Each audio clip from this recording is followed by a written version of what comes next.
crown seat soon. Feel it weighing down on my shoulders. Rules are meant to break by the proudest ones. Money on my head cause I'm lawless. Taking no relate, walking down this road. I don't relate, being the same, ain't no debate. Cause rules are meant to break by the proudest ones. Didn't do recon, but they wanna lead him and guide him straight and tip him off axis. I was in the belly of the beast, meanwhile they was cutting man deep like sickle or mantis. I've been winning off practice, not clout or digital captions. World's in madness, how am I gonna manifest greatness if I don't make actions? I don't need reasons, I just need money and power and stat lift. I don't wanna do it like that, that method's too underhanded. The big man said it ain't landing, never gonna profit off badness.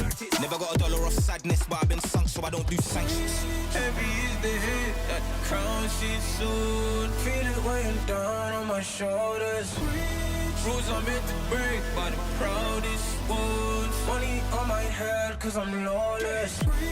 Taking no relate, walking down this road. I don't relate, being the same, ain't no debate. Cause rules are meant to break by the proudest ones. Came in this game with a serious killing instinct, man, I never did courses. Look at all the times in the past they rejected him, now they wanna imitate patterns and forces. Stone eye vision like organs. Terrified look in his eye when he finally realised all of the weapons that he brought to the war ain't forming. I've been giving this heart and body and soul and mind and organs, knocked till my fingers bled. Now it's through skeleton keys and door kicks, treading with means and caution. Man, I had bellies to feed from morning. So if they start selling me dreams, I'm walking. Yeah, I was uncomfortable, man, I was scared. Looking for solace and they wasn't there. Now I'm a problem and they wouldn't dare. Yeah. Doubling down cause this game isn't fair. They loaded the dice, I came in prepared. Feeling it so out of body, I feel like I'm floating on air.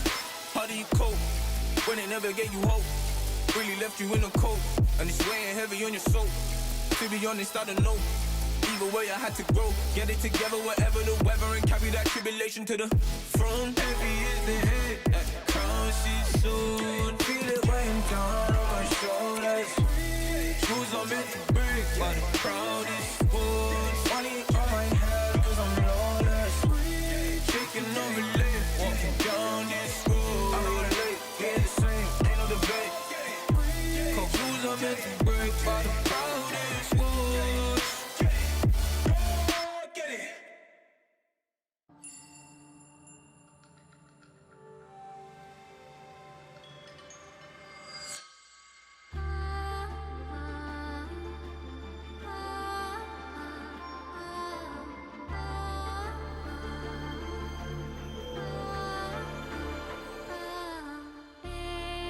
Echoes from beyond the past, the seed is sowed, the spirit knows, may it guide me for I again will wander far and shape the path to meet again on late horizons.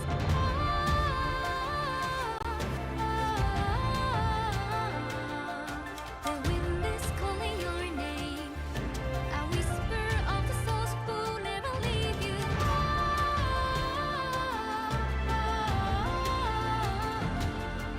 Collect your silver tears and pray they disappear tomorrow. Earth and ether to combine. The light it shows, the dark it knows. Our tethers, spirits haunt the restless mind, but seek to find. We'll meet again. Can't you hear them?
Let's go.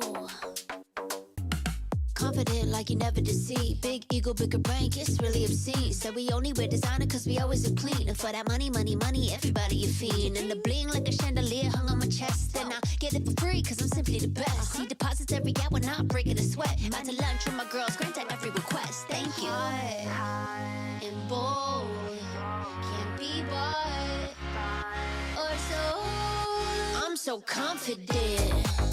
Whoa, they wanna copy it. Slow down now. Yeah, my profit getting big, big, big. Got a whole lot of money, baby. I'm on top of it. Style opulent. I'm so confident. Ha. Break it down. I promise I am the hottest, determined and never modest. The star, a flying rocket, the stage. I always rock it, I lock it in tight. Do it every night. Big dividends, big love, big hype. Pretty lights, fat base, nice body, pretty face. Can't keep up with the pace. Everybody wanna taste. If I show up to a place, you know what's going off. I make money moves, baby. Don't mess with the balls. High and bold, can't be bought or sold. I'm so confident. Whoa, they wanna copy it. Slow down now. Yeah, my profit getting big, big, big. Got a whole lot of money, baby. I'm on top of it. Style opulent.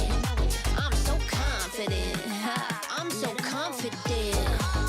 Whoa, they wanna copy it. Yeah, my profit getting big, big, big. I'm on top of it.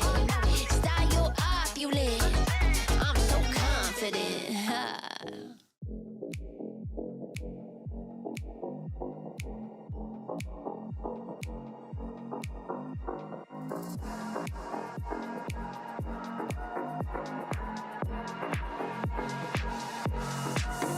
Time for a show. Show 'em how you outplay. Go and check the replay. Dubs like all day. Boy, you better know. Know that it might be just a little hyphy. Trying to all about these watches go. Cause the games are straight fire. Every team fight coming down to the wire. The whole world trying just to look like us. Take a look at your league. Wish you played like us. Now time to check reality. You're facing a tragedy when the European legacy comes sucking down your pride to be. Those feelings of anxiety. The future you don't wanna see. The wrath of our whole dynasty. It spells LEC.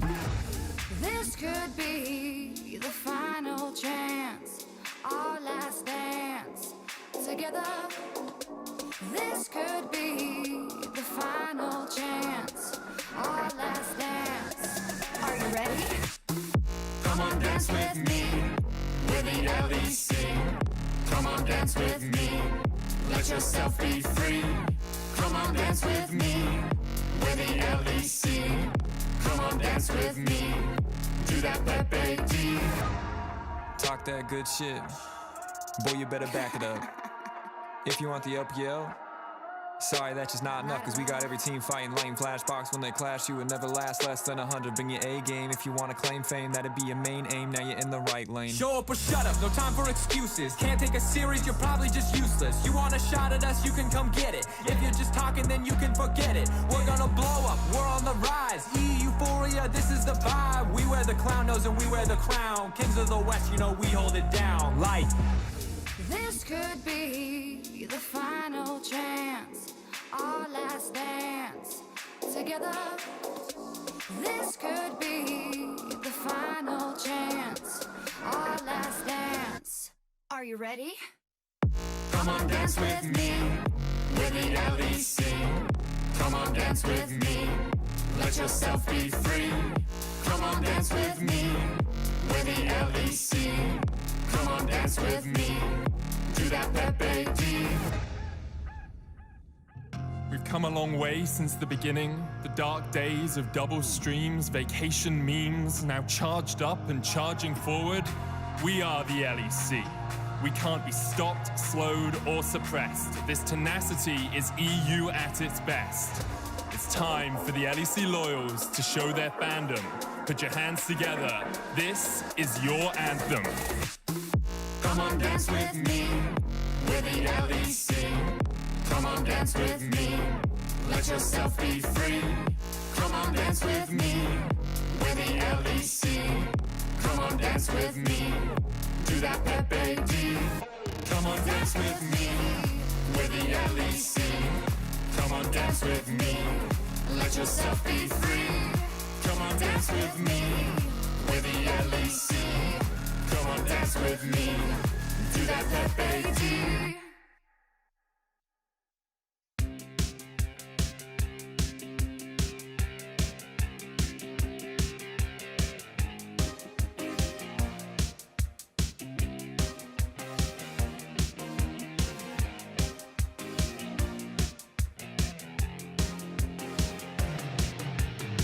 You start to think you're all alone, counting failures, you can't let them go. I can tell you need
I lied awake for days, counting all the ways I died. Everything I couldn't save, buried down, still half alive. It's got me crawling in my skin, but no one's coming out to hold me close. Pouring out the gasoline, yeah, I've been making friends with all these ghosts, and I got nothing left to lose. Fight to the future.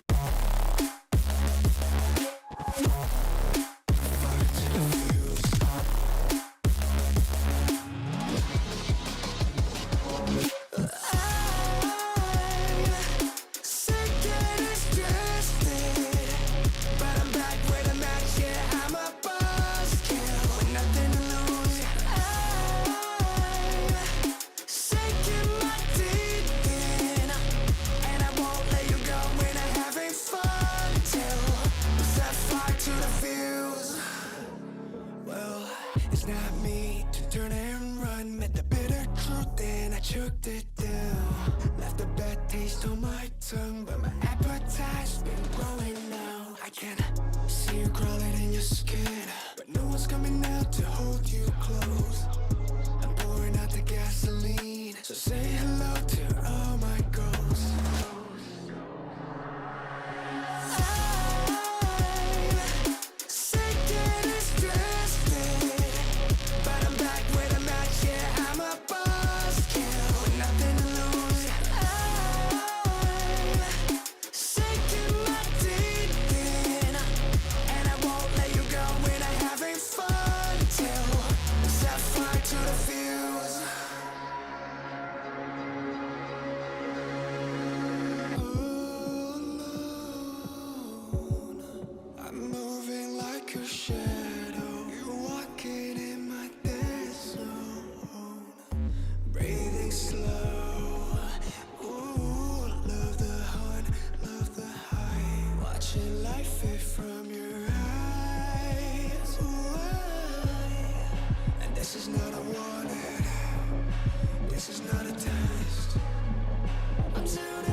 Coming for the rest, and I'm about to ignite.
Red Bull gives you wings. When I was a player, if I was to like make a misplay, maybe it's my mouse, maybe it's my armrest, something feels wrong. If you were at home, you wouldn't do that. The Infinite Precision Armrest is part of the larger Circulab on Stage standard initiative, aimed to bring your home or training room settings to the tournament stage. 이제 저뿐만 아니라 다른 선수들도 세팅을 더 원활하게 할 것 같고 가장 편안할 때 더 강력한 플레이가 자연스럽게 나옵니다.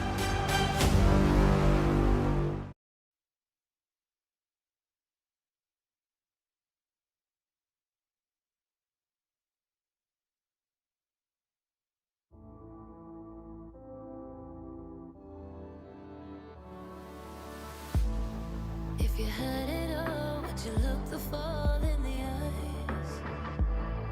Could you walk away this time?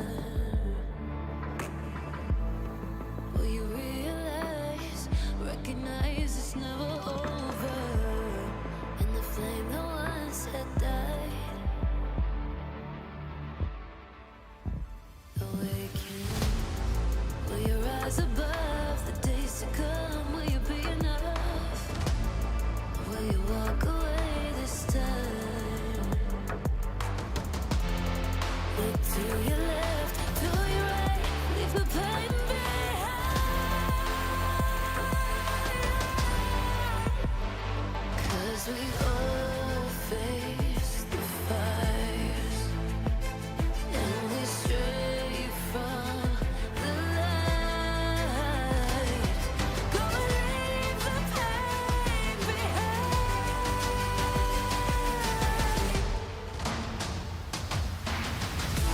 Feel that rush, feel the taste.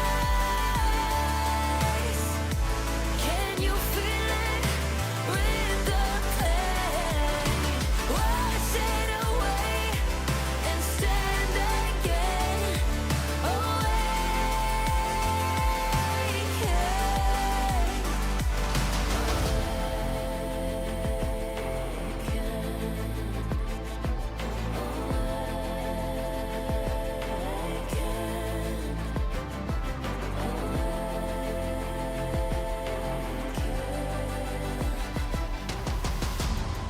Will you turn and run from what's to come? Will you face it all?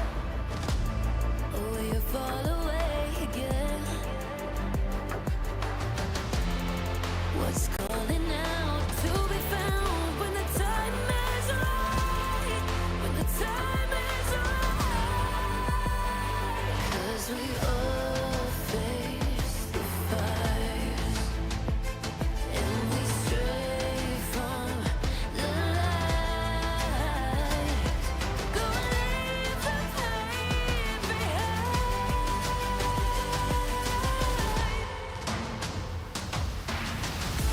Feel that rush, feel the taste.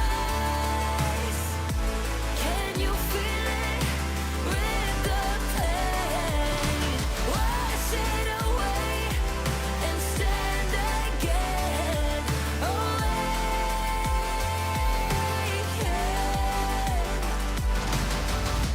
Feel the rush, feel the taste. Wash away what used to be. Will you make your stand? The world in your hands again. 'Cause we all face the fires, and we stray from the light. Turn the page and make it right.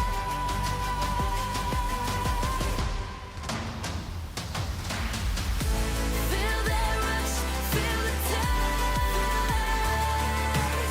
Can you feel it? With the pain, wash it away and stand again.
Welcome back, everybody, to the LEC. It is week 4, and the race for the playoffs is absolutely heating up, as is it again in the city of Berlin. But we are inside. We are completely cooled off. I just realized when I said that probably if you are also living in Berlin and you don't have AC, it's gonna suck for you. Sucks for you, I guess. Once I get home, it'll be like 40 degrees in the room, but that doesn't matter. I thought you were gonna take it to like the playoffs heating up. No. No. It's the AC. No, it's just an important topic. I'm here with Jack Spectra and with Medic as we go through the current state of the league. There is so much on the line because we are not only running up to, of course, those playoffs, but in summer, if you don't make it to the playoffs, you have no chance in hell to make it even to Worlds, Jack Spectra. So, of course, the most important split it's ever been. Yeah, it's been exciting to see. It's been a clear top 2, right, with KC, G2. KC being the only team that's locked in playoffs, but it feels like G2 is pretty much there, right? And then the question is really about those top 4 and how well the other teams are going to make it. And I think, like, currently it's Vitality and Giant X, and that's the teams that we've been talking about a lot. But I think MKOI can still make playoffs. I know maybe it's crazy. Maybe it's crazy. Maybe I got Finn. Finn is the one in my hamster wheel right now running the cog wheels here. But I think if you look at MKOI's schedule, they're playing against Na'Vi, SK, and Team Redix. If they beat Na'Vi, then the rest is, you know, pretty easy to beat. But and then they go 5 and 4. Yes, but the state that they're in now, they still need some luck. Yeah. Well, I think they can beat Is Na'Vi. anyone an easy opponent for them? I think SK and Team Redix should be easy opponents for MKOI. You think SK? I would give you Heretics. I'd give you them every day of the week. I think SK have shown me enough this split that I could see them being difficult for MKOI, mostly due to teamfight coordination, which I think is where MKOI have actually really struggled recently. I think at least when you look at these 3 matchups, you can easily be able to say, okay, I could see them winning all those 3. And then when they go 5 and 4, all they need is some of the other teams to not win all their games, and then suddenly they got that top 4. Oh, so originally it was they can make playoffs, which I'm more on board with. You've now shifted the goalposts to they can make top 4, which is important because that's where a big difference. Our first roadshow in Madrid of playoffs is only top 4 teams. Yeah. And so for MKOI not to make that would be a disaster, honestly, for the organization, for the Spanish fans. Obviously, they want to make it. However, we have looked at some of the possible scenarios. We've done some of the maths. This isn't all scenarios, this full screen that I'm about to show you, but this is all of the scenarios we've calculated so far. Assuming 50-50 odds in every game played so far onwards, MKOI make it to top 4 in 6.2% of scenarios. How are they lower than the Heretics? Who did this math? This doesn't make sense. You're flaming our stats MKOI only have 3 series left. Heretics have more than that. That's Therefore, fair. if you assume 50-50 odds in every series, Heretics are going to be higher. That's actually an exquisite point because I think we forget that in that first weekend we had 4 top teams that will be vying for those playoff positions play all of their kind of top matches, right? But that does mean that at the tail end of the season, you actually don't have as much time to rectify your season. You don't, but like MKOI are now looking down some sort of barrel, you could argue, but it's not like they're going to play G2 or KC now at the end of the season, right? They've already gotten those out of the way, so that should make it easier. Okay. Does it make it easier? I don't want to keep laboring the point, but you have the weight of a country's expectations on your shoulders, and all you have to do is get through. And I'm sure they'll make it so that everybody can. Well, let's talk about the other side of the coin, which is because of the floundering of MKOI, all of a sudden you have a real opportunity for teams like GX, Vitality, Na'Vi, Nope. Phonetic. I think Vitality is definitely a top 3 team for me. I think they slot in very much at 3rd place. If you look at their remaining schedule, they have an easy enough road again because of that first roadshow over in Paris. Alongside them, I think you are looking at a Giant X possibly, who they do play today, a Na'Vi as the other team contending for that 4th place, which actually makes the next couple of weeks for Vitality super interesting because they play Giant X today, then next week they play Na'Vi, and then you're battling out between those 3 teams, in my mind at least, to round out our top 4. Vitality was extremely hyped going into the playoffs last split. Yeah. Yes, they squandered it, and yes, they have a new mid laner, but has their fall from grace been a bit overblown because of their opening weekend? For sure. I think the expectations were raised and raised and raised as they did better in the regular season. So when they then went 0-6, didn't win a single game in playoffs, definitely soured the taste for a lot of people. And I think if you are to objectively look, like, yes, they had a really bad week 1, but they were playing against the top teams in the league. Quick hand up. They had a better week 1 than MKOI. I'm just going to put that out there. That's true. I'm just going to put that out. That is true. That is true. They had a better, yes. You got me there. But they have improved as MKOI has improved. Definitely so. And What we'll about continue to what about Navi? I know you talked about Navi in rehearsal when we talked about it earlier, and I was a little bit on the fence, but I think I'm over-indexing that KC match. Yeah, I think the thing with KC and G2 is they are leagues above everyone else in our league. So whenever you look at a team, you have to kind of isolate the matches they play against G2 and KC out of your where are they going to place. Because we know they're not going to place top 2, but I think Navi at the moment look really solid. I think they are similar to Giant X in my estimations in where they'll finish. And with their remaining schedule, I actually think the Navi have a very good chance of being top 4. Maybe I'm a little low on MKOI. I know Jack is on the, like we've shown that Jack is on the other side of that coin, but I think MKOI will sneak into playoffs, probably in a 6th spot, and then we'll have either Navi or Giant X as our 4th place team. Yeah. Who would you want to send to Worlds right now? G2 and KC. And KC, I'm good. give them a bye. KC can start in play-ins or whatever, and if they lose, but if they lose, they get our 3rd place spot and they get to retry. Okay, I like that a lot. They get to warm up. Riot. That would be nice. I love that. Speaking of Riot, there was patch 26.16 that dropped. Are mages in the bot lane dead? No. I think they're pretty dead. I think they're going to fizzle out. I feel like they were already starting to lose priority. I think ADCs, there's a reason we've seen them for eons at this point. They're just very good, and especially in a coordinated environment where you get the scale.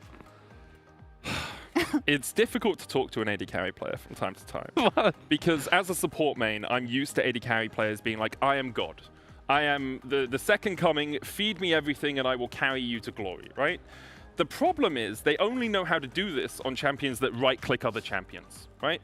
And mages, although there have been some changes to mages in the bot lane, a 3 MR buff for AD carries. Wow, 3 whole magic resist. But amazing. it's more than that. 3 whole magic resist. Mages are still really strong. Well, also Fleet got buffed, Berserker Greaves got buffed, roaming supports got 5% nerfed. attack speed does not take a mage out of the meta. No, but if you do a lot of small changes all at once, they add up and they give you a much greater result than what you would initially expect. We've seen a lot of times that all you need to do, give Caitlyn 2 AD. Suddenly she's the best ADC on the patch. Nerf this champion's armor by 3. Suddenly they're not being played at all anymore. It's the placebo effect. It's not placebo. It's entirely placebo. League is very balanced. League is a very balanced game, and yes, 2 AD can make a difference, but to say an entire category of bot laners are now entirely out of the meta because of these small changes, 5% attack speed on Berserker Greaves, 3 MR, not even to every AD carry, by the way. Neela didn't get touched. Graves did for some reason, by the way. Like, I have no idea why that's happening. Mages are still strong. It's an Ardent Sensor situation all over again, where people are just saying, oh, I like to play AD carry, and yes, AD carries are good at AD carries because that's all they've done, but mages are still good in bot lane. I think mages should still be played somewhat, but I think the high priority and the mage bot lane meta we've been seeing should be dead, and I think, like, you don't need huge changes to make huge changes in the game because the game is so balanced that it only needs small things to make a huge difference. Okay, well, you've said enough, Jack. I have the word of our Lord, LS, here in front of me. What is this? Let me just get out the tweets. Are you kidding me? What is this? Okay, 1 second.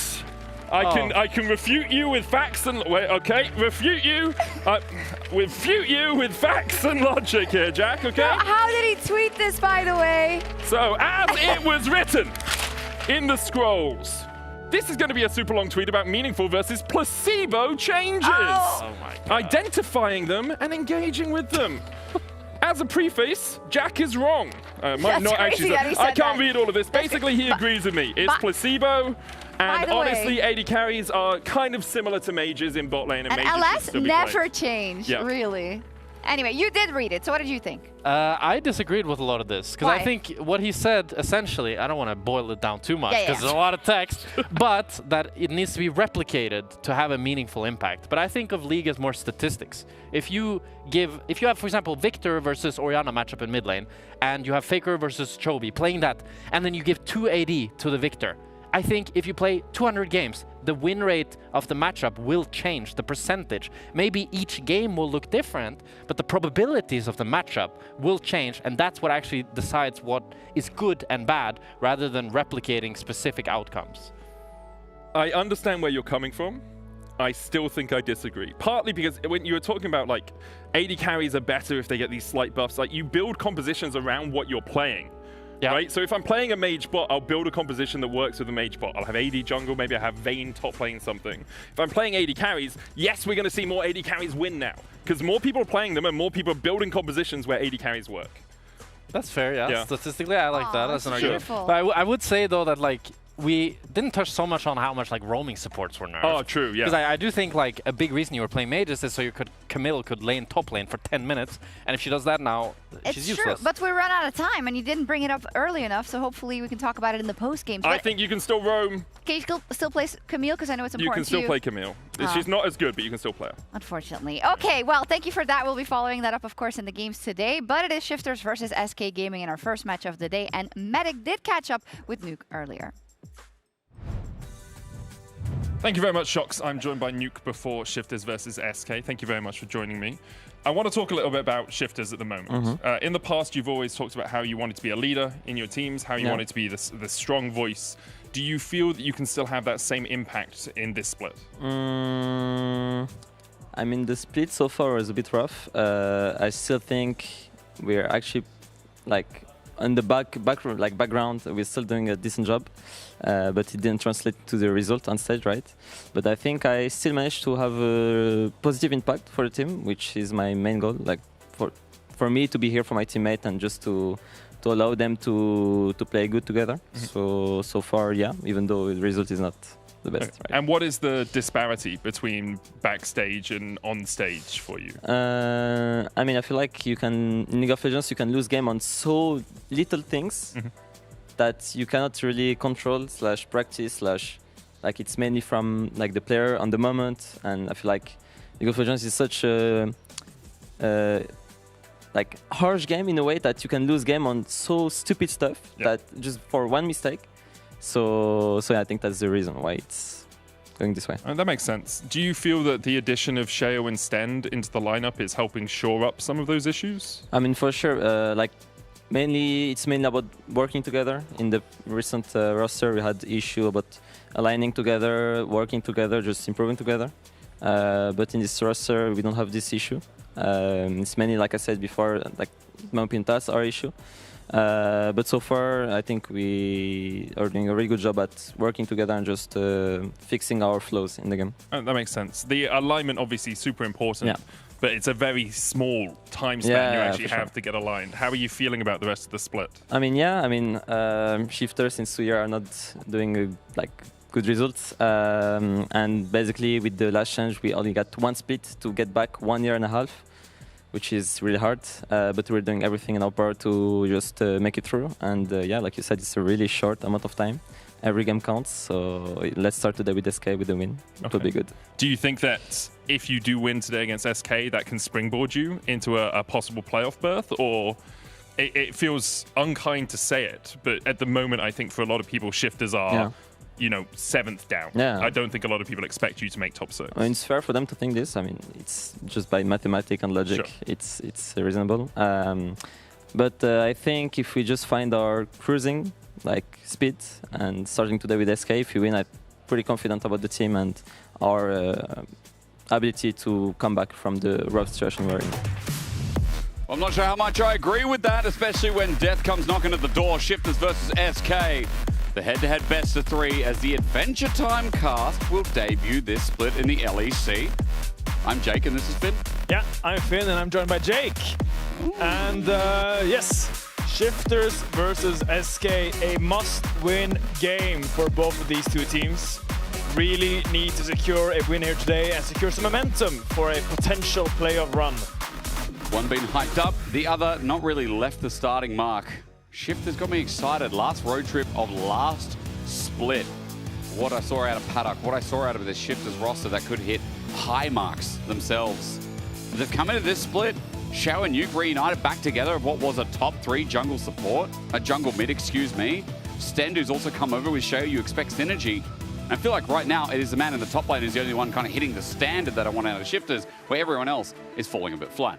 I mean, it really feels like Shifters lack an identity right now. They don't feel like they have anyone to really play through. In the past, you would assume it was Shio and Nuke in that mid jungle, and with Stend, who brought synergy together with Shio from Heretics, where they played together. You really thought the mid jungle support would work in better tandem, but we haven't really seen that. It's been oopsies in the early game, there's been bigger oopsies in the mid game, and there's been catastrophical oopsies in the late game. Let's get through the mid game. Let's see Shifters actually close it out. Some of the early games I've been happy with. I mean, just watching through the VOD, what was it? Was it MKOI, game 1, Finn, where they opened the season and they actually had some decent performance in that week number 2. And then MKOI were kind of given a free entry back into the series, I feel, which was disappointing to say the least. I mean, the thing with Shifters is that they don't have bad players. They don't have bad laners. It's just really how they work together. And it is always a struggle when you play in a team with 2 Korean imports. Sometimes that communication doesn't flow quite as freely as the teams that you play against. Yeah. So definitely finding a leader or someone who can really get the team on the same page is maybe something that Shifters is lacking right now. Well, SK did find a leader, and now they've lost their leader, but they haven't really lost any leadership. I would say that the replacement of SoQ has worked out, because on the other side of the rift for them today, I mean, this seems like one of their most winnable matchups. I look at SK and I see their performance against G2. I see the high value that they've given us so far. I don't think their problem is coming together, Finn. I think sometimes they just throw the shoe and they realize, wait, I need that to walk. Yeah, definitely to walk. That's a good thing to be able to do. Thank you so much. I was just using what I think would be a you thing to say. Okay. Okay, one of your quips. I mean, my take on SK is that they impressed us versus G2. Still, they lost that series 0-2. Yep. You can't like ride the high of having a good series against G2 that you still lost. We need to see more from them. And we need to see a more intelligent SK, because they did just get rolled by GX last week. Yeah. And we are headed into draft. And you already see a lot of power picks being taken out. The Jays, the Casio against Nuke, one of his best champions, makes sense to take that out. I wonder if we're gonna see a higher prio on the Bruisers on this patch, or if we're gonna see a similar style that we saw last weekend, just the mages and the roaming supports. Because the non-change I see is a Poppy still gone, maybe utilizing the fact that they want to pick up Camille here. Vi has been let through the draft, first pick here for Shifters. Yeah, I mean, securing engage early is always a good thing in draft. Yep. Making sure you have the tools that you need to start the fights that you want is crucial. And there's going to be a Syndra answer from SK. And with Casio being taken out, it used to be Syndra and Victor that were the main mid laners that people went to. And just blinding it early shows that SK has a really high prio on setting slow queue up with a good champion in the mid lane. For Yopper in the meantime, that Syndra could just be his as well too, by the way. Jarvan still picked up against Vi, okay. Pretty standard. Lucian on the other side. Insta-locked. And they'll just smack down the 2v2 with Lucian. Melia locked in. Yeah, I mean, it is definitely one of the more brewing bot lanes. I've said this as well in the past, that when AD carries can go an AD carry that are good into mages, they're very inclined to do so. You see, that's why people play Corki, the S-roll. And the Lucian Milio is one of the best now. Also is very good into the Syndra bot if she should go bot, because what do you gotta do? If she scatters the weak you and stuns you can just Milio ult and all in her. So it does work really well. Gnar on Wunder has been his best champion this split by far. I think Wunder on Gnar and Wunder off Gnar has looked a little bit like 2 different players. I love setting him up early in draft with this champion. And now you can also ban the Vayne, take that out from Rooster. We'll see if they ban the Akali, the Aurelia, both volatile champions that Rooster has played into Gnar in the past. But I definitely know the Vayne ban is coming. What do you think about Olaf here? Because Olaf Shen used to be like a 1-2, especially in the East.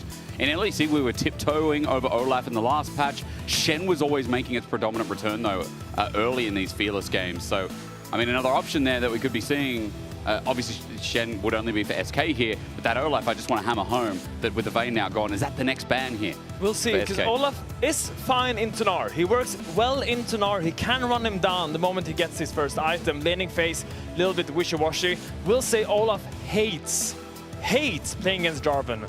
Being Cataclysm and being forced to use your flash early in the fight makes it really difficult for him to run down those carries, get those Ragnarok refreshes that he needs to shine. We'll do the lock ban instead. So really giving Wunder only 1 ban for his Gnar.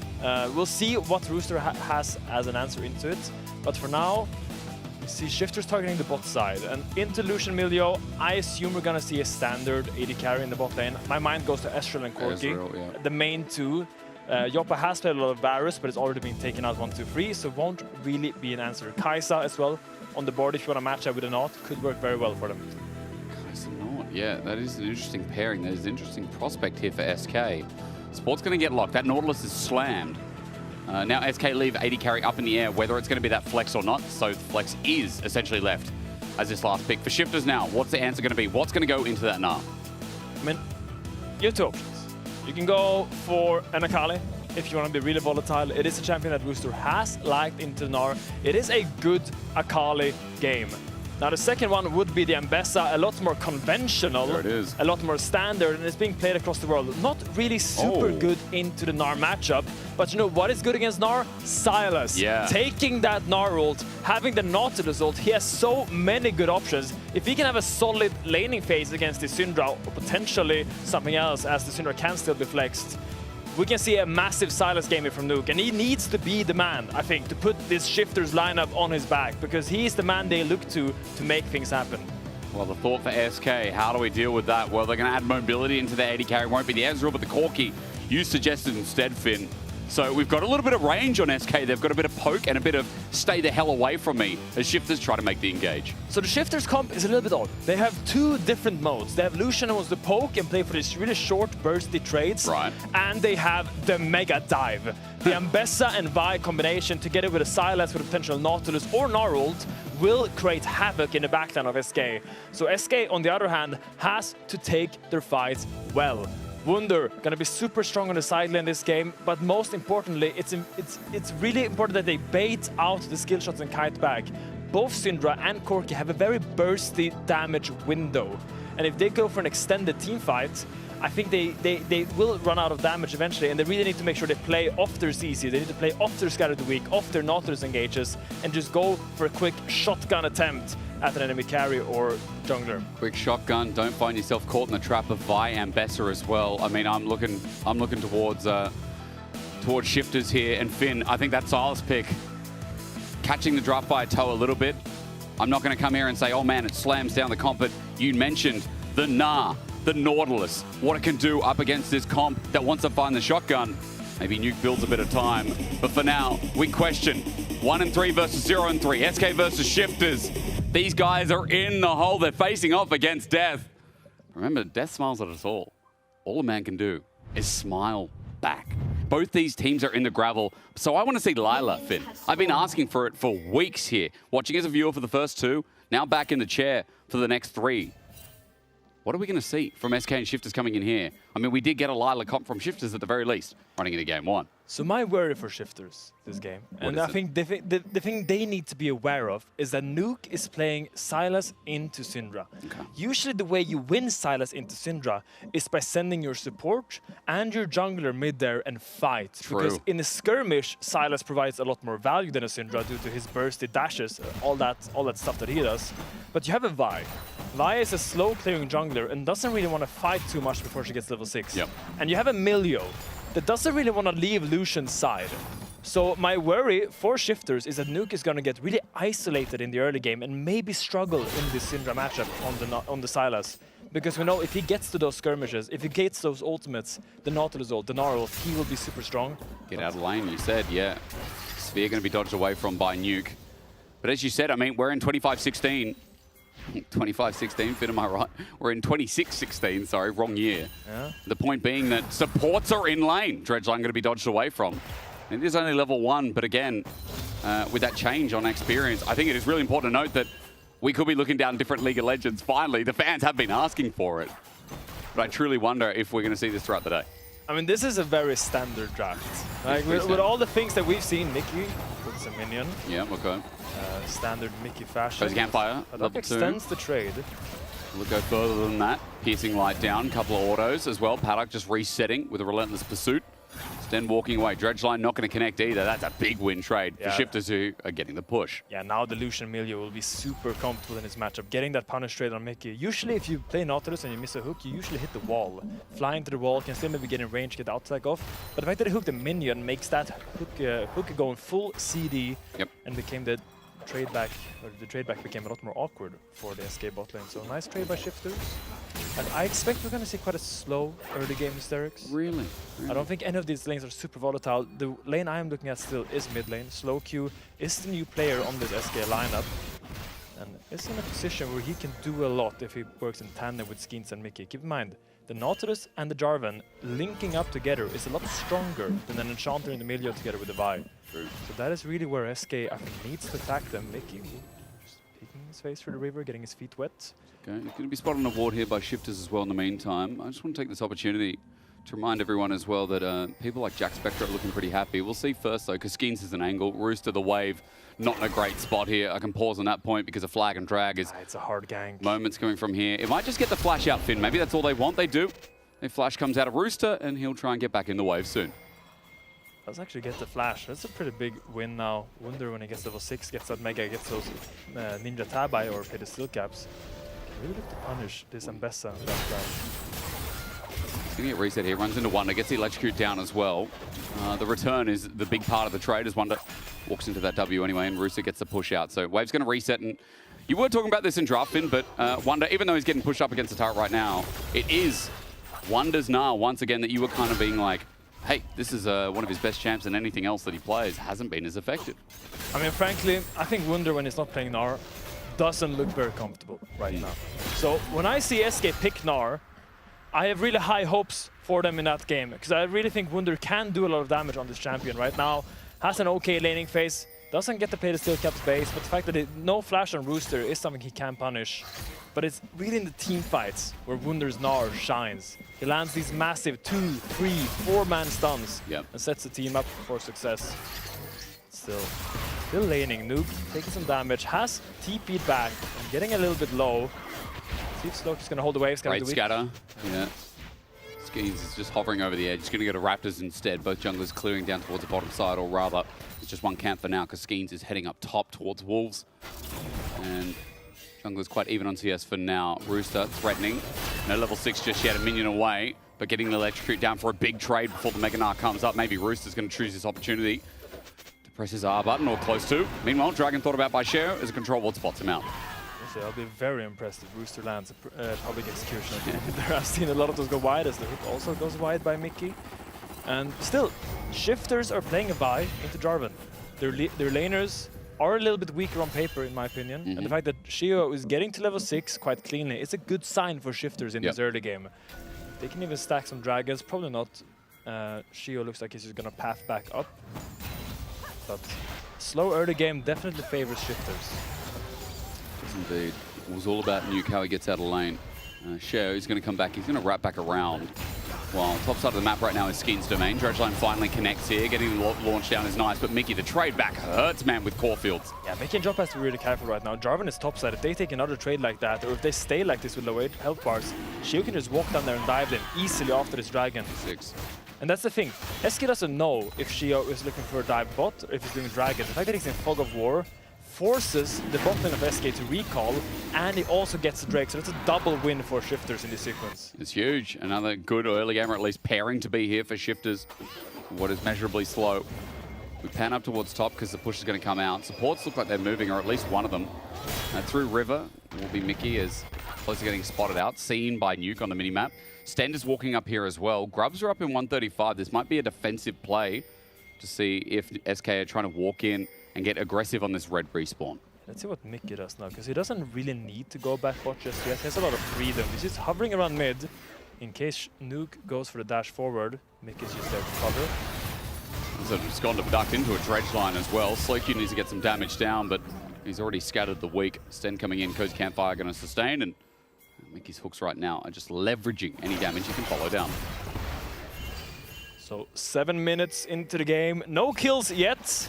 And a slow early game. Both junglers clearing, getting their level 6s, setting themselves up for that first fight. Drop a dash forward. Valkyrie forward. Phosphorus Bomb dodge though. Paddock, great movement as well. Away from the big one too. Flash stretch line now. There's going to be under turret, but with the Ignite down as well. An auto attack needed. A flash away from Paddock. He did quite a lot to dodge the damage there. Otherwise, Paddock would be dead. Yeah, Paddock can't play that aggressive when he doesn't have Sten. Come on, it's Lucian Milio, not Lucian by himself. He really needs Sten by his side to play aggressive. And Mickey finds that really small window and gets the flash forced by Paddock. Let's see if they can repeat this gank now. No flash on Paddock. Mickey is going to hit level 6. Skeens already level 6. weeks. I think SK really needs to focus on this bot side right now, try to set Jop up for success, because he is the main carry on this roster. We talk about him every single day he's in the studio. Yep. He really has been the star for SK so far. Yes, indeed. And Yoppa will be picking up damage after this reset as well, so good opportunity.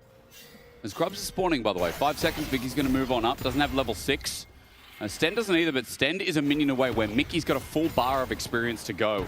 Sten can sap this next minion through mid, and as he crosses through, there's level 6. He's got his ulti to disengage, flag and drag on as junglers fight it out in a 1v2. Mickey doesn't make it fair. Cataclysm stolen away by Nuke. He gets 2, he dunks him down. First blood's given, and now a culling might take a second. Paddock layering down as Slowq gets the scatter of the week, flag and drag. There we go. The ulti from Sten, not enough as a 1-for-1 trade. It's where we stand. Flash away from Nuke. He gets poked out on the way out. Damage enough for SK to say that we're going to go for Grubs now. Just a 1-for-1 in the end. I thought that would be a very bloody fight. It's SK that chooses that fight. They were a little bit slow on the play. Corki was still opening on mid while Mickey engaged. But now Joppa, you're taking a very greedy pathing Sten. He's slowed down by the lettuce as well. Shao doesn't have his ulti, but will he even need it? Valkyrie's already used. And yeah, there's a kick right into the groin, and Shao is going to take one. So punish on Yoppa a bit deep when his team is doing Grubs top. Yeah, Joppa, that's just greedy. There's a greedy pathing back for the river. You know, he thought he didn't get was going to get his feet wet because he's flying on the helicopter, but let's rewatch this again. Yeah. As Mickey engaged onto Shio, but look where Joppa is. Joppa is still in mid fighting. He's running there, and Mickey is level 5, while Sten is level 6. So they just have the level advantage and the numbers advantage, but it's a great scatter the weak from Slowq that sets up this counterplay. Paddock walks up, remember, doesn't have the flash from Mickey's flash shot before. Ends up going down as, woo! Almost in danger there, Paddock. Almost caught the cape. Skeen's held on to Cataclysm for a long time in that fight. I feel like Shifters maybe thought, oh, don't worry, it's okay. Ulti's already gone, but it catches them. Shifters, however, that kill in the bottom lane evens the playing field a little bit. All 3 Grubs did go to SK, but the Dragon stacking is really where it matters. Shifters looking towards the next in a minute 15. You can see the item point right now as Nuke, Scatter the Weak, going to catch him as well. Nice trade. Slowq doing good. I mentioned a shotgun comp before. You did. That's a pretty vague term if you don't know what I'm talking about. Now, a shotgun comp is a team comp that does a lot of damage very fast, but then has to reload. Like, you gotta put your bullets back in the shotgun. Oh, yeah, so that's a shotgun. That is a shotgun. So that's how SK's comp work. They have a lot of upfront damage, but if they don't kill someone on that upfront damage, they need to take a step back and play in waves. They gotta go 1, wait, 2, wait, 3. Meanwhile, Shifters, they just want to full Isn't a shotgun 1, 2? Wait. I don't really know, but that's pretty much You should. That's pretty much how their comp works. They really want to play off the CC from Mickey, from Skeens, from Slowq with those Scatter the Weaks. And really try to find a quick pick, but now it's Shio. It's once again, it's Yoppa caught out. He's got his flash. He's against the wall he wanted to use last time. He'll match it. The culling is too high, too fast. Means Yoppa walks down and survives. The jungle is dark and full of terrors, and Joppa finds it out for himself. Has to flash out there, gets a big chunk. This might be a second dragon now picked up for Shifters, but look at Skeens, look at Slowq, and look at Mickey. They don't want to give this over for free. They're bringing in the Lord of Light. It's Mickey to clear out this ward. Slowq walking in as well. The zone control is immense as Nuke has to dash his way in, but a Scatter the Weak once again catching him by the toe. Oh, look at Wunder, he's moving down there as well. He's fully committing to this play. He's rotating down from top side. I think Rooster might be calling it, and it's actually Shifters going to back up now. Look, Paddock has no mana, doesn't really want a team fight. There you go. It's a big loss for Shifters. Dragon evened out. SK used their timing well. Mickey's going to face check, but the damage is already gone, and as you mentioned, Finn, Paddock can't follow that up. So it's a Dragon apiece here in the early game. Yeah, still. I mean, it ended up with being the play from Shifters, but not getting the kill on Joppa there, allowing him to get out, allowing him to reset and then walk back means they used so much. Yep. And SK were unafraid to walk up and use their timer to get his dragon. So, still a very even early game. Only 500 gold lead in favor of Shifters. And do you think, Finn, Yoppa survived because of the MR buffs for 80 carries? Maybe that was why. Ignore that for the time being. Jokes aside, it looks like a serious play towards mid. Abscond Abduct, that's what we're waiting for into Slowq. Unleashing power. No orbs, it's the Silas. So he's not going to be able to execute Slowq, and he, too, walks away. A game with so many great ultimates. I'm afraid Syndra is not one of them. He's only gonna get 3 orbs, not a lot of damage, no executes happening. Slowq walks it off. Didn't have the flash, looked a little bit scary, but Mickey was there to cover in case they went for the extended dive. Still, 3 grubs in favor of SK. We'll see what Wunder can do with that, because still, the sidelaning from this Gnar will be really strong. Read on the Triforce spike. Now, he's fighting into an Eclipse Ambessa, an Eclipse that was buffed on this patch, alongside a lot of other Rooster itemizations. Take a look at that. Wunder, he's gonna jump it off. There are those buffs you're talking about, though. Good time to be a top laner, I think. I mean, Thunder Sky not on there, obviously, but these are the 3 main. I don't think there's ever a good time to be a top laner. We're pretty professional victims here, but the main ones I look out for are the Eclipse buffs. A lot stronger as a first item now, and combine that with the Cleaver buffs is a very nice 2-core on a lot of these Roosters. I don't think the Gnar is gonna buy Eclipse, but he will maybe buy Cleaver later. And Rooster probably is gonna go for the... Oh, Nuke absconds into the face check. He gets the abduct. Slow Q is hit down with a chain lash. Depth charge stolen away. Knocked sky high. Nuke went a bit deep for that as Cataclysm catches 2. Forces out Sten with a flash. He gets out, but his Breath of Light now down. He can't save Shao. He's going to put a Cozy campfire down, but it ain't Cozy. Meanwhile, the flank gets blocked. Mickey in the way. Shao still gets kill on Slow Q, but Paddock is now hard committed. Shifters decide to send it all. And although it looks fancy, it really wasn't. You see the identity issues that plagues this Shifters team comp. You have the Silas and you have the Vi. They want to go in, but Milio can't really join that. You see how strong Mickey on this Nautilus are in these fights. All the CC that he brings, Stent can't really match unless Paddock is there. We're gonna rewatch this play right now, because Snook, he feels strong to fight, but look where Shio is. He's so far away. He's 2 screens away, and he can't follow that. And the Scatter the Weak from Slow Q completely stuns him and forces him to just run away right now. Paddock comes in, look Finn, look at this angle. He's running right in with Yoppa behind him. Mickey's flash to block the calling, out-attack Paddock to set up the combo from Skeens. That was the mid or the support jungle tandem we talked about is so strong. That definitely SK has in favor of them. There's no true gold lead, but it does feel like SK are kind of slightly inching out ahead in these plays, Finn. The decision making is looking good right now as Mickey looks top. I mean, look, the Silas is the mold breaker in these team fights. Breaks mold. Sure. he needs to really find creative angles. He needs to go from a flank, pick up an Gnar ult, pick up an Nautilus ult, and dive together with Shio. He can't go in by himself because he does just fall a victim to the shotgun comp of SK. He's not tanky enough to survive a Syndra ult and a Jarvan combo if he's in there by himself. Do you think HP changes that? Do you think a Fed Silas changes that with a HP advantage? That's my biggest question right now. I will say not going Mercs is pretty bold. Yeah, that's also something. I would have loved to see Nuke go for the Mercs this game just to really help him dive a little bit. There's a Nautilus, there's a Syndra. Rushing those Mercs are definitely quite nice. Now Sten might be the target. No flash on him. Waited flag and drag is there. Is there enough damage from the Jarvan? Cataclysm catches him out. He flashed out of it before. Depth charge keeps him in place. Yoppa for the range. Scheme takes a long time, but eventually gets the job done. Scatter the Weak as a flank attempted by Nuke, but once again out of place. Yoppa flashes to catch him by the toe. It's a double kill for the Corki. The chase continues for SK as Wunder now joins in without a Mega Gnar. It's a Scatter the Weak on Shao, a dredge line, and Shifter's identity in shambles again. I mean, just great pick. Honestly, coming out from SK, walks around the vision. Sten walks in by himself. There's a reason we see Camille. There's a reason we see Shen, Poppy, Nautilus in the sport, because they can walk up. They can walk up and get vision for themselves. But look, he's completely isolated. You have to remember, you're an enchanter. You're such an easy target for this comp of SK, and you need to sync up with your team more before you walk in and get vision, because this is what happens. SK or Shifters lose their support in the beginning of the fight, and he can't fight back. Paddock's so low already. And yeah, SK is running away with his game so far. And then Finn, the Milio dies, and Paddock's like, how can play? Yeah, how can? And you said it before, it was like the identity of what Paddock wants to do in this comp versus the top side of the map. Well, the top side of the map are trying to find these angles, but the fight is not going well. SK moved to 2,000 gold in the lead. Dragon's now up. Pings are going down. Skeens in the environment. He's going to flag and drag to start this off, and Mickey's going deep for vision so that SK have the advantage, opening this third one up. And just look at the goal leads of where the goal lead in favor of SK is right now. It's in right where you want them. 1.2k goal lead onto Joppa on this Corki. And hold that thought, the Skeens combos in. But yeah, Joppa now so ahead. Also Slow Q scaling up on the Syndra. Sten? A blast cone. He's dead. You know what, Paddock? If you hit that, sir, you're in trouble. Can we get a replay of who hit that blast Who the hell hit that someone blast sold Stan just someone just sold Stan. Oh, that was crappy. Yeah, that really sucked. All right, well, that's a free kill and a free dragon.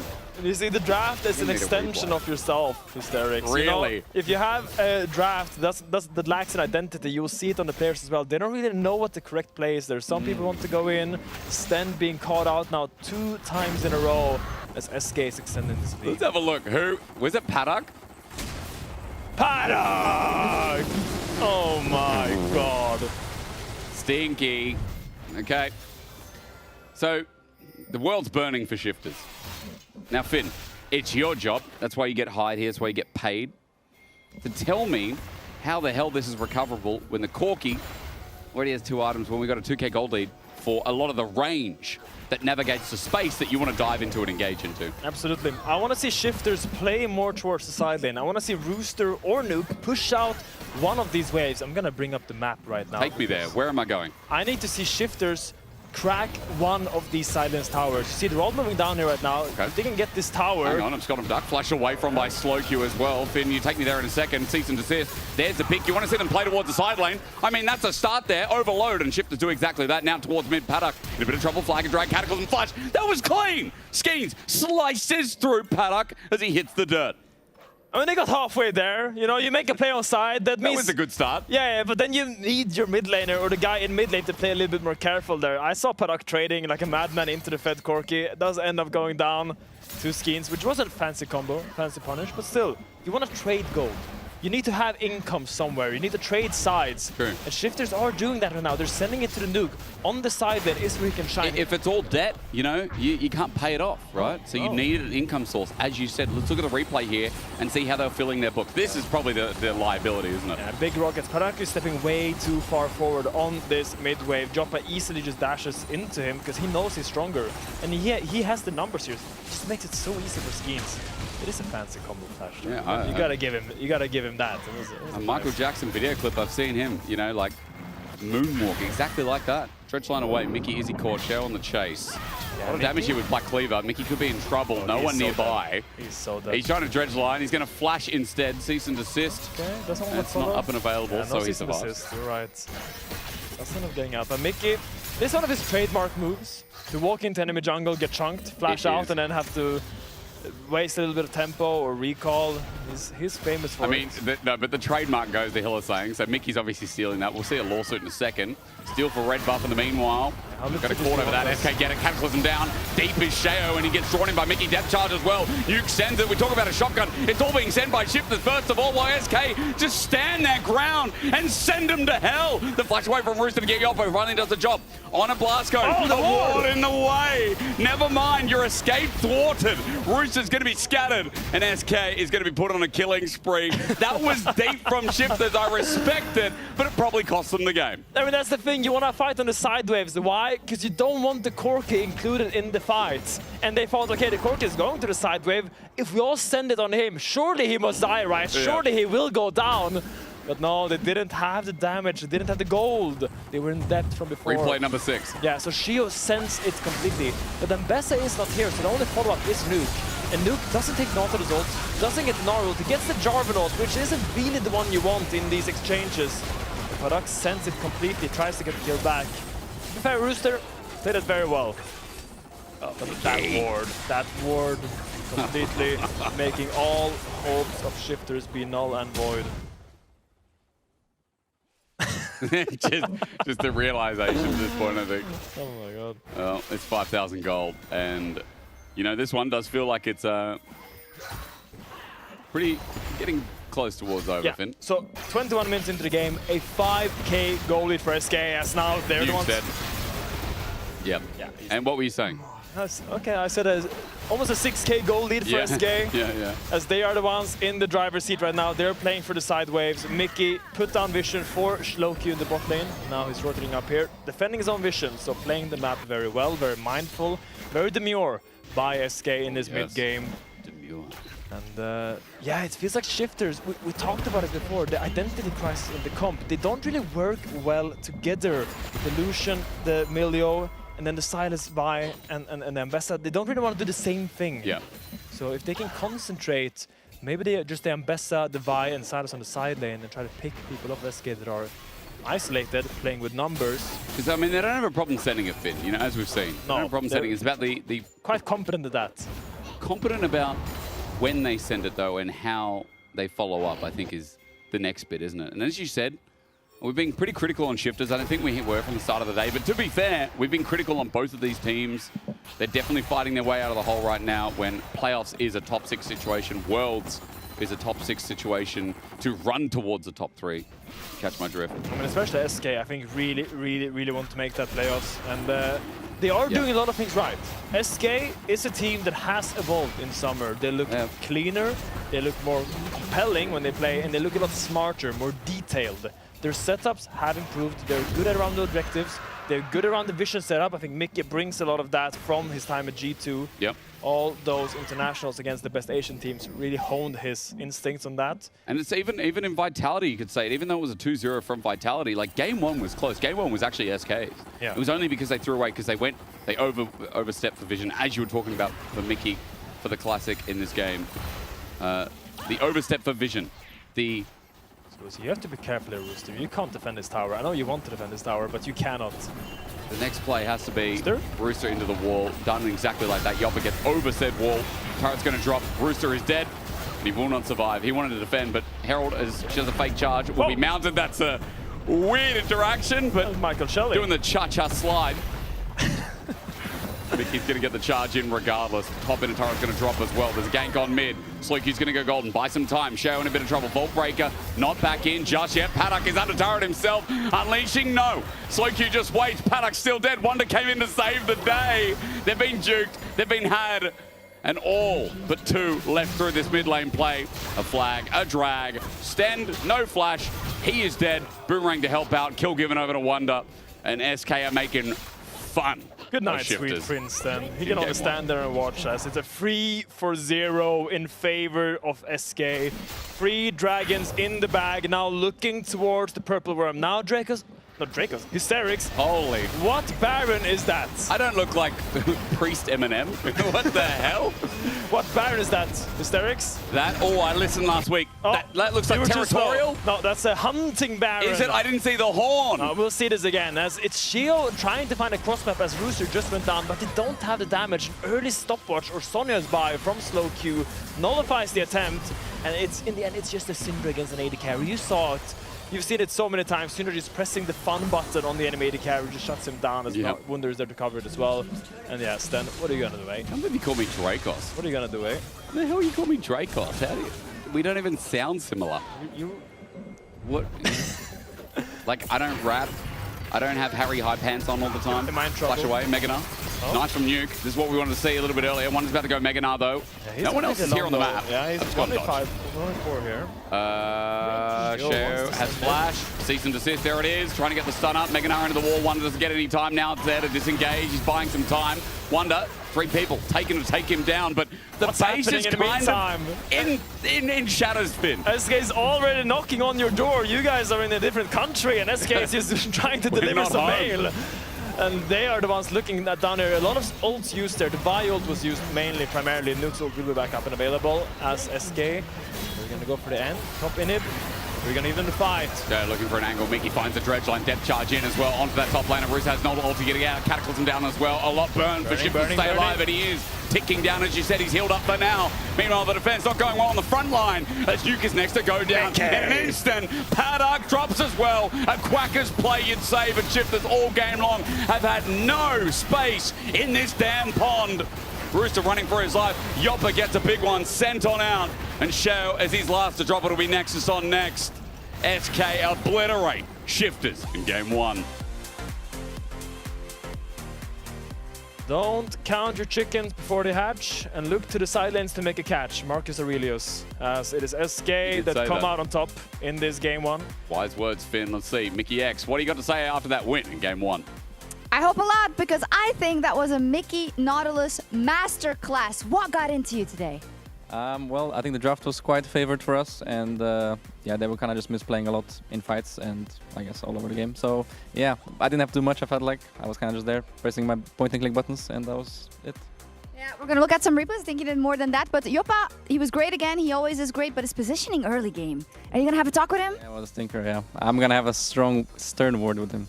I'll let you do that because it's necessary. But yeah, I think he's underselling it a bit. I think his Nautilus was pretty cracked, guys. Yeah, I agree. I also think there's going to be some fanfics written about Mickey having a stern word with Yopa. Especially the delivery. The way really. he presented that. Oof. Yeah.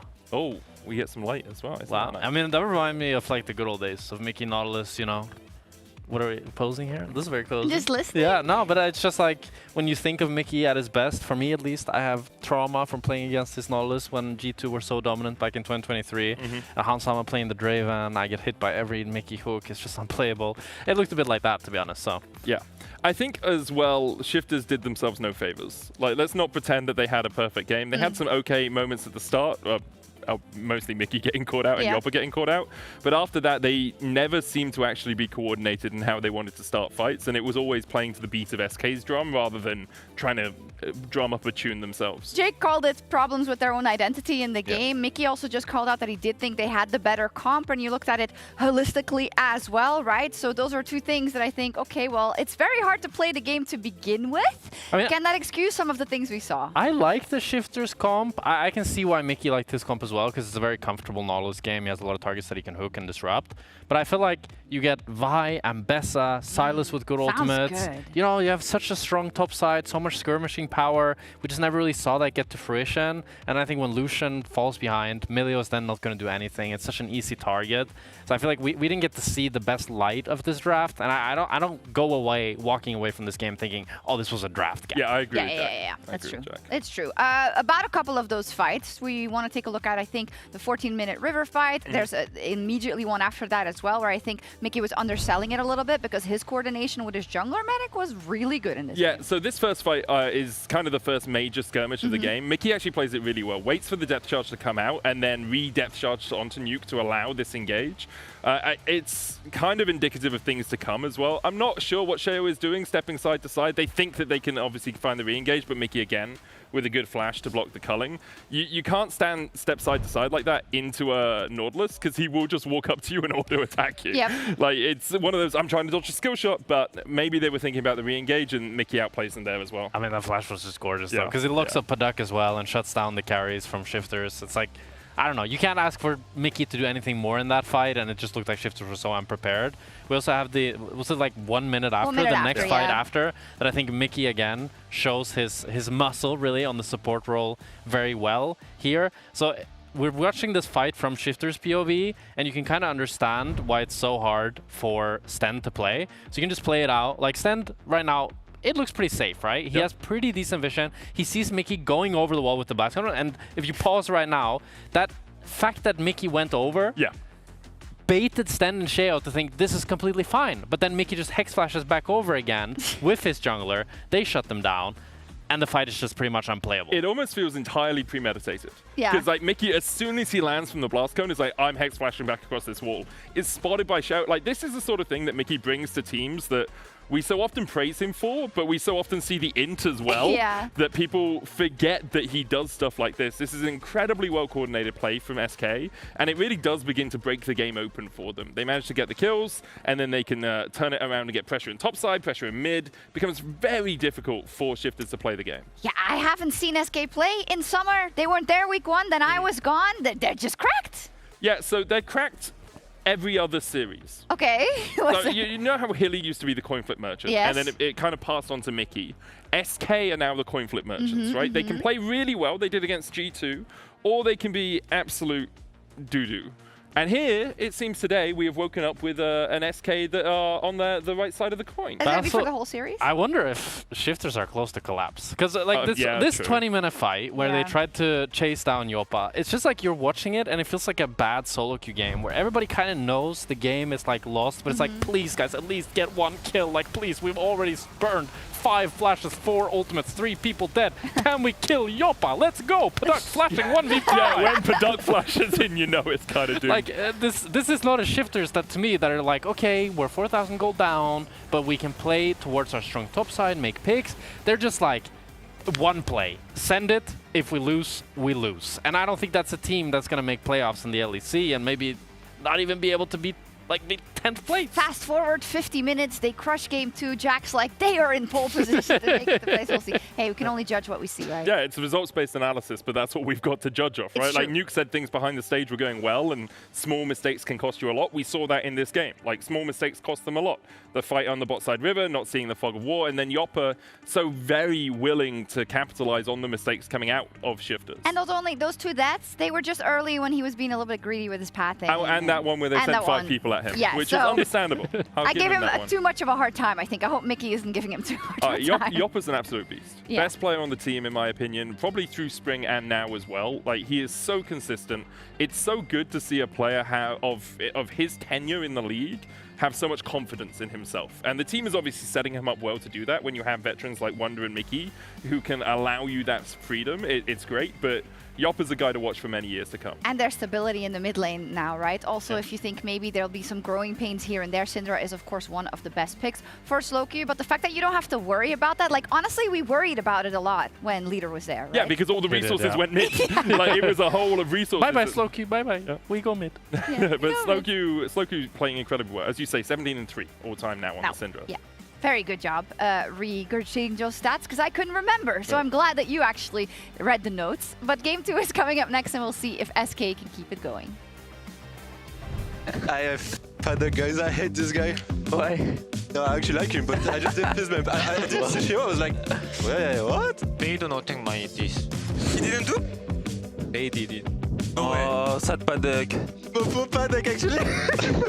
He was waiting, like he was looking at me like this, you know? And then I just left. Look at myself, Okay. Dash was that enough? Care about the blast come, boys. Everyone stand there. I'm blocking it. Oh my god. Yeah. Give me one. We have to die with Nash. It's like kind of like tradition at this point, so.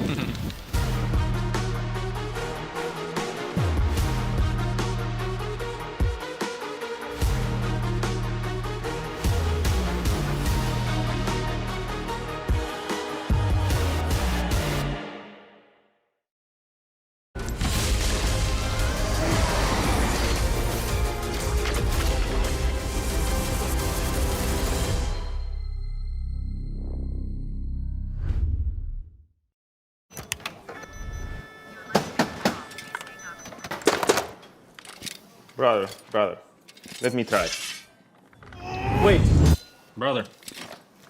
Let us break this instead, brother.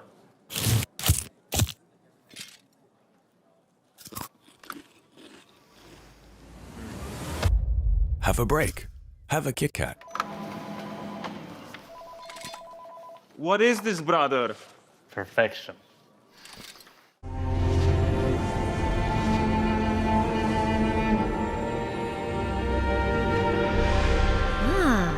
A new champion. Welcome to my shop. You'll need the right build. Choose wisely, because every upgrade brings you closer to the next level. So tell me, how will you level up?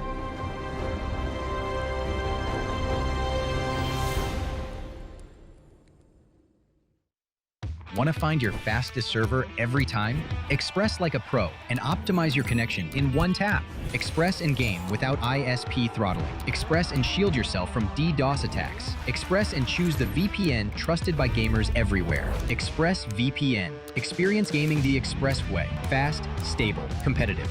Outplay the world. It's time to Express. Unlock free Hextech rewards, exclusive skins, and more. Scan to subscribe. In your best man speech, you said my wife is funnier than me. That's factually correct. Okay. We're in range. It's fine, man. It's fine. Relax. I've got this. I have years and years and years of experience. Yeah, but it's gonna last. And there we go. Look at that. What are you so worried about? Oh,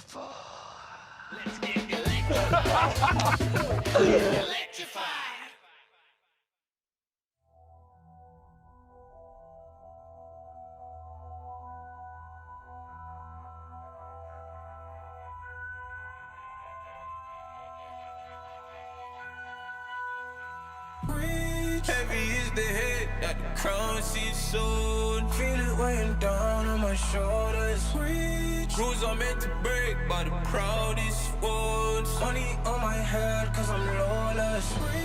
Taking no relate, walking down this road. I don't relate, being the same, ain't no debate. Cause rules are meant to break by the proudest ones. Didn't do recon, but they wanna lead him and guide him straight and tip him off axis. I was in a belly of the beast, meanwhile they was cutting man deep like sickle or mantis. I've been winning off practice, not clout or digital captions. World's in madness, how am I gonna manifest greatness if I don't make actions? I don't need reasons, I just need money and power and stat lift. I don't wanna do it like that, like that, like that. That method's too underhanded. The big man said it ain't landing. Never gonna profit off badness. Never got a dollar off sadness, but I've been sunk so I don't do sanctions. Heavy is the hit, that crown sheet soon. Feel it weighing down on my shoulders.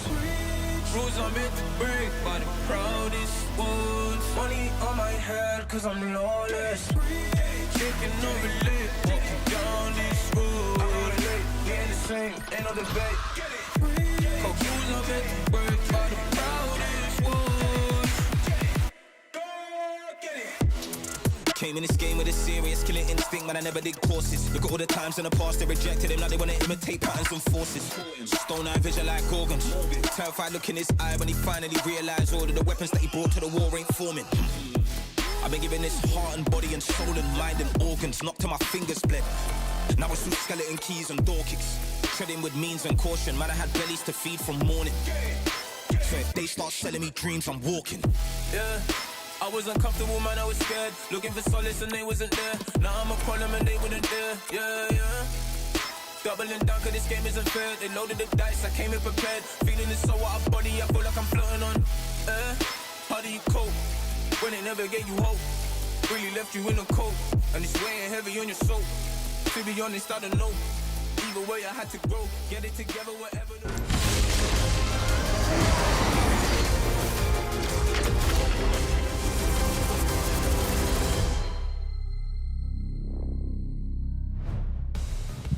Big thank you to Medic as we go cold into game number 2 here between Shifters and SK.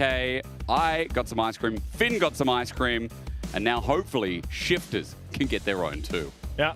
Which is a good bit. They need to chill down. They do. They definitely need to chill down a little bit because game 1 they came in with a lot of ideas. You can tell you have the Lucian Milio. They picked it really early, very confidently on the 2-3 rotation. But they didn't really find much. They got a really good trade level 1, but that's pretty much where they peaked in the game. So going into game 2, what I look at for Team Shifters is give me a composition with an identity. Know what your team wants to do and then execute it on it. You don't need to overcomplicate things. Yep. Simplify, simplify, simplify. You want to engage? Go engage. You want to poke? Go poke. But just commit to one idea. And I think hopefully we can see a Shifters that looks a little bit more put together.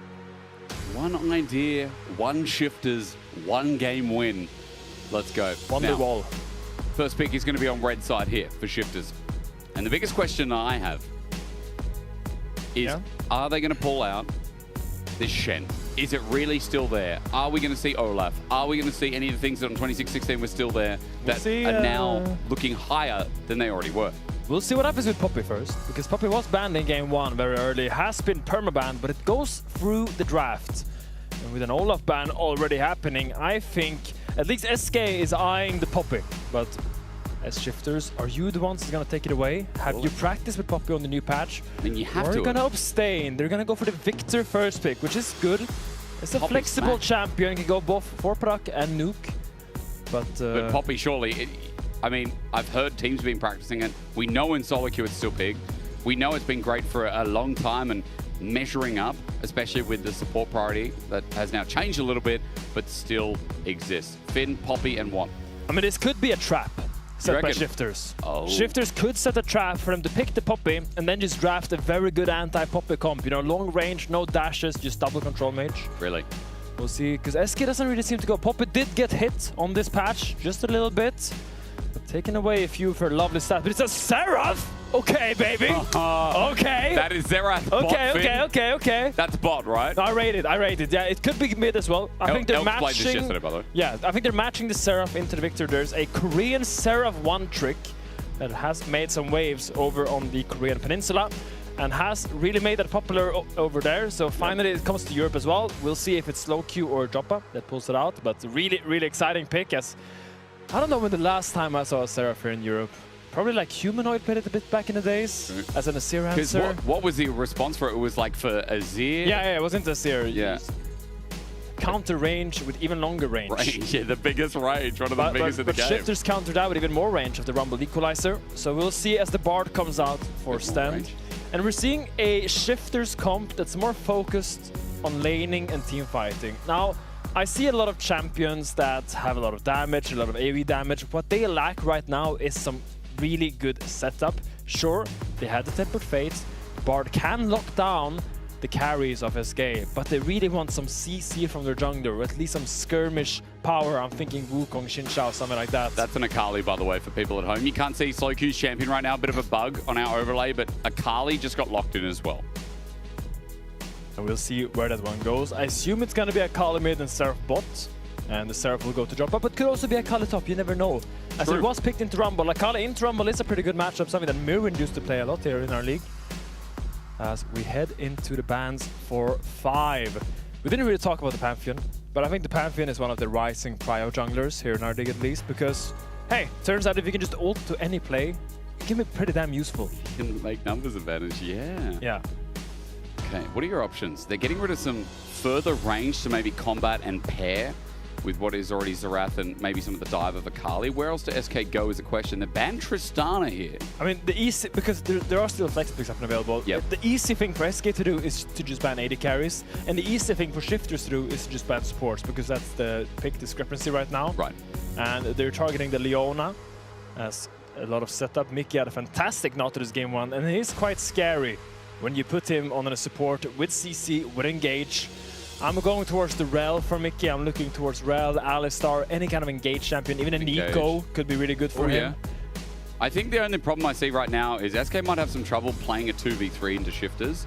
Like, a little bit unfair. Obviously, we're going to bring that draft back up for you. And all jokes aside, as I said before, it is Akali. Imagine 4v5. Invisible champion, missing no, and it is the Akali. There you go. Oh, look at the overlay. Oh, hot damn. Okay, all right, production, show off a bit. Yeah. Okay, no Rel, no Alistar. We're going back to Camille, baby. Thank God. Medic is so happy right now that Camille is still being played. 3 different nerfs. They nerfed her laning phase on the champion. They nerfed her support XP. And they nerfed Thunder Sky. Halo Blades. Halo Blades as well. I was going to say Thunder Sky. So that's 4. Make that 4. Yeah. Because it's usually the first pick in support. And Poppy's still up. Poppy is up, so maybe the trap was left so that they could put the trap in. Did they forget about Poppy, or are they just so confident? But is that Poppy jungle, right? It has to be. Yeah, and that Poppy's going jungle. It's good into Akali. It's good into Camille. It's good into Pantheon. So maybe some overconfidence from SK in this draft, kind of disrespecting the Poppy being available, as it will be matched together with the Jhin from Paddock. And we'll see what will be your magnum opus here in the draft. Because we don't know where champions are going. This could be Camille top. Camille top got a lot of buffs. Yeah. And it's fine into the Rumble, especially when you have Pantheon. The Camille lockdown together with the Pantheon is something that can really easily lock him down when you get level 6. Do it. Give me Camille top. Oh, it's Camille top. Oh, our game is thriving. Is that a Rel top? No, it's not. Shut up, Finn. You said it before. Camille top. Poppy going to come into the jungle. This is glorious. This is evolution, as Victor would say. Glorious from SK. Finn, what does the comp do? We got range, we got a lot of dive. We got a crap load of dive. So SK has a textbook 1-3-1 comp. Okay. You have Camille, you have Akali, you put them each on a side lane and you watch the push and either try to rotate or pressure towers. Easy. Or not easy, it's quite a difficult comp. But let's say easy for now, why not? Other side, Shifters. Team fights. Okay. Rumble, not a very good side laner against either Camille or Akali. True. Victor, also very vulnerable on the side lane. Shifters need to group up. They need to use their lanes to stack dragons and force SK to group into team fights. Because SK, they can't play 1-3-1 if there's a potential dragon soul in favor of Shifters. So Shifters has to play disciplined, use their pushing lanes to secure some early dragons, and really force SK to group into them so they can't just run the side lanes with their Pantheon, Akali, and Camille. Finn, I'm in love. I'm in love with our Game 2 draft. Either way, a slice of something different, really, from both teams here. We're going to see if the Poppy is enough. We're going to see if Shifters have done enough in this draft to carry themselves out. Game 1, we talked about it. Shifters, different mechanics. It feels like at least this time we're on the same page. A little bit more in the same book, I should say, for Shifters Game 2 draft. Definitely a lot easier, and I think the Poppy is such a draft saver for them. I think if they didn't have this Poppy pick, the draft would be really difficult to execute on. But now Shio, he can just kind of play the bouncer. He's just going to go to these lanes that want to fight and make sure nothing is happening, you know? He's just showing up, hey, anything going on here? And everyone is going to be like, no, we're just chilling. Cool. We're just laning, we're just farming, getting some creeps here and there. Meanwhile, over at SK, we'll see how top lane goes early. I would love if we can pan the camera over to top side in the early laning phase. Heard that. He likes top. Because Rooster has Ignite. Wunder has TP. Now you see Wunder has went for Grasp and Sorcery. That's a Scorch and Mana Flow band. And did we do that? What they changed for Camille is now her W is a very low cooldown, level 1. So you're basically just trying to chip down the Rumble over time with your W and set up a potential eventual all-in. Sten is on a ward, yeah, you're spotted out there. Let's see what happens bot now, because Rooster is gonna get pushed, has started the Harpoons. But I don't think there's gonna be a bot dive considering Shio is there to cover. And the top lane matchup will be quite slow. Camille doesn't really want to trade into Rumble early. And Rumble just wants to basically use his Scrap Shield, his W, to block the Camille W every single time. So unless Rumble W is aggressively into the Camille, he should be able to deny that poke and kind of keep a firm grasp on this lane. It's really when Pantheon gets level 6, Camille gets level 6, that's when the matchup becomes really scary for Rooster, because you're in constant dive threat. Now, I know you're talking about the W as well. A lot of the big changes came from mana increase, but passive defense is down. However, I think the timing, Finn, is really important. I know we're looking at mid, looking at the trades, but how big it is that top laners can trade more effectively, more often on this Camille. Yeah, I mean, the problem with Camille is that she's a fantastic side laner, a fantastic team fighter, but her lane has always been very, very weak. So sometimes it's hard to pick her and actually get to that position safely that you are so strong in. But now, when you can just W them off cooldown, it's a, 12-second cooldown level 1. You can just constantly use that to kind of keep control of the laning phase, because the problem with Camille was that a few years back, they made top lane wider.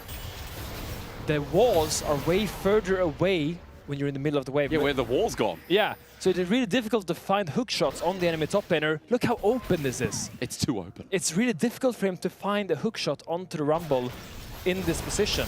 So what you do, you can only really trade with W like we saw there, but then it gets eaten by the Scrap Shield. So I do have Rooster favored in the 1v1. Okay. It's really on Pantheon level 6 that things are going to start getting explosive. Well, let's see. For now, he's level 4 in the river. He's just taken Scuttle. Behind enemy lines is Sheo. Slow Q already got weak from the trade. It was Nuke poking out. Now Sheo's found out. Jungler's going to 1v1. Skeens just gets him off the mid lane's back. Flash away. Worried about that shove that Sheo is going to send Skeens into the wall. Yeah, also Rooster was moving first from the top side. If he can just walk up, Ignite, get Nimbus Cloak active and try to run him down with Harpoons, your flash is already, that will not save you there, so use it early, gets out, quite a good call. But now Joppa! All in as well, into Paddock, sends the Eye of the Destruction right into Paddock's face, flash Shattering Strike. If I could speak and say death, but no, first blood goes over to Shifters first. Paddock is alive! Yoppa needs the range, but he gets Deadly Flush, and Sen got the autos down as well, with the pot sticking a level up. Yes, Yoppa alive for now, it saves his graces. Only 4, now there's a flash for Sen, flashing away from the Eye, but it's into the waiting arms. Magical Journey out, flash from Sheo, Poppy down! Shifters on 2! Skeens now trying to get the kill back, finally gets something back, but a Magical Journey denied! A passage of play through the bottom lane that Shifters styled on. Because I want to get these junglers out of here, as it's a super aggressive play from Joppa to set up. I haven't seen Seraph in LEC in 2 years, and I've never seen a Seraph make a play like this. You don't have a combat summoner. I don't know how he thought he would win this. You see how close it is, but they lack the damage. He has went for the TP.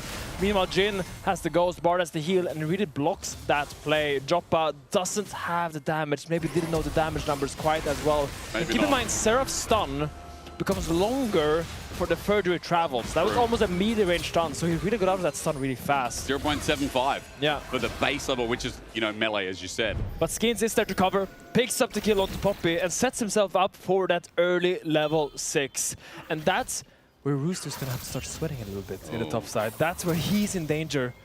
As the mid lane matchup, we haven't really talked about it. Nuke has had a firm grasp on this mid lane matchup. Will that change now? 6 acquired by Slow Q. He will be about 8 CS up here if he gets this entire wave. Decent. So let's take a stock of what happened here, Yeah, Mysterix. stock. I love stock. Tell me, where are you going to start first? Joppa is in a tough spot now. Yeah. He's down 300 gold. He doesn't have flash on Seraph.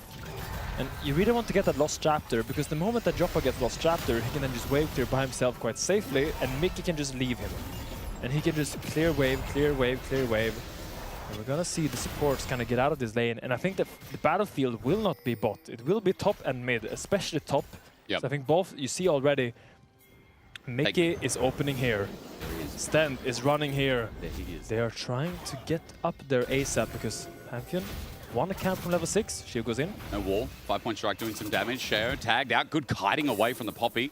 Sure can flip out. Slowq just paces himself. Skeens looking for level 6 here to man drop on, well, really anywhere, and just get that little advantage. Grubs up in 1 minute 50, but top still continues to be the prize here, with Rooster once again getting first move.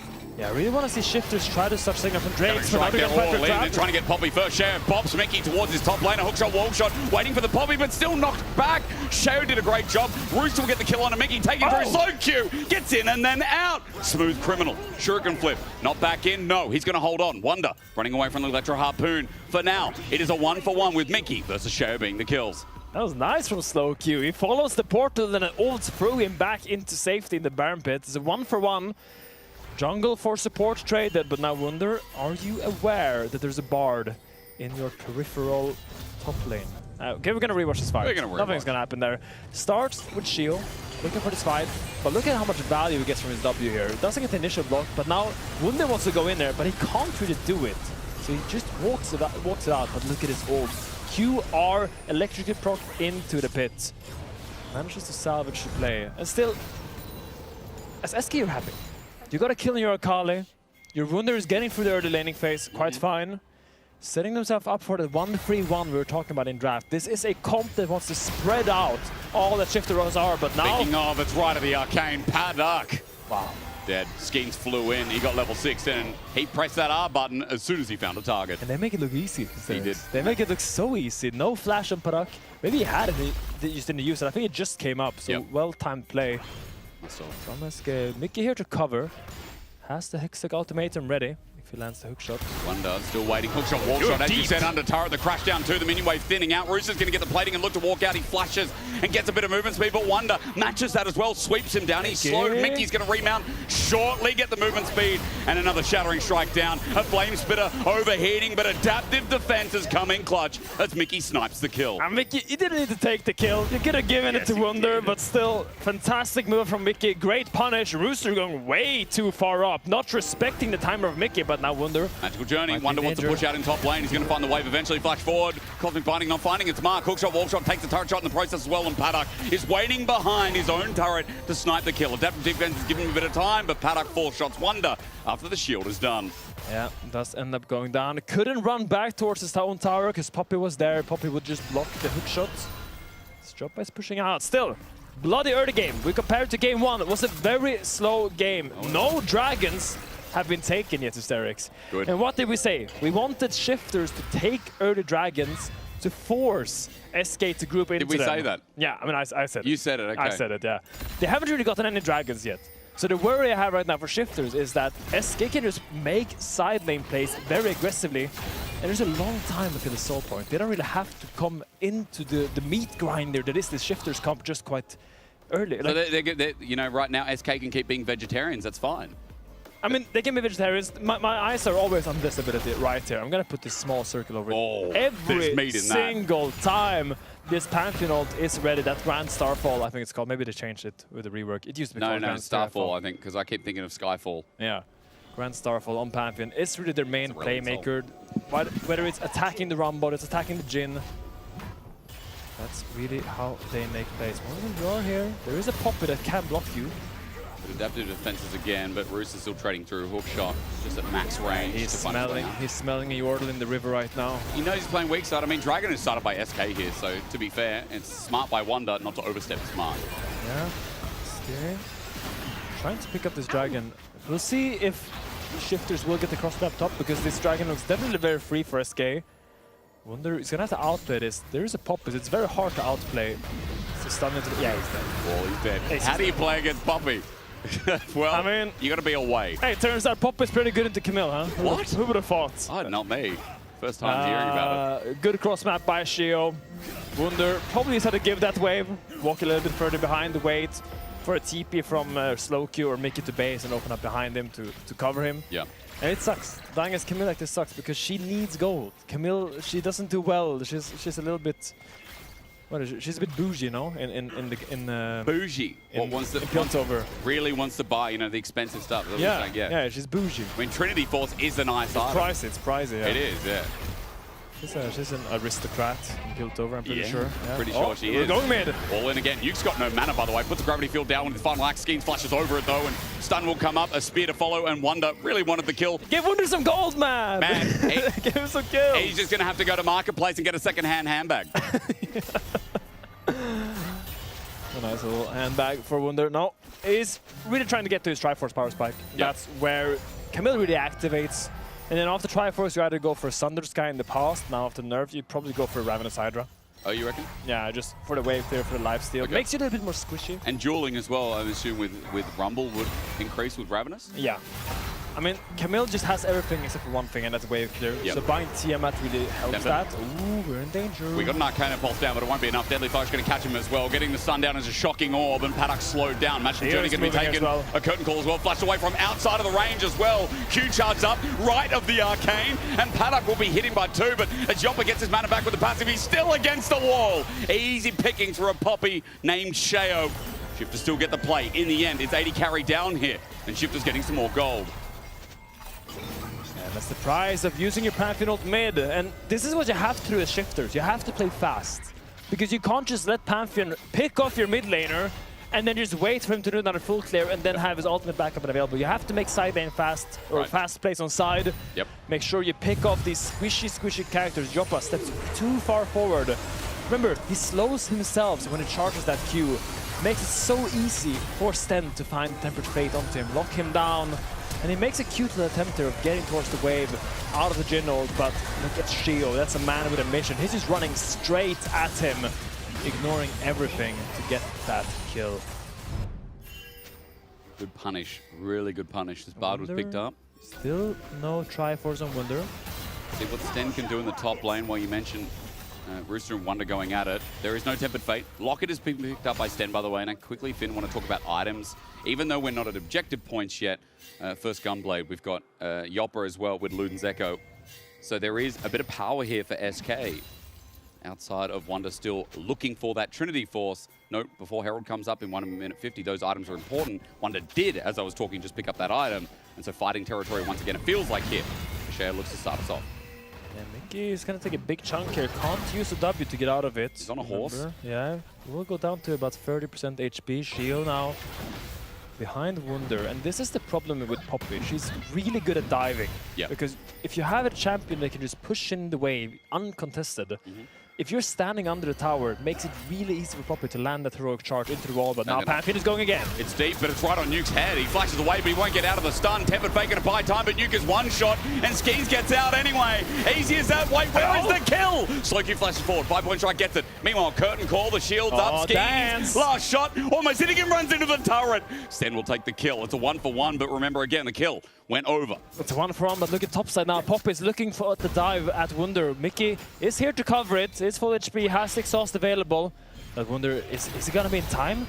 Hook shot, shield, flash, Mickey's here, gets interrupted here by the steadfast presence. Meanwhile, Keeper's verdict misses. Shara doesn't get the shot. Wonder looking for his first kill of this game. He's going to get the Hextech sweep, the Ignite down as well. Waiting to uppercut Shara to the face. It's a shutdown for Wonder. Rooster flashed in now. Hook shot, wall shot, no way away then from Rooster, and he's in a 1 versus 3. No one to save him. A crash down. Wonder's kiting in and out and in and out, and the kill is being gifted over to Yoppa. It's once again another Arcana Pulse, but Wonder comes in with a hook shot, wall shot, and takes 2. Camille's back in the game. Camille is so back, baby. Now 2 kills onto Wonder. Paris the topside dive. And look at this. This is kind of what happens. We're first going to look at his bot side play. As Nuke just ends up being way too far up, gets hit by the spear of Pantheon ult and just goes down there. But the fact that Jin can hover, You know how long range he has with that curtain call, Skeens. Doesn't have the fancy feet to get out of it, and just walks into stand, gives the kill over to Bard, I guess. But look here, Wunder just ease straight onto the Poppy. Sometimes when you play Poppy into Dash Champion, you know the take on Dash on you, so sometimes you forget to W, just because you don't expect them to do it. Because you think they're never going to do it because they're scared of it. So Wunder just did it, he just eat onto the Poppy. He doesn't block it. Yep. And ends up not really getting anything with that steadfast presence and just gets ran down here. I mean, he got the Rel W. Hey, Rooster flashes forward super aggressively, wants to trade kill and save his jungler, but now you are way too deep. And look at Wunder just dancing around him. Oh. Clean passage to play. SK, locked in. I mean, the game's not done. Close to laptop. Laptop, or maybe the game he thinks is done. I mean, gold is even. Second dragon is up. Tempered Fate going to be on Yoppa again. Stun doesn't connect, and now that shocking orb's down. Deadly Flourish going to connect under a tower that's basically dead. Mickey saves the day, though! And so does Skeens! Baby! Protect the God of Thunder. Yoppa's going to survive while slow Q, we look towards bottom lane. He's going to be ganked. Shadow coming in. Nuke as well. The laser's down, the damage enough. There is no Shroud to save his life. Shadow's going to put him up, send him into the sky. Pantheon ult coming in. What? No, it's right of the Arcane. They look similar, those textures. But Wonder is TPing. He's here with a Hextech ultimatum on Nuke's face. He will get stunned up, but he's already done the damage. Mickey gets the crush down. Magnastorm as well. Shadow's now deep without anyone to support him. Yes, Mickey dies, but it's a trade. Shadow's in the dirt. Wonder thinking about going back in. Sweeps. Hook shots. Wonder nuke. Uppercut for a double. Wonder now running away. He's already done his job. And this Dragon is as good as SK's with another firm play. You know what I said game one, Asterix? I said that Wunder can only play Gnar. Pretty much. Paraphrased. He's styling on shifters on this Camille. It's like we're back in 2019, baby. Oh, 2019. I mean, Wunder, what a performance. Navigating that fight so well. The patience that you need to play Camille is something that he puts on a full display right now in this game as we're going to break down that fight. It starts mid here. And it's SK trying to look for Joppa. Once again, he charges the Q, think this is an easy target. But Mickey with the Hex Flash and Skeens with the real flash just means they have more people. That's a 2 versus 3. Shio was not in his play at all. He was way too far away. Wonder just took a magical journey, Deadly Flourish, and Shadow just got a free wall. Okay. Well, Dragon wasn't taken because health bars were low, and now on the reset, Shifter's going to start this off. Power of a caster curse, I guess. My bad. Sorry. He felt it. He got so many kills. That's on me. That's on me. And he's yeah, Wunder, that was not where you wanted to be. Goes into the wall versus Bard Pop. I mean, Bard Pop is a nice combo because the moment you're in that wall, you get a double stun. Oh, the Pop is stun into the Bard Q or the other way around. Into the W, into the do I have ult, and then Deadly Flourish. So yeah, SK gives over the Dragon. We'll try to make a cross map. Once again, SK is playing a 1-3-1 comp. They need to play on these silence towers. They don't have the grubs, which isn't the best feeling when you play 1-3-1 comp, but still, you need to make sure that Shifters is running to the sides to fight you. Hi Finn, I have a question. Yes? This should be quintuple Merc Treads for SK, correct? This is a comp where everyone goes Merc Treads? For Surely. SK? Or for Shifters? For SK. I mean, I don't think Seraph needs He doesn't have boots right now. But everyone else, surely. Definitely is a matter of taste for the Akali. I don't think Akali should go Mercs this game. I mean, she's already gone it. That's everyone else I'm asking you about. I mean, yeah, then we're good. A matter of taste, really. Yeah, I mean, they're like in a restaurant, not everyone's ordering the steak, are they? Yeah, I mean, some people just like the lobster more. Some people really like those Sork shoes that are upgraded. But yeah, the Mercs are really strong in the mid lane. Got a little bit nerfed this patch. I think 5 MR was taken away from them, but still, if it's the best choice, you're going to buy them. Okay. I had to ask because, again, from what we've seen, maybe it will save some lives, but maybe it's pointless right now. I will say that Joppa felt really bad. Never mind. Coming in, Nuke gets out with the Proto Belt, but is he truly out? Skeens once again finding the sun up. Tempered Fate going to save the light right of Arcane. Is halted. Hextech ultimatum as well from Wonder. Meanwhile, Show gets sent on back. That's a 3-man from Mickey. Wonder getting out. Storm almost there, but a hookshot, wall shot will save his life. Skeens slowed down a little bit here, the edge of the storm. Meanwhile, we look towards bot, and it's Paddock who's in river, fighting for his life while Yoppa looks at the stun. It's going to be dodged away from Mickey, gets the Shattering Strike right of the Arcane is down, so Yoppa can only press his Q button, puts an eye down once again. The flash, it's slow Q hitting everything right now. 5-point strike as well, into the choke, flash has been burned.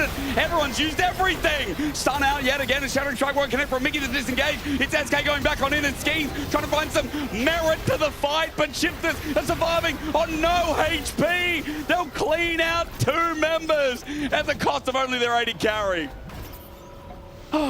Hysterics, hysterics, hysterics. What did we say? Shifters are a team fight comp.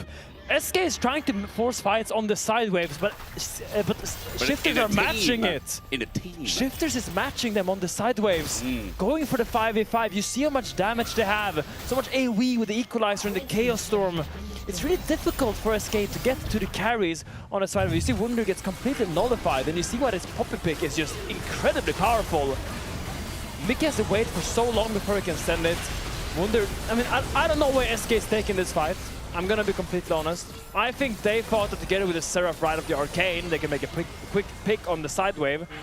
But now the fight just completely degenerates. I thought that Skeens was really strong in this fight. I thought he would be the one to step up and kill all of Shifters. Yeah. But the fact that Slowkey missed that Shuriken after the R-Flash kind of forced him to go in and lasted that pick, and he didn't really have any juice left in the tank right now.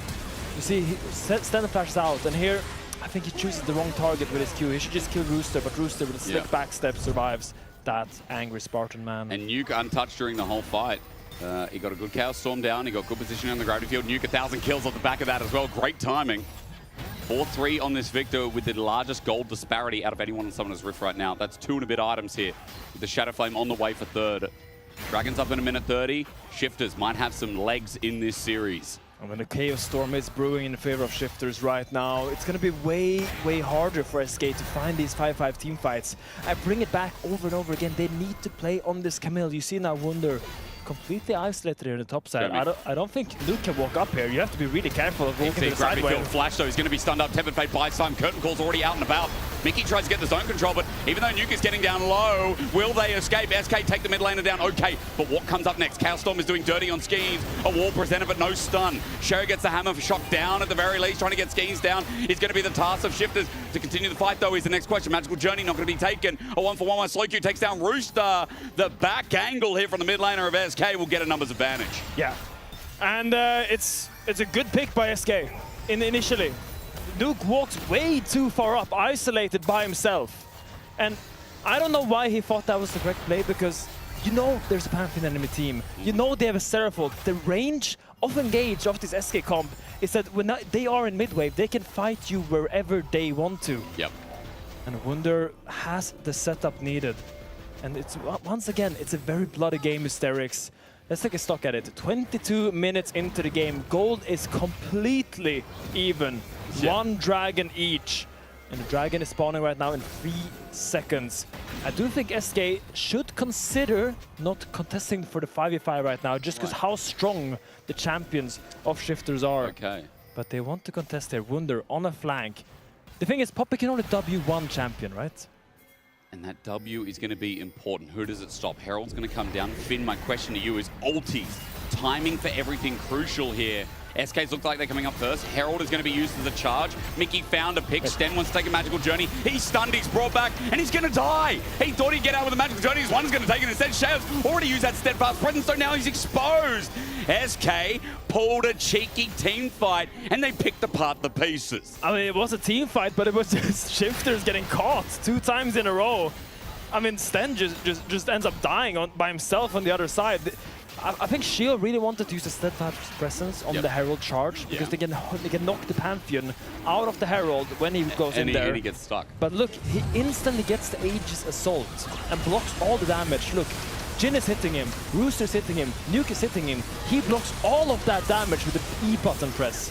And now they don't have anything left, and the Sten is already dead. And what I noticed in the fight as well is Slowkey's on the left, threatening the damage sources, so if they step up, the Akali takes the one that's exposed. Yeah, I mean, good play by SK. They used the Herald mid to secure themselves prio into the river, and when Shifters contested them on mid, they just took the fight. Good fundamental League of Legends. There's now Mickey and Skeens walking into the enemy jungle, setting up a vision line for Slowkey so he can play aggressive on that side lane. The Akali is favored against both the Rumble and the Victor. Yep. And you see Shio kind of has to choose a lane to defend, because he can't be on 2 places at the same time. He's not Hacker Man. He can only choose one of the side lanes to defend. Yep.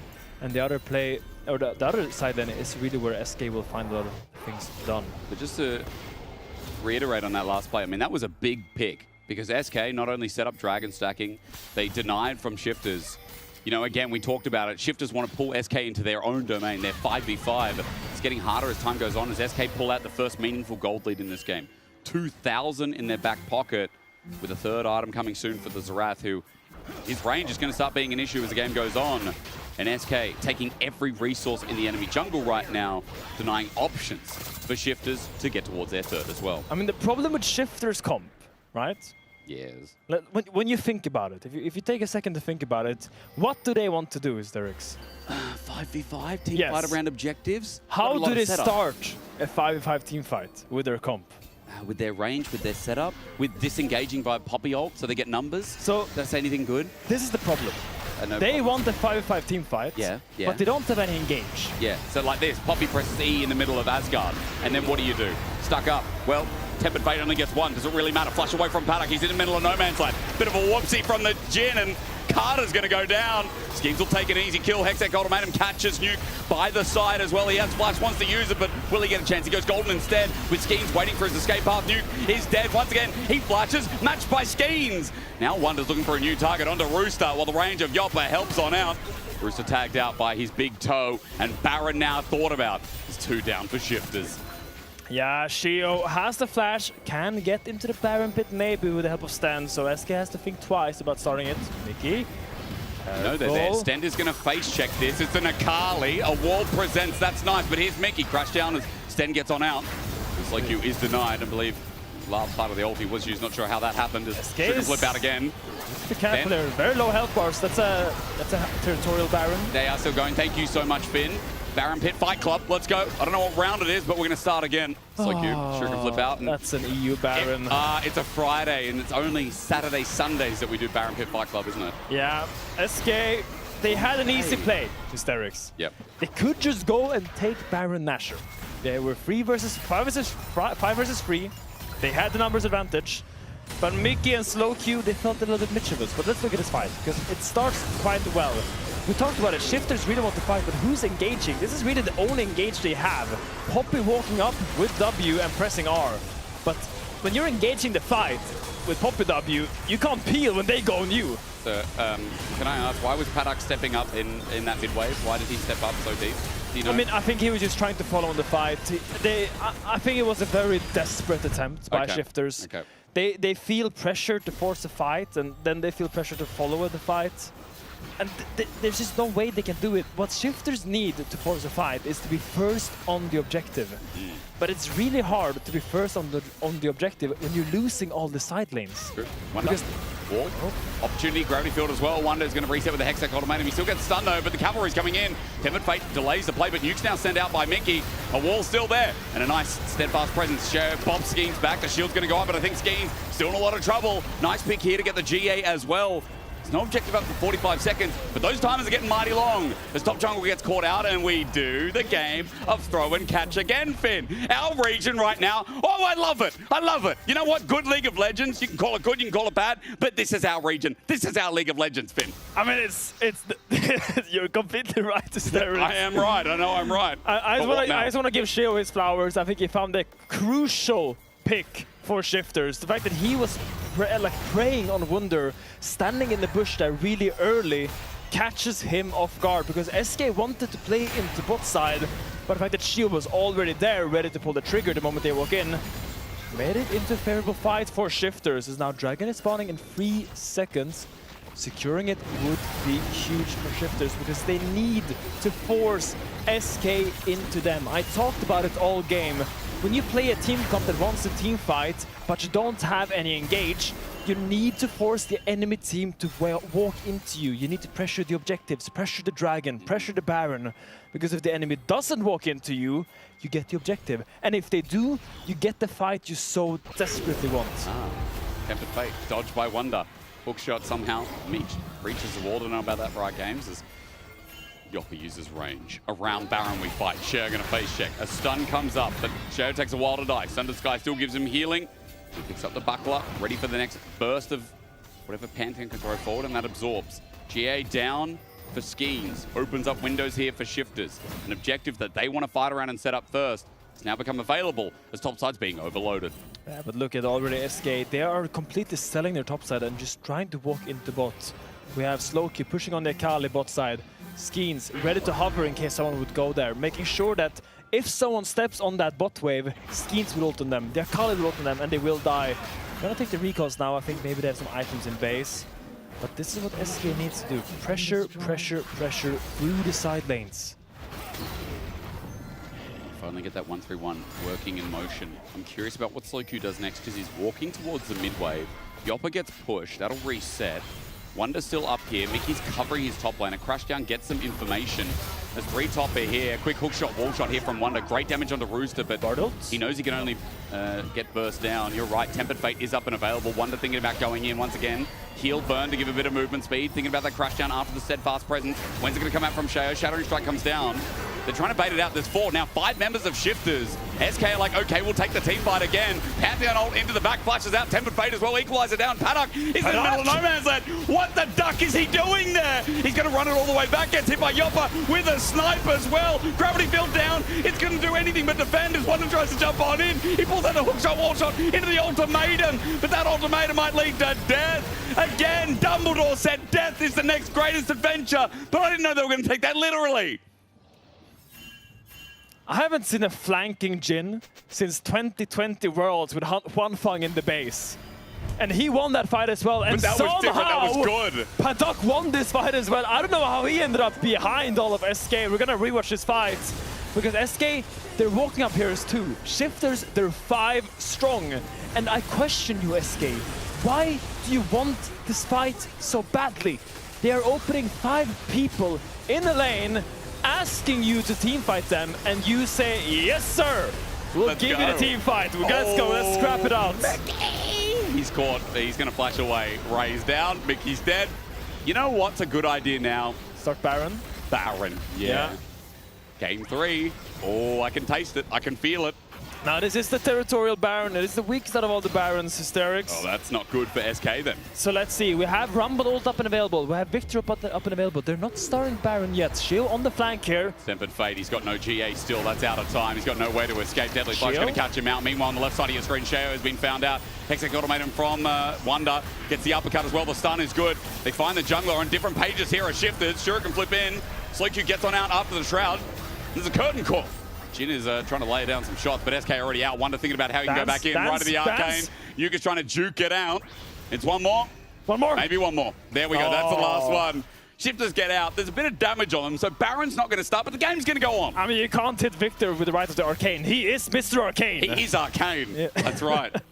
It only charges him up, so they survive. They do lose Shayo. I mean, Shayo was in a different dimension on that left side of mid lane. Yeah, so Shifters found the initial pick there, and they weren't really comfortable running into the Baron pit and starting it, so they were looking for something on mid.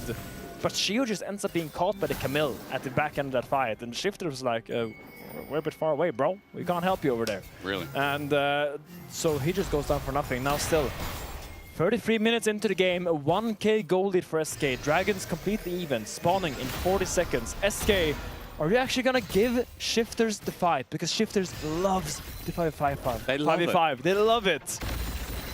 But we'll see where they go. Pantheon ult is available. Nuke, you see, for Nuke to even push one side wave, he needs all of Shifters to hover him. Yep. They need to be so cautious on the side waves versus the Seraph, versus the Pantheon, versus the Camille. But now, because they hover Nuke so they can push out the side wave, they've given up full control of the bot side. So maybe they go top now. This is the time for Shifters to start. The Baron, how quick are going to go? They're trying to bait in. Mickey's walking first. 3 of SK in this side brush. Look at SK. They don't care about the dragon. Paddock, do not walk that way. There is a ward there that SK are ready to pounce on. And so he's going to start it from over the wall, and it's slowly going down as Mickey gets vision. Oh, Rooster. Pantheon ult going onto Rooster. He flashes away immediately. Wonder's coming in. Tempered Fate used on a friendly. Rooster's now stuck. Golden. Cosmic Biting trying to help out. Another zone for Rooster. Maybe it's okay, Finn. He bought some time. He gets equalizer down. It's actually a great play from Stand.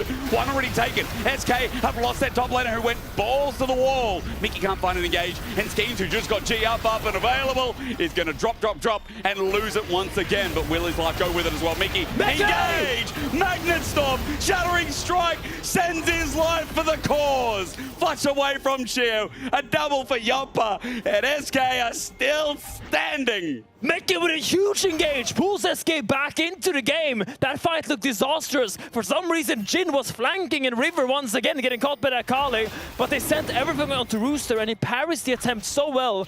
And now SK will look towards this dragon to set themselves up for a potential soul point fight. Soul point fight. Delay Shifters getting their territory in this dragon. SK still got one more in them. Shao's nearby, but he's not going to do anything like a keeper's verdict. So, Finn, replay. Okay, can we just look at Padak? Like, he's not a part of this Shifters team. He's not. He's out there dueling at high noon versus the Akali. But yeah, we look at the other side of the side. The Bartle comes on the Rooster. I thought he would go down, but had the Sonas directly after. Pulls all of SK in. The Serapult doesn't have quite enough damage, and Skeets end up going down. But look at the man of the moment right here, Mickey, with a huge Magnet Storm, followed by all the damage from Joppa. Really salvages this play for SK Gaming. Joppa looking for Shao at the end, the only survivor. An insane play from Mickey. And an insane game that continues on. 45 kills in 35 minutes. Baron sits. I mean, this is EU, baby. This is what we live for. This game, back and forth and back. As now it is SK looking towards this Baron. Look, they're sending everyone up here in the top side. No, I lied. They are covering the Akali on the side. And look where Wunder is. He's prowling, pouncing, in case anyone dares to step up on the side. And Shifters, 5-man mid, looking for a fight. Tempered Fate, away Joppa. Survived with the Proto Belt. Curtain Call's not going to do anything here. Really nice Proto Belt timing here from Joppa. Survived by the skin of his teeth. Oh, Shifters have to get back to the base right now, though. They're only sending Rooster. Can equalize this wave, but the tower's already down. Hello, the base. Rooster's just going to have to paste it out and stop the turret from falling down. That is the Nexus turrets. If there was going to be a push, but SK are not going to overstep. Meanwhile, the push and pull, beautiful. Right of the Arcane as well. Nuke is going to go golden, but Mickey's waiting out of the edge as well. Wonders from the side. The angle from SK. Pair Shifters apart. A Shuriken flip in. Slowq's thinking about trying to end it here, but he will not take it. Wonder presents himself against the turret. Keep his verdict set on up. Hextech ultimatum up as well, but Wonder's dead in an instant. Meanwhile, Slowq looks for another angle in. He's got a Shuriken flip, but he will not take it. SK have lost their top laner. 2 on the other side, or rather 1, excuse me, it was Nuke. It is a 1-for-1 again, and there are no decisive fights in this game, I'm convinced. I mean, the game keeps going, and I was about to praise SK for a fantastic 1-3-1 execution. They split up Shifters, sent Slowq and Wunder on the side wave, and while Shifters are looking for a play around Baron, they're already pushing the base. But then they send it mid here, completely on Padak and Nuke. And while Nuke ends up going down, it's a little bit too deep from Slowq here. Wunder will get caught by the stun of Shio on the tower. Really huge pick from Shio. This is why the Poppy is so good into Camille. If you lock her down, she cannot E out of it because of the keeper's verdict. The heroic presence. It all looks so clean, the angles, the pivot, and then they just step that, they just commit that too much, you know? Yeah, but now level 20 on Rooster, level 18 on Wunder. Rooster has scaled up. His equalizer will hurt. Yes. Still, Shifters in the 5v5 are not weak. SK needs to keep splitting them up. You're seeing Wunder now open bot side, has the teleport available, while Slowq is sending it up here. A 1-3-1 means a pressure at 2 sides, while Shifters are the one grouping in the mid. Shifters still, that Baron would be everything.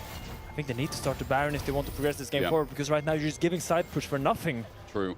And then they're going to have to move, and then the Global's going to be up again. Skeens already has that ulti up again, and Finn, that right of the Arcane starting to hurt. Tempered Fate used on the Pantheon. That target might not be the best. Mickey stops out Cher from finding an angle too. The shields are up from Skeens. This is on the 3. Boom. Finn already said, right of Arcane there. It's hurting when it connects. Paddock dodges away the last one, a good sidestep. But look at the side lanes. Wonder in 1 running through the broken inhibitor. Top lane for an Akali looking for the inner turret. And this is where SK now can use the side push to retake this side of the jungle. They can hover with both side laners and give Mickey the space to go in and put some deep wards. Flash, Cosmic Binding. Sten haven't... Yeah, good try, good try. Nice.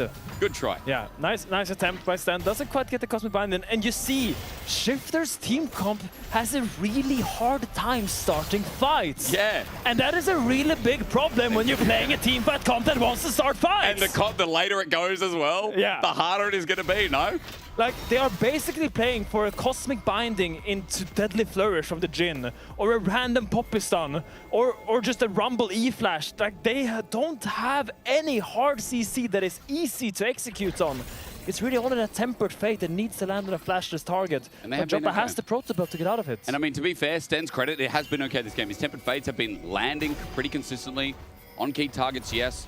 Also just trying to throw it out and see what they can fish for. Under Mickey going to be spotted out for the engage angle off the side. Dragon's up in 15. But look, Wunder's once again in the top side, just split pushing. SK Shifters, what are you going to do? Are you going to start this Dragon? They have realized they need to be first on the objective, but it's a little bit too late. They're not going to face check on SK. They've got a bit of range. Mickey is the one who can do it now. They've spotted out the movement towards Dragon. That's going to start. needs to set up through the flank, give them the space to walk in there. Shio by himself. Tempered Fate. This time it doesn't connect on anyone. They get the stun down, and Shao is going to face Tank first. The curtain call comes out. Mickey's going to dodge away with the crash down as well. Job of the target. Soikyu's been spotted out. Magical Journey there as well. TP going to come on in. As you said, Wonder's committing for the fight. It's going to end right here. Going golden in the instant he comes in for the TP. Rooster's going to flash away, but it doesn't escape him. Wonder comes in, finds the perfect target. Rooster Hectic ultimatum, and he's down. Right at the arcane, he's hitting Shao from the side with a 5-point strike. He's going to do the same. Shao about to drop as well. Shao is going to run. He flashes away. Soikyu runs in the middle of gravity field while Wonder does the rest on the bottom side of the fight. Yu comes in, sends out the storm, and Soikyu dies. He drops down, but it's a trade off with a one-shot from Yoppa, who's going to TP and end this debacle of a 52-kill game. The LEC is going to see it 2-0, but we saw yuckity sacks. And the work of Marcus Aurelius, death smiles at us all, but all a man can do is smile back when you see SK versus Shifters in the history books. And Marcus Aurelius also said your soul takes the color of your actions. And the actions of SK this game have been colorful. Their side laning was immaculate. The 1-3-1 comp from Slowq and Wunder, I think, was executed fantastically. It was messy at times, but this is what we like to see, Sterix. We like to see teams draft unique comps and execute them well. Well, Finn, player of the game, Skeens, Yoppa or Mickey? It's a tough one. Skeens, I think Skeens had a fantastic game, but Mickey in the game 1 with the Nautilus, in that game 2 on that Rel engage on mid, I think he will be my vote. Well, as they take their bow, that was an important series for SK, all jokes aside. 2-3 now. They dig themselves out of what is brewing to be a bottom side, soon to be eliminated. And at the bottom, Shifters 0-4. Yeah. Today might have been that day. Today might be the day they look back on with their schedule and say that we should have won that. We needed to win that. AD's going to break it down. They're joined by Yoppa and Wonder after a very fun game too. You can throw it at the camera for all I care. Yes, here they are. Congratulations, 2-0. Very clean Zerath, Yoppa. Or maybe not that level 4. We all watched the flash forward play, no? Yeah. Yeah, the Zerath was prepared. There was a bit of doubt. Should we go for it? Should we not go? Who was the doubter in the team? He doubted himself. We were all like, you should go for it. Like, I saw him like in the morning, every single day actually. He was watching like Korean Zerath montages. Okay. And I was like, yeah, I mean, we should see the Zerath. It ended up being a little bit of a cocktail draft after, but we got the things we wanted with the champ. So it's Yoppa and Viper up there next to each other, right? As the Zerath bot lane players now? Yeah, I mean, I saw it there. It looked decent. Just picked it up. It made sense with our dive comp, so I think if there was a game to try it was this one. A dive comp that turned into a poke comp because they had Poppy and everything. How did you give them Poppy? Like the entire composition here is like, we don't want to play into Poppy. We cannot disclose our meta read right now. It's very, we are SK Gaming. Okay. We are leading the meta right now, and Poppy is useless, so that's why we gave it to them. Okay. Yep. And you could see we won, so. Yes, yeah, that's true. Poppy was going off, but so was Skeens, right? Tell me a little bit about if... Oh, sorry. Yeah, he was. I think so. He was always there. Okay. Yeah, he's there. He's there. Like, he was the long-range engage, and then he was the finishing I was just inting, so I don't know. No, except for that one play. And you know, of course, the call came out from Finn immediately. 2019 Camille Wonder. Yeah. But I think it got to your head because afterwards... Honestly, mechanically, okay, I did a lot of bad things. But like, on Camille, I haven't played it that much. I think I played pretty well, but Yeah. it was a hard draft for sure. Oh, now all of a sudden it's a hard draft? Maybe because of the poppy on the enemy It was always a hard draft, but I'm sacrificing myself for the team. I make Joppa shine. Yeah. With my pick. Thank you, Wunder. Yeah, I did enjoy watching you make that really big outplay and then miss the cannon immediately afterwards. So it's we need to buff Kimble Wave Clear. Yeah, it's true. The Q just doesn't do enough damage.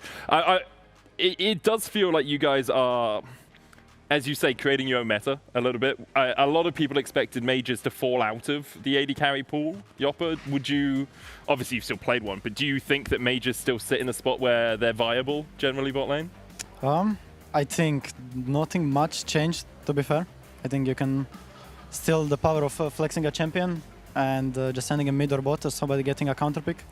And you can always lane into anything, so I think nothing much changed, to be fair. Do you think it's because you're quite a new player that you don't have the ego that other AD carry players have? Where they're like, I must play AD carry? Yeah, I don't mind like just poking from range, getting some free kills. It's more chill than like having to try hard perfect mechanics, outplay everything. Would you agree with that, Wonder? You think Joppa's... He has no ego. He's like, this guy is so innocent. Like, he thinks he's the worst player in the league. I try and pick him up every day, but like, I don't know. He's starting to get it now. Like, got a pentakill week 1. Ever since then, it just downhill, you know. Now, like a good Serath performance. Maybe we'll see him smile a bit on the stage. Yeah, maybe. We're always praising you as like the pillar, like everything else is burning around you. Yeah. Top lane is on fire, mid is getting into it. There's a your new WoW support's patch dying, out, so Wonder's like, distracted. Yeah, You know. so if you want some ego, you should probably watch everybody is always praising you. As a team, though, you've now got 2 wins across the course of the split. There's a possibility of playoffs, right? It's a difficult schedule still for you guys, but MKOI look like they're struggling. That 6th place spot is maybe available. Do you guys think that you have what it takes to actually get into playoffs? I think our schedule looks kind of easy. Oh yeah? Okay. But I mean, there's K-Corp, it's undefeated. But besides that, we are playing against 3 other teams that are below us in the standings currently. I think we're 2-3, right? Yeah. So there's hope.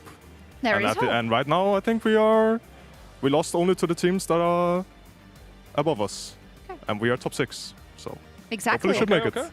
But we are, of course, like we would have liked to have won against Na'Vi and Vitality and these kind of teams. It would have been important. It would have been nice. But you can make up for it. Joppa, what do you think about your chances of playoffs? I think Fnatic game is like extremely important since we are fighting with them for playoff. So I think. Are you? I mean, like, no offense to Fnatic, but they're 0-3. They don't look like a top 6 contender at all. Are you just trying to be magnanimous, or do you act like? I guess this is more me asking you: do you think Fnatic are playoffs contenders actually? I mean, kind of depends. Yeah, we're gonna see tomorrow. Kind of depends if they fix their issues, but they're also like a team that is fighting for playoff with us. And if we get momentum going, and then we are playing Heretics next week, I think gives a really good shot to make it. I didn't mean to cut you off. I'm sorry. It just in my head, Fnatic are bottom. He does that all the time with me as well. It's true. just how it is. I'm sorry, Joppa. No. Our key player of the series was Mickey X. Let's go. Turning back the clock. Deserved Wonder or not? I have no idea what he did this game. Okay. Actually, he was covering top a lot because I mean, Bard was also, I guess. I mean, supports are just a lot top actually, so I did see him. Yeah, in team fights, I don't really know. I guess like he had like this good turn after I inted. Yeah, I'm dead, so I did get to watch this one. And like I was surprised that we didn't just get completely stumped here. So good from him there. Deserved. Didn't get completely stumped. Good from him. GX Vitality is coming up next. Joppa, who do you think is going to win that one? I think Vitality has it in the bag. I think they got the upper hand. They are starting to scale up. Fiesta is looking way better. So I would give it to Vitality. Wonder? Same? It was GX. Yes. Well, we beat GX and we lost to Vitality. So with that logic, I think Vitality should be winning. Makes sense. All right, we'll talk about it a little bit more after the break, but thank you so much for joining us. Congratulations on the 2-0, and we'll be right back with GX versus Vitality. Into the waiting arms, magical journey up, back from Shadow, popping down, Shifters on 2, Schemes now trying to get the kill back, finally gets something back, but a magical journey denied. I have flash. Yeah. Can you focus party? I have nothing, I have nothing, sir. I have to jump. Oh, shit. Yeah. Oh, that's insane. We can end again. I guess so. Rumble stop. Rumble. I hit. We can headbutt. That's it! That's the Camille. That's the Camille. Okay, I think we've f***ed up draft. Like.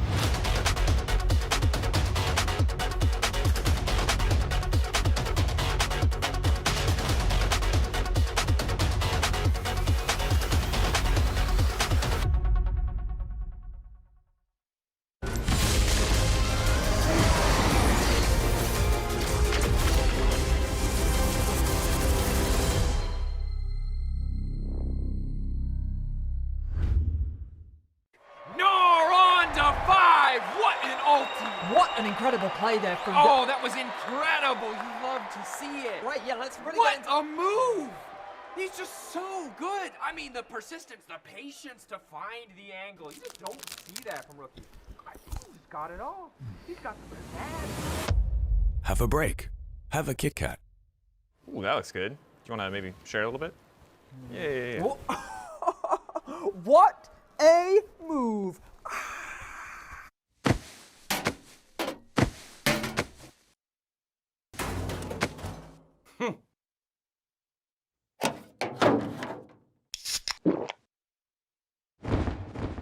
Red Bull gives you wings.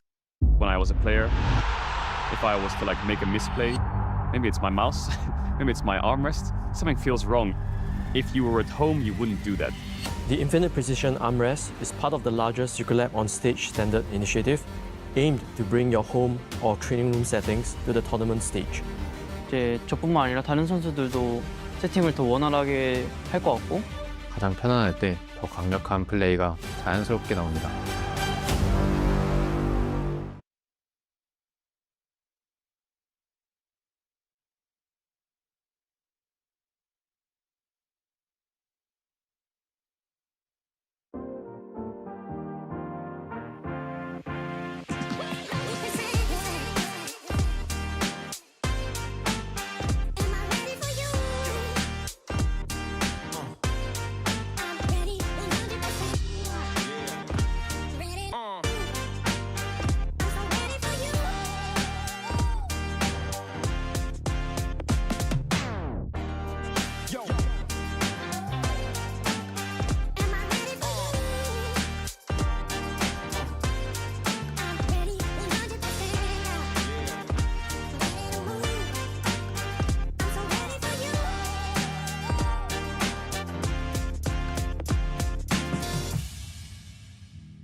Let's go.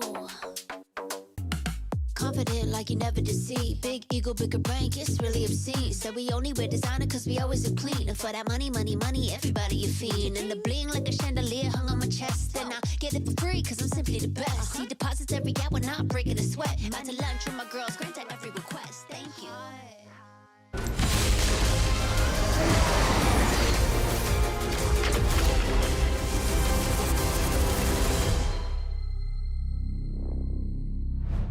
Welcome back to the LEC. It's time for Vitality versus GX. Some would say the battle between the third and the fourth best team in the LEC if you looked at the standings, or maybe that's what you actually believe. Do you two believe that?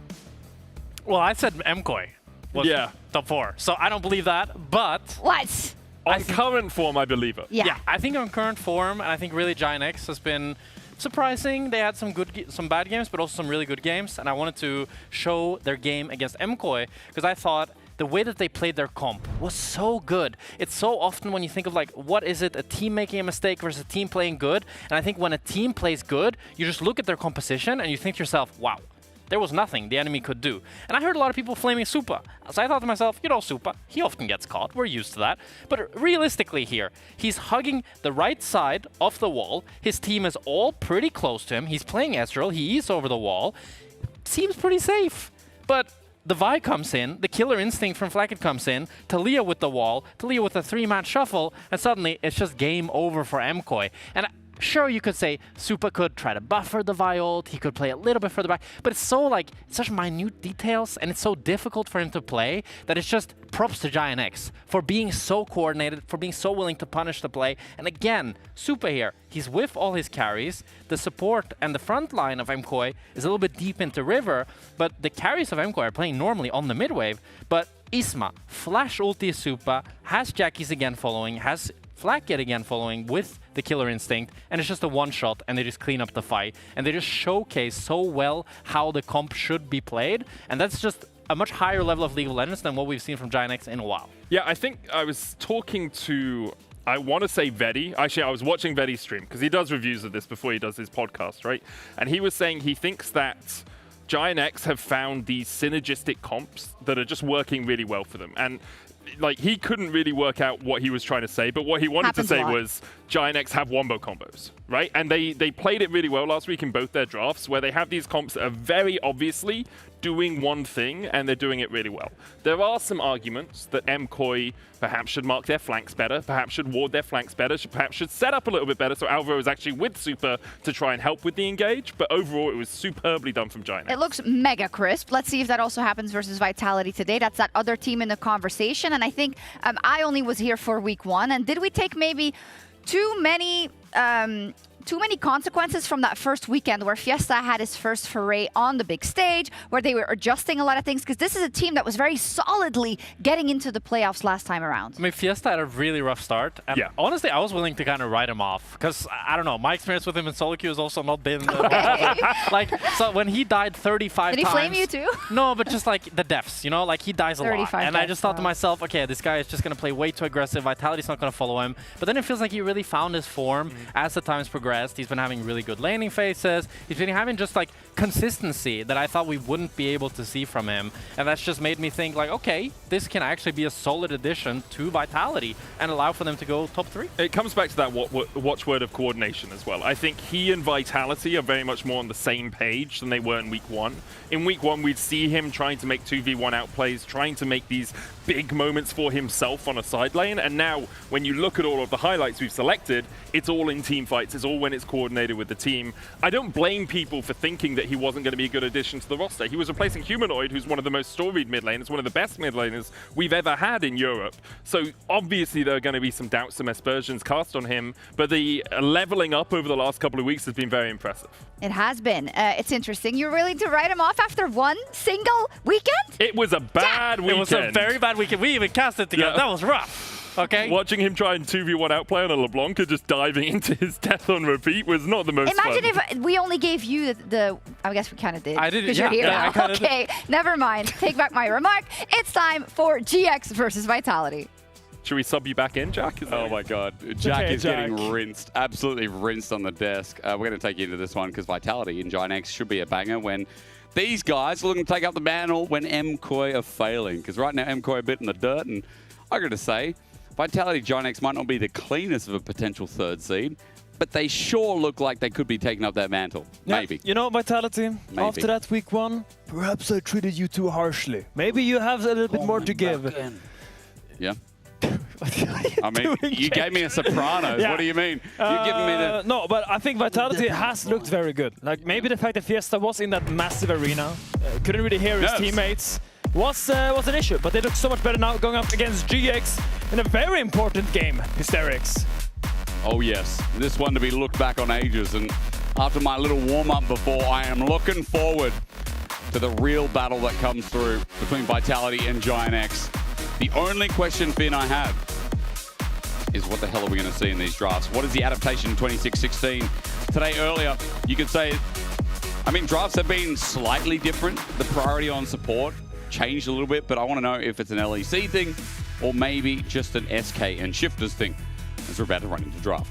Yeah, I mean, I'll see. One of the new prior picks does appear to be Vi. We'll see if it's quite as high priored. Vi and Pantheon, to me, are the junglers to look out for, especially when Poppy is out. And we will see if the teams agree with that, because it is, as you say, mages, a little bit nerfed.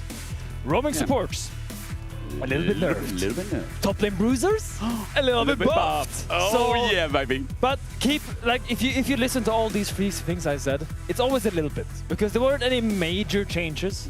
So a lot of the core meta will stay similar on this patch, unless some incredible breakthrough, ingenious breakthrough, it goes across in our league. But we are now into draft, into the game one, and already, I will spoil it to you. Nocturne? No, that's not what Sorry, happened. yep, Nocturne. Vitality banned Nocturne, and GX banned Cassiopeia. Okay. Urgot not seen yet. Syndra's going to go as well. You're about to get that on your screen. We're just slowly getting the same bans that we had last game, last series rather. Jace also has just been a must-take. That's looking like the next one here on the side of GX. Vi still up, Finn. Orianna was passed over in the last series. Varus is something worth mentioning. Yeah, I mean, to me, it's Vi. There's Victor as well, especially with Syndra and Cassio being taken out. Getting that best flex mage is quite valuable. So we could see a Victor first pick here from Vitality. They're banning the Nautilus. So maybe when I see Nautilus ban, you have to ask yourself, why are we banning Nautilus? Okay. What is Nautilus good against? Enchanters. What do you want to pick on 2-3? Probably an Enchanter lane. Probably a Milio, maybe a Lulu. So that's kind of where my mind goes when I see the Nautilus ban. And setting that up with a strong, engaged jungler like Vi would make a lot of sense. First pick or not, Rumble also up and available. That Jarvan is an easy response. If you go Vi here, Giant X still have that option of going Rumble Jarvan. Yeah, and here over to GX. As you say, Rumble is open. Now, Rumble Prio is pretty odd in our league. Some teams love it, some players do not care for it. Right. Giant X, I think, are one of the teams that can play Rumble.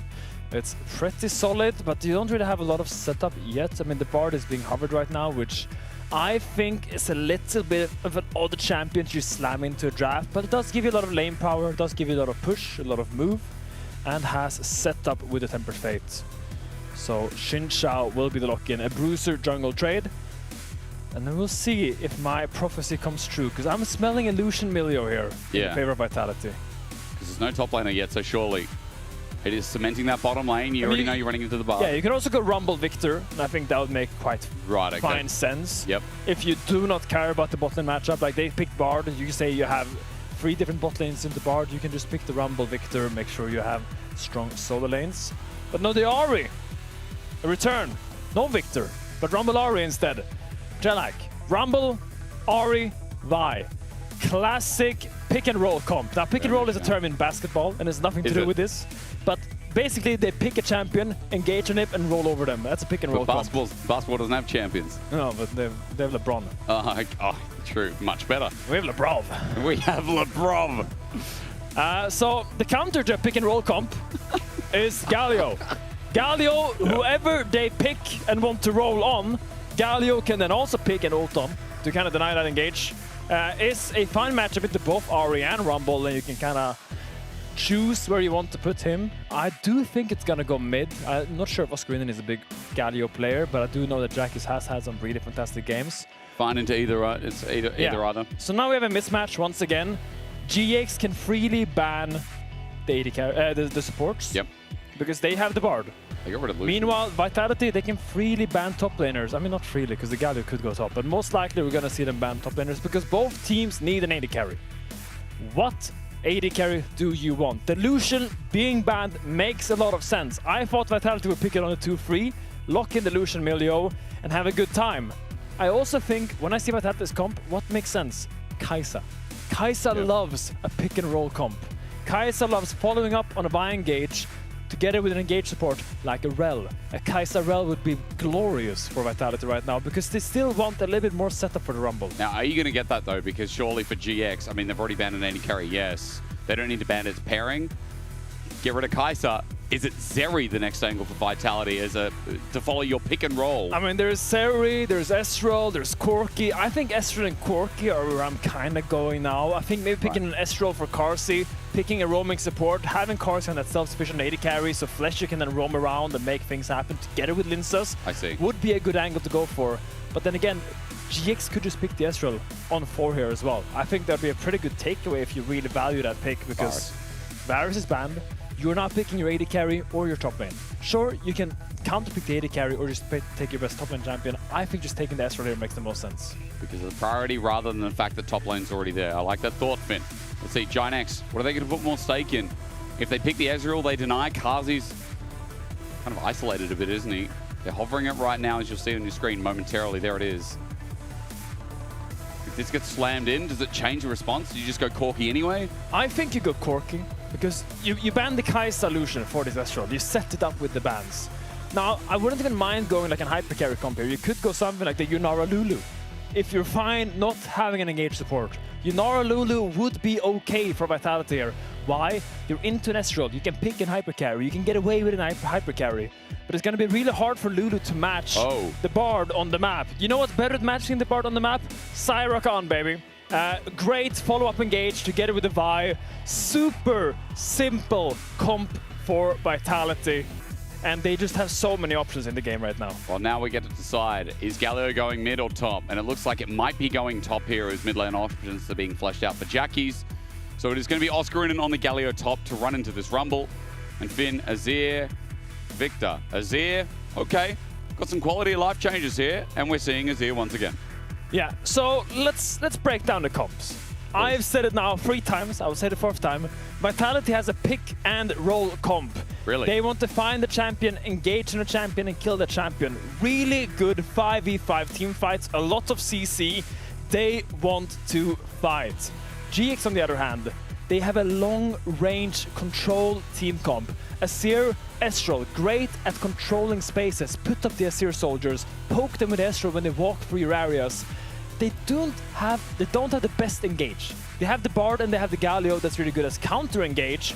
If Vitality is sending it on them, they have an easy time parrying the engage of Vitality, and the Xinqiao is used there as a strong bruiser. So GX, control areas, poke them down, and then disengage the fight when it happens. Vitality, send it on the enemy carriers and try to kill them. Pick and roll. I mean, that's Vitality, what their bread and butter is known for as well. Nuck back on the Rumble, and it's going to be his most played of the split so far. Is it as good as Kasane? Probably not, but hot damn, it's still Nuck, who is the leading solo killer up in that top lane. Jackie's also on his most played of his career. On the other side of the rift, on his Azir, it'll be his first of the split, but obviously not his first of his career. 15 damage on that Q. A nice buff. Give GiantX a breath of fresh air. It is 3rd versus 4th. It is a battle for 3rd, really, and a battle for the question of who can step up to the plateau alongside KC and G2. Is it GiantX or is it Vitality as we run into game 1? As the players walk out here, we see GX getting control of the bot lane bushes. Now what is Fleshy doing while Bard is in lane? He's warding the enemy Raptors, tracking where the enemy jungle will be. They will know exactly when or when not Isma is on those Raptors, making it easier for Linsas to just farm up and get his level 6. Vi before level 6 and Vi after level 6, 2 completely different champions. Very true. Whenever you play with Vi, you want to make sure that she has a solid early game and doesn't need to feel pressure to go and gank, go and cover. She just needs to farm to get level 6, and that's really when she joins the game fully. So I assume the Astral Bard will get pushed in this lane due to having 2 range champions. Fleshy landing the Gleaming Quill, getting some heal back. Damage. Carsey is just receiving this wave. Now, we didn't get to talk about it, but in draft, obviously, it's been muted out. By the way, Fiesta hits level 2, Orb of Deception does connect, and Jackies gets electrocuted. I want to quickly mention that top is neutralized by Oscarinen, but in terms of how they've been going so far, as the wave pushed out first and level 2 hit by Oscar and Shield Durang going to connect, but Nuko just hit level 2. Nuko has once again been on a bit of a tear. His laning phase, not too bad considering that he almost averages a solo kill a game. I mean, if anything, it's beautiful to see him being solo in KDA. I love a top laner that dies a lot. I think Who cares about KDA? has been a star player, even in this summer split. He is the reigning MVP of our league. And he is kind of bringing that performance, except for week 1, where he didn't really look like himself. He's really been ramping up throughout this summer season. And I think he has a lot to prove, because last playoffs didn't really end well, so getting a comeback there. He got the MVP, and then it looked rubbish after that. I mean, Vitality bombed out in playoffs after everyone was like, yo, this could be the time, this could be the run. Maybe they go to MSI. But instead, 0-6 was where we ended it. As Flashy looking for an angle on Flackett. Gleaming Cool not going to connect. The knock up there. Arcane shifted away. Flackett's got some sustain thanks to Jun, who's back at level 3 now. Remember as well, a lot of supports want to get towards that level 5 for what it's worth, but yeah, roaming has been minimized. Today, what our learning has been, Finn, is that like supports have been more lane focused here. That's very true. But still, just because you're laning focused doesn't mean you can't link up with your jungler now. Jun walking together with Isma, making sure that he can get at least one crab this game, because the bot crab will go over to Linces. You really don't want to give Vi a double crab. Jun is just here making sure Isma is safe to go for that. In case something weird would happen. Is he gonna full rotate up and look for a diver? I doubt it, Hysterics. I doubt it.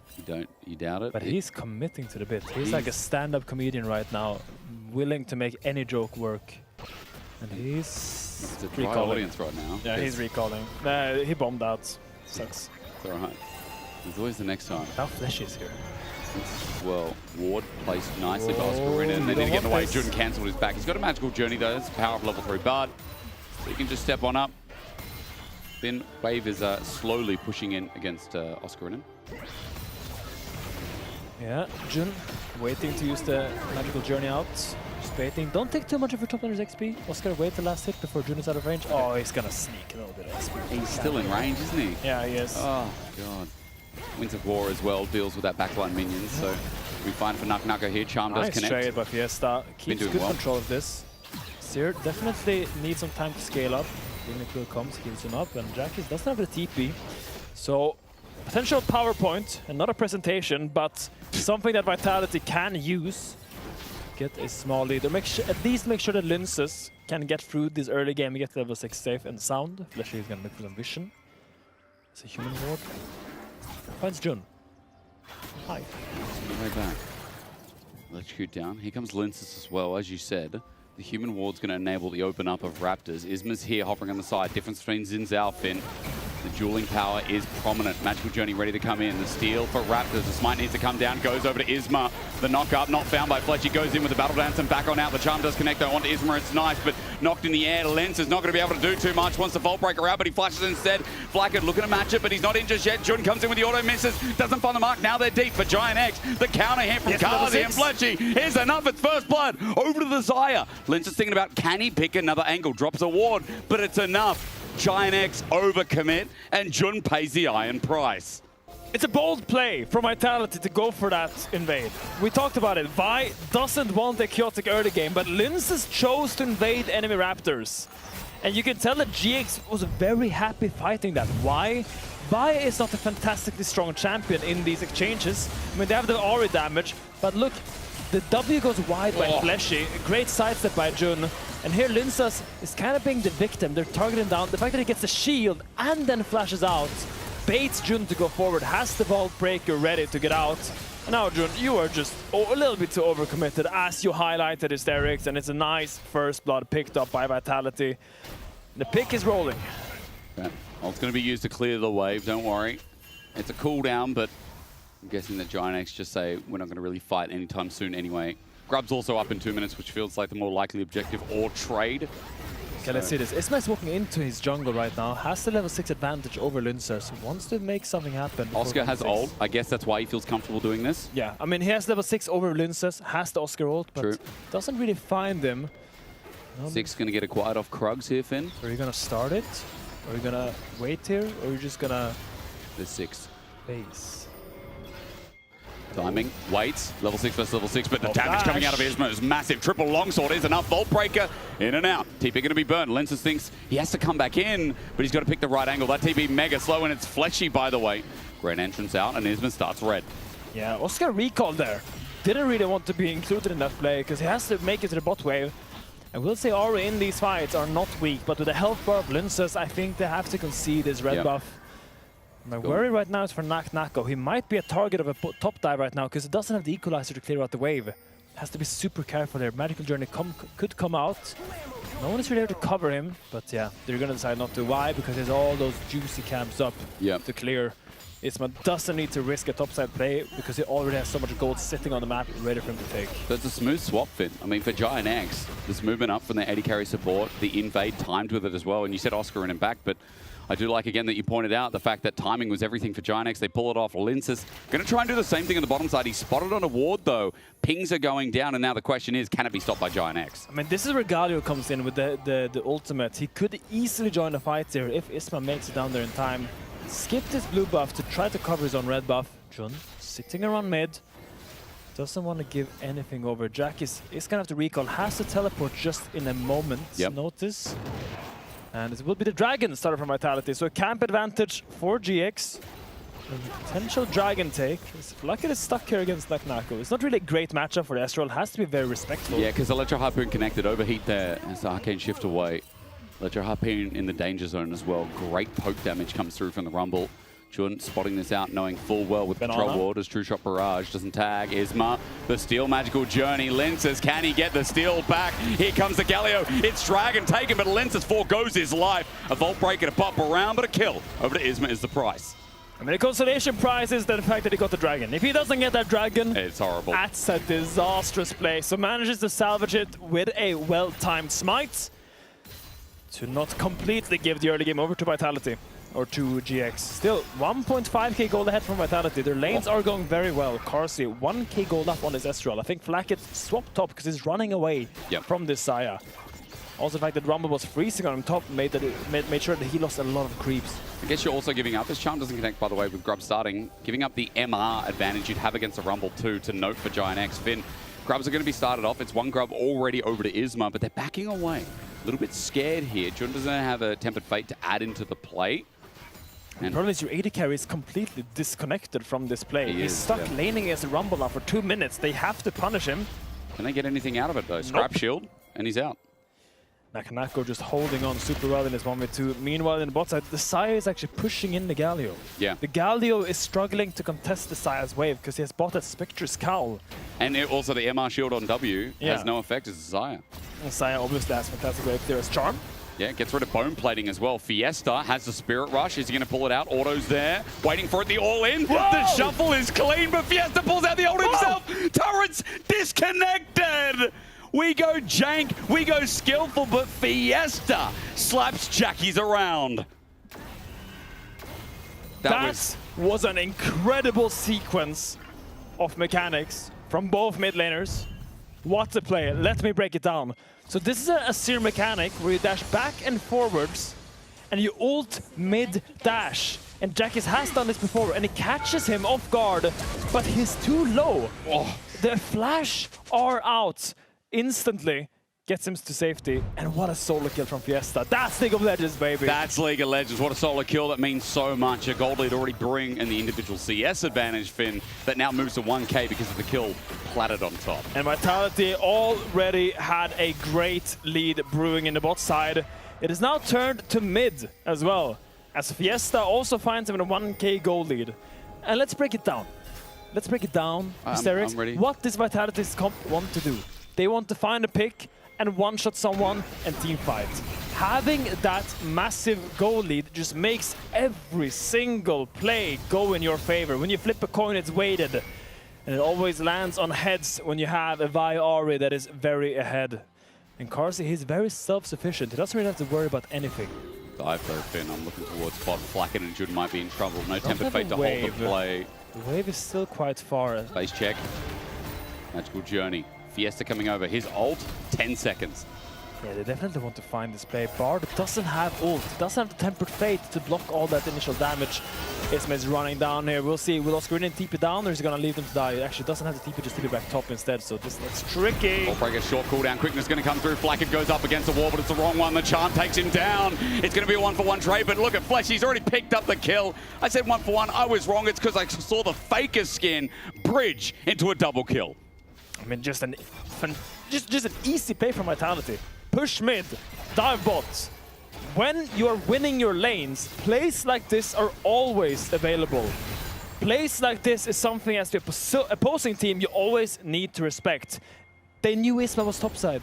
They knew he wasn't there. They knew Jackie's had no TP, and they just take the free money that's cowering in terror under the bot lane tier 1.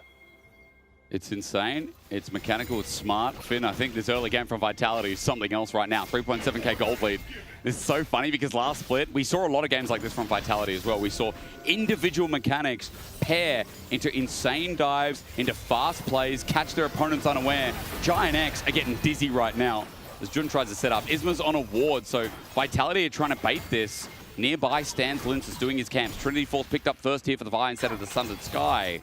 So Linces can really duel right now as he hovers around this top side of the map. I mean, we talked about GX comp as well. It's a control comp. Control. You need your Azir and your Ezreal to control the areas that you want to fight around. Put the soldiers down, land some Mystic shots. That doesn't work when your Ezreal and Azir are just so far behind. They don't have the damage to threaten Vitality members that walk through the river, through the bushes, through the waves that they want to fight around. So definitely GX, they need to slow down the game. 2 items is where I'm looking at they need. They want Trinity Force and Manning Moon and Ezreal, and they want Nashor's Tooth and whatever Azir buys as a second item. That's really when they are strong enough to fight Vitality, but before that, this entire map belongs to Vitality. That is the Dragon as well, 2 apiece. Is going to be on Vitality. 4.5k gold lead. And you know, seeing that double kill go down to Fiesta in the bottom lane, moving him to 3 after the solo kill. I mean, the mid diff here is crazy. Bot lane as well, you talked about the rotation early. Off the back of Giant X getting a good invade off, the Galio was matched up against Isaiah for so damn long. Kazi had free real estate. He's 30 CS up. Now lanes look standard, but Jackie's moved to top here, Finn. Rumble's going to move into that here for Nuck, who's kind of been the weak side of the map. And Oscarinin left to his own device. The Shielded Duran comes through. Lince is going to pop the ult. He's got Trinity Force. He can battle it out. Oscarinin looking to escape. And you're right, Lenses batters him down. Solo Oscar in the dirt. Fiesta gets the turret in the meantime. And this kind of Vitality when it's the battle for third is looking red hot. It's such a nice rotation there from Vitality. It's once again so easy. So easy. If they send anyone to Fiesta, if they send anyone to Carsey, they can just take whatever fight they want. Giant X lane assignments are just poor right now. It started in the early game when you're matching the Ezreal into the Rumble. You picked the Galio into Rumble to neutralize the Rumble. Why are you sending your Ezreal to cover him? Once again, you're sending your Galio completely isolated, trying to make a cross map onto the Rumble. Well, guess what? He's Equalizer. He doesn't care that you can cross map. He can just clear the wave. And GX, they have to defend the place of Vitality. They don't have the agency right now to make cross maps. They don't have the agency to make their own plays. And they need to make sure their players can get farm, can get those items. So maybe they can get to a point where they can actually contest Vitality in a straight-up 5v5. Let's see for those two, Finn. You wanted to see Trinity Force, Man Immune from Flacket. He's got neither right now. He's sitting on a mallet. That guy's been bashing away with nothing but a blunt instrument. Flesh Eat level 6. Gonna get poked out, peeked out. Oscarinin is gonna face check this. Remember what happened last time, Oscar? He's got a Mega Blast Cone this time. Shielded Durand, but Lenses no ulti. That's gonna save his life this time, so no follow-up. Oscar, truly the weak side of the map, can do nothing. Well, Herald started by Isma, but I don't know how safe this is. Yeah, I mean, Linces can make it over here. TP comes out from Mr. Fiesta. Yeah. The GX, they're holding their ground. Knock up, avoided, Flacket, no charm. Getting low for the Herald, it's stolen under his nose. Isma can't get the smite down. Should have taken notes on that one as Orbital Deception going to catch out. Cosmic Binding lands, but Fiesta doesn't commit. No one commits here from Vitality outside of the Equalizer. It's just an objective steal, a pick off. Fiesta waits, pulls the ulti out now, misses the Chum and the Orb. So his ulti will drop down as Oscarinen comes in finally. Knockup is going to interrupt midway. Orbital Deception yet again in the choke. GX are thinking saucy on how they pick this play up. Fleshy blocks away, the wind becomes lightning. Isma wants to take the engage, he will take it, but into the quickness, it's a bait. Tempered Fate finally comes through. It catches 4, shielded around on the way out with the feathers. Already fly into the Herald for an engage. It's beautiful as Jackie's thought he could sweep in, but that ain't Faker. That guy won't be able to pull up the same remarkable play as Oscarinen caught napping again. Vitality picked them to pieces, and this has been one of the greatest stomps of the laning phase and the early game that we've seen outside of the top 2. Vitality come in, take GX's lunch money, walk into their jungle and say, hey, what are you gonna do about it? Hey, you wanna fight us? Fiesta just slams it on the table, walks into the jungle and says, hey, do you wanna fight me? You can fight me. The Tempered Fate and the Galio ult is completely desynced. It's not layered correctly, and the fact that Fleshy can jump into the Herald saves his life, gets the CC and extends the fight, and gives Vitality the potential to chase all of the members down. And Giant X, your grasp on the game was loosey-goosey. Now you basically have dropped it completely as Fiesta can do whatever he wants We gotta into stop the taking jungle. lunch, Finn. No more lunch in the jungle. I think they need to learn their lesson. It's not a good place. Another charm. Fiesta is on a roll here. Should have changed his name as Fleshy flashes away. Jackie's gives a kill, or rather takes a kill over. But he's putting them all to bed here. Let's change that first letter because Vitality moved to 9.1k. Yes, they lose Fleshy, but 2 kills are the only thing Giant X have been able to pick up this game. TP flank. Nuko may be caught out. Mega Blast Cone. Series coming as well. Naknako can hold his ground. Fiesta doesn't have the TP, so probably a little bit caught out here, Naknako. Maybe he is. Maybe the game's not done yet. At the very least, it's an honorable play. Another shutdown. Jackie's just got double shutdowns. If there is a way, maybe he'll find it. If a comeback will happen this game, it will be for Jackie's. Okay. He is the person you want the gold on. He is the person you want to funnel XP, resources, side lane tower, objective shutdowns, cookies, whatever you can find, you gotta give it to Jackie's this game, because if he's not ahead, I don't see how GX has the damage to go through the burst of Vitality. This pick and roll comp, they can just pick any target they want and just roll over them. Flashing is a little bit in danger, will dash out to the Saya, as that's a 3rd dragon. 1 dragon, a nuisance. 2 dragons, an eyebrow raiser. 3 dragons, that's a problem, Mysterix. This is something that GX has to respond to in 5 minutes, or Vitality will walk away with a Chemtech soul. So that 5-minute timer starts now. 30 seconds till the Baron as well. Giant X doing their due diligence, getting topside a bit of a push. We'll enable the reset and maybe a bit of vision here for Jun to control the space. But in terms of fighting, I mean, Kazi has an Infinity Edge now with Yuntal. That full crit is going to be deadly with the Last Whisper added into the mix just now. Black Cleaver also for Linsus. There's a lot of damage that comes through. So yes, a couple of whoopsies, a couple of mistakes, a couple of picks here for Giant X. But the game is still stalled out. The game is still halted in the favor of Vitality, still maintaining over an 8,000 gold lead. Linsus thinks about, well, can I Vault Breaker in? Obviously not going to do it blind, but just plays off of his vision, while blue buff is scarcely taken by Isma in the meantime. Yeah, look at the sidelines right now. Vitality are pushing in both the bot and the top, and they're trying to congregate into this area and try to get deeper and deeper vision, pushing GX under their tower, making them second guess every single waking moment they want to walk into their own jungle. GX, they are being shepherded into a tighter and tighter confined space. Jar on the drone towers. Blop. West has had a magical game so far. Isma's like, can I get a cab? They've all been taken away. Mid-wave narrowly being defended here by Flackett with no wave clear. That's the other thing, Finn. When we talk about the wave clear, obviously, if Baron gets taken, how hard that'll be for the defense for Giant X to be held. Linz is going to clear away any vision here with the Rift Scuttler. and starts the Baron off of that as well. He just takes the Vault Breaker in, and here comes Zaya. Vitality doesn't want to wait for the Soul. Soul is up in 3 minutes, but they want to fight right now. They feel confident, but that's a Hunter Baron. Hunter Baron. Does a lot of pulsating AoE damage. And you see their health bar is going low. The Tempered Fate comes out, spotted out. Giant X, what are you going to do? How do they get in, Finn? Now Tempered Fate's out. True Shot Barrage does some damage. Linces is low, but it doesn't matter. Baron's going to drop down. And it's because Vitality did their due diligence. Look how far they pushed in their vision line. Yeah. They are, Giant X is completely blind.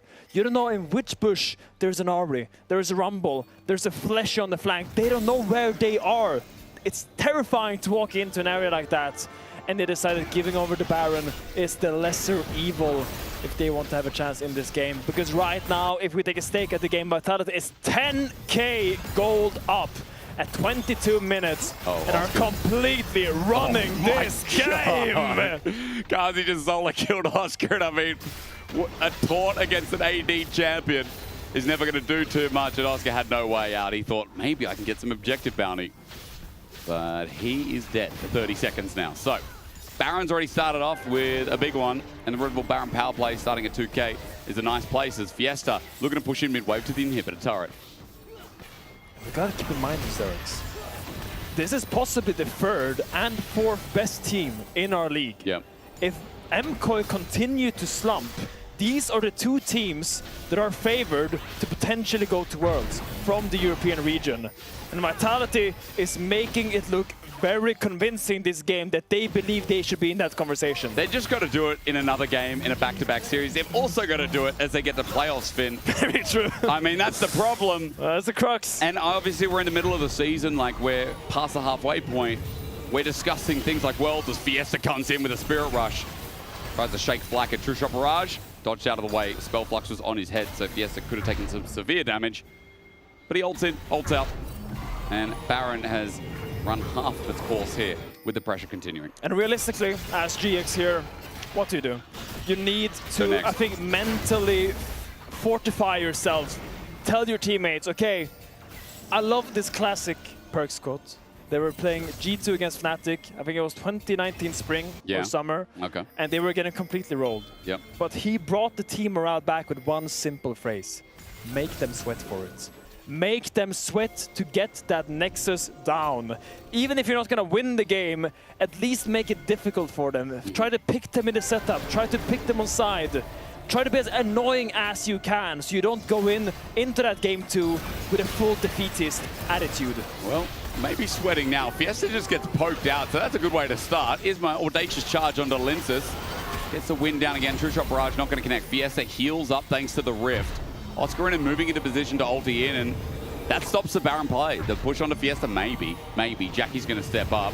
Naknako's there as well. He halts the back a second time. The all-in is flashed away by Naknako, but now there's no Emperor's Divide. Fiesta didn't back away as all. Charm gets in. Orb of Deception into the circle as well. A new one erupts. Oscar in and ulti's in.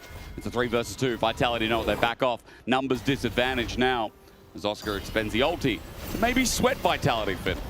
Yeah, I mean, Vitality, in the end, they're happy with the Baron. They pushed in 2 tier 2 towers, pushed in top, and now turned away into the bot side where they will pick up that Hextech Soul. Now leaving Fiesta on the top side, I imagine they're going to rotate down. No, Carsey is going to split push.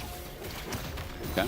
It's a rare Saya split push. You see Carsey on the bot side here by himself.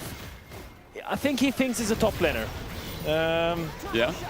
He's trying to cook something on the sideline here. I don't think the sideline matchment to this here is very good unless he has flash, but now Journey, flash, Cosmic Binding. Naknako has no flash burner before he was in overheat status. Fleshy pulls out the quickness as well, jumps in and out, and the Charm buys some time onto Isma. Vault Breaker charged up, thinking about an angle. Linces, cease and desist, used. Tempered Fate as well. Hold your phone. Kazi rolls in and Isma tries for the angle, but it's not enough. Fiesta comes in with the Charm max range. Onto Flacky D. Over Deception rerouted. Fiesta goes deep. He's going to go golden. Not dead just yet. He picks up the double, gets the reset and the Charm.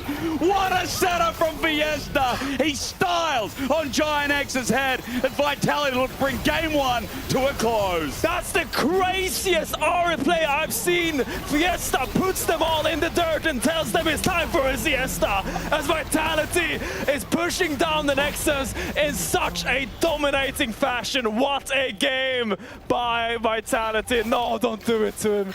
They're gonna do it. They're gonna charm on spawn, add one to the mix. Fiesta dies, but that's one hell of a Korean mid laner to pull in for Vitality.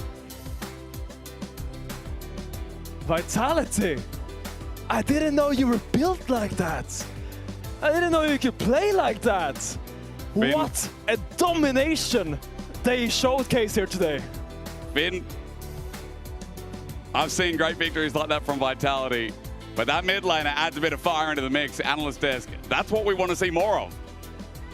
Jack Spector is going to fire him after week 1. Look at what he just did. I wasn't personally going to fire Fiesta. I just didn't have. You just sent a letter of recommendation. Wow. I just didn't have the highest hopes with the debut that he had. But I think this is a good lesson that we shouldn't judge people too harshly of their first few games. Yes, well, otherwise you also wouldn't be an analyst anymore. So, like, I think, just kidding. I'm kidding. I hope people don't. He had a whole split. Like, he deserved to get kicked. It's true. Our comment earlier asking if we were okay, if Medic was okay. We're good. We're surviving. Who isn't okay, though, is GX, because oh my god, what a stomp. And since we're talking so much about Fiesta, let's start with our Euronics play of the day. It is one of the many Fiesta plays, actually the one that started it for us in the mid lane, where he just goes completely haywire. Yeah, we were eating ribs and chicken balls We while this was were, happening, we were. and I made a few whoops that got us some odd looks in the cafeteria. I mean, I liked what Jackie's was going for, right? He goes for the shuffle, tries to get him with the wall, and he hits him with it, but there's so much damage, and Fiesta recognizes that he can, like, ulti, flash out of tower range, and he'll take that last tower as well, and just gets the solo kill, crashes the next wave, and that's building that lead to set Vitality up for success. If he died there, it wasn't the play of the day. No, I don't think we would have put it as the play of the day if he had Fair died. enough. But it was still very impressive.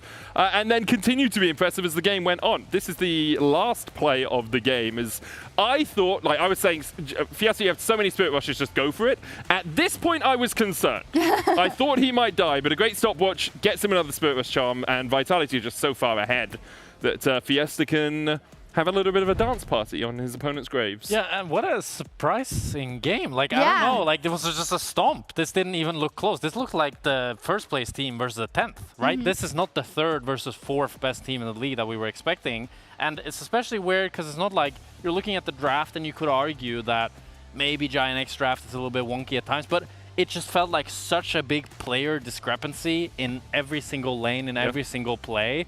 That where do you even go back to as the drawing board as Giant X after this one? It's like if you played a game like this and now you have to go back, it is a best of 3. It does seem one of those. You have to cope and say it's a fluke. Yeah, you have to say it's a fluke. Or just if I was next. a Giant X player, I would be like, no, guys, it was like we just Unlucky. all played bad. Yeah, just unlucky game. Next game. It happens. They fell behind in the early game, and Vitality punished them really well for it. I do want to come back to that draft point because I do feel that like Giant X's draft did not give them what we've seen their drafts give them in the past, right? Like it felt very I mean, lopsided. When we looked at the MCOY, right, they had the Vi, Kai'Sa, Taliyah. All of them want to do exactly the same thing. In this game, you have the Bard, who's kind of like, just chilling. You have the Xin Zhao. They don't really want to do the same thing, right? They kind of, like Xin Zhao wants to go in, Bard wants to stay at range and kind of roam around. And then the mid laner as well, it's like the Azir wants to slowly scale up. It doesn't really... Got baited by the buff. Yeah, maybe. But it doesn't set up for this like aggressive, nice top side that all wants to do exactly the same thing that I think we've seen Giant X work so well with. Yeah, it felt like they had some engage and some disengage and never actually were able to align those two. Vitality were very good at finding their man, picking a target off, and then snowballing the fight from that. In fact, I think Vitality's composition looked very much like something I'd expect Giant X to draft, which is the, hey, we do one thing, we do it really well together, and then we've killed one person, we can win the 4v5. I always wonder, isn't that just what every team wants to do? Isn't that just a comp? Because like, it's a good wouldn't draft. most teams want a good draft? Yeah. It's a classic, I feel like. Like Ahri, Vi, we've seen that combo so much. Vi with Rakan, really fantastic. Saya as well into the like melee champions of Giant X is really nice, and then Rumble is just OP champ, right? Fits into any draft. So I think you have such a strong way of playing the game. Just Vi goes in, put down the equalizer, everybody can follow up really easily. While Giants, they don't have that. They need to outplay the engage, find the re-engage after they've already disengaged and poke them out a little bit with Flacket hitting the Qs. Like, it's so much harder for them to play while Vitality press all their buttons, go in, pick and roll, as Finn was saying. Low-key, even forgot about Flacket for a second there. I mean, I wasn't here week 1. You know, this is the first time I see this roster. I heard good things. I heard that they would be able to contest maybe for those playoff spots, perhaps even top 4. I could still put them top 4. MKOI is taking that slot. MKOI is not getting that slot. I think their percentage of scenarios goes down with SK having 1 as well, by the way. I think because SK are now much more in contention for those top 4, top 6 slots. I don't think SK are getting top 4. I think after watching that, the probabilities are going up as we speak. Yeah. I mean, true. It's possible that MKOI still make it through, but for to be fair, Giants did beat MKOI, so it's kind of exactly. That's nothing bad. makes sense. It's nothing bad makes for sense. MKOI if they match with Giants because of the tiebreaker rules. Yeah. I think you just coming back to your point about does not every team want to just do that, go in and kill people. There are different drafts. Like you see 1-3-1s. We've seen like G2 and KC try and experiment a little bit more with their drafts. I don't think Giants is at the level where you can have a draft that isn't coordinated. Everybody go in same way. time. Yeah, just do a thing together well.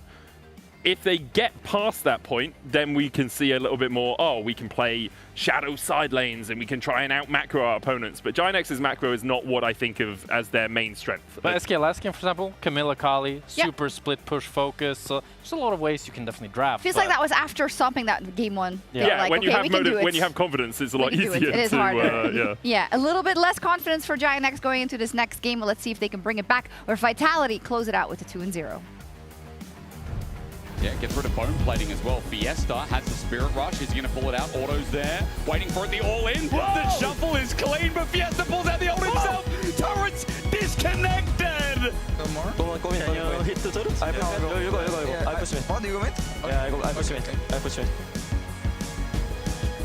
Not a dead gal. I'm busy. Oh, does the other have ult? No, no, doesn't. Other guy's dead.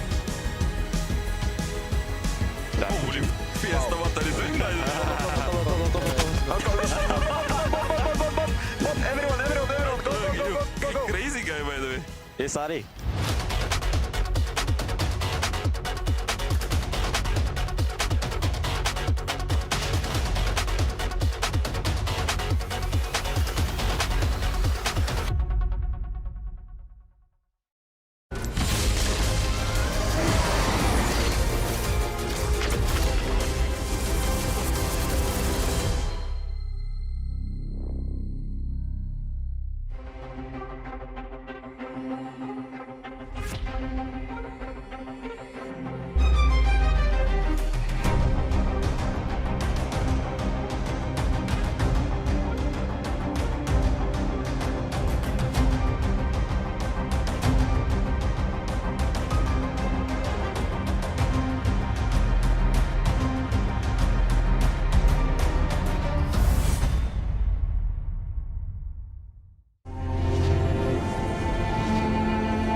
A new champion.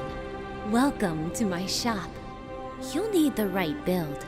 Choose wisely, because every upgrade brings you closer to the next level.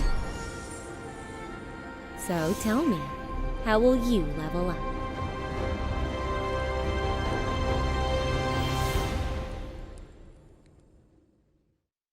Want to find your fastest server every time? Express like a pro and optimize your connection in one tap. Express and game without ISP throttling. Express and shield yourself from DDoS attacks. Express and choose the VPN trusted by gamers everywhere. Express VPN. Experience gaming the Express way. Fast, stable, competitive.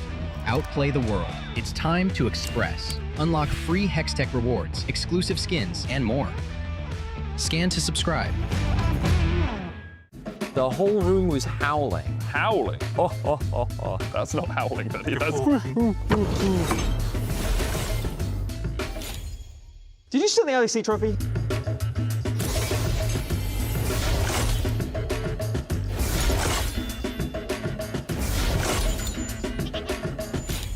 Okay, you can call it.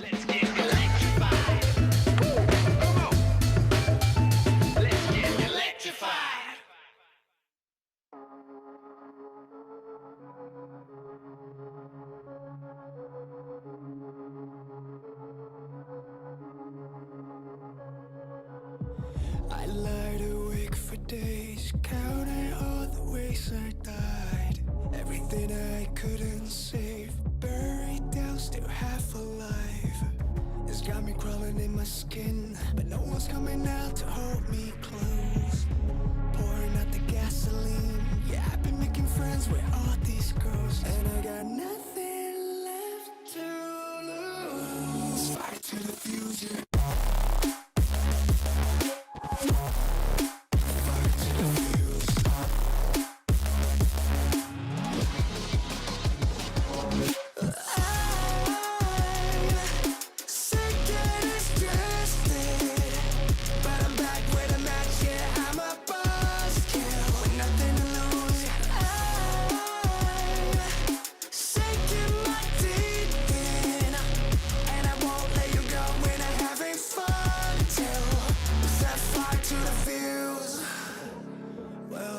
It's not me to turn and run. Met the bitter truth and I choked it down. Left a bad taste on my tongue, but my appetite's been growing now. I can see you crawling in your skin, but no one's coming out to hold you close.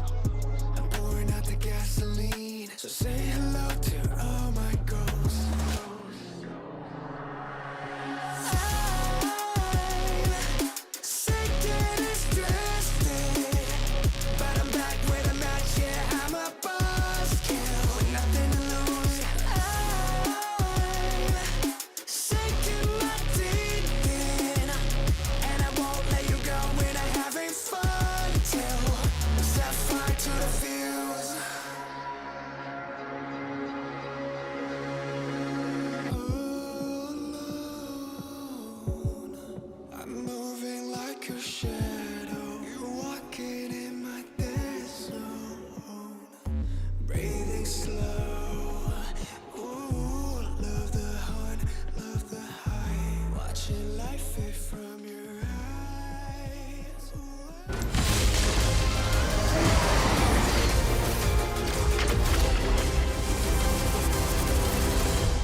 Game one was a stinger from Vitality, an absolute shellacking, a banger, a whack-a-mole.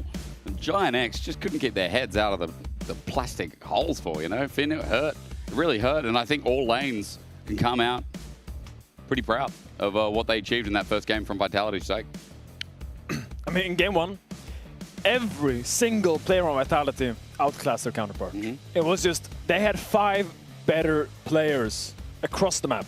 And it's as you say, Hysterics, Giant X didn't really hold a candle to Vitality in game one, and I think right now, all that's on their mind is on the bounce back. Now, what was the difference between the drafts in game one? GX had a little bit more complex. They had a quite difficult comp to execute on. They need to play well around spaces, disengage well. Meanwhile, Vitality, they just had one mode. Send it. Yeah. Just send it. Worked very well. And I think GX kind of needs to simplify maybe their approach here to this game, because I think they need to set themselves up in lane. They need stronger laners, because if they fall behind against Vitality, I think Vitality is that kind of team that will run away with the goal lead. Yeah. So what do? Don't let them get that goal lead. Secure prio lanes, secure a strong jungler. At least 1 or 2 prio lanes I think is crucial for GX if they are to come back in this series. Okay, prio, keyword.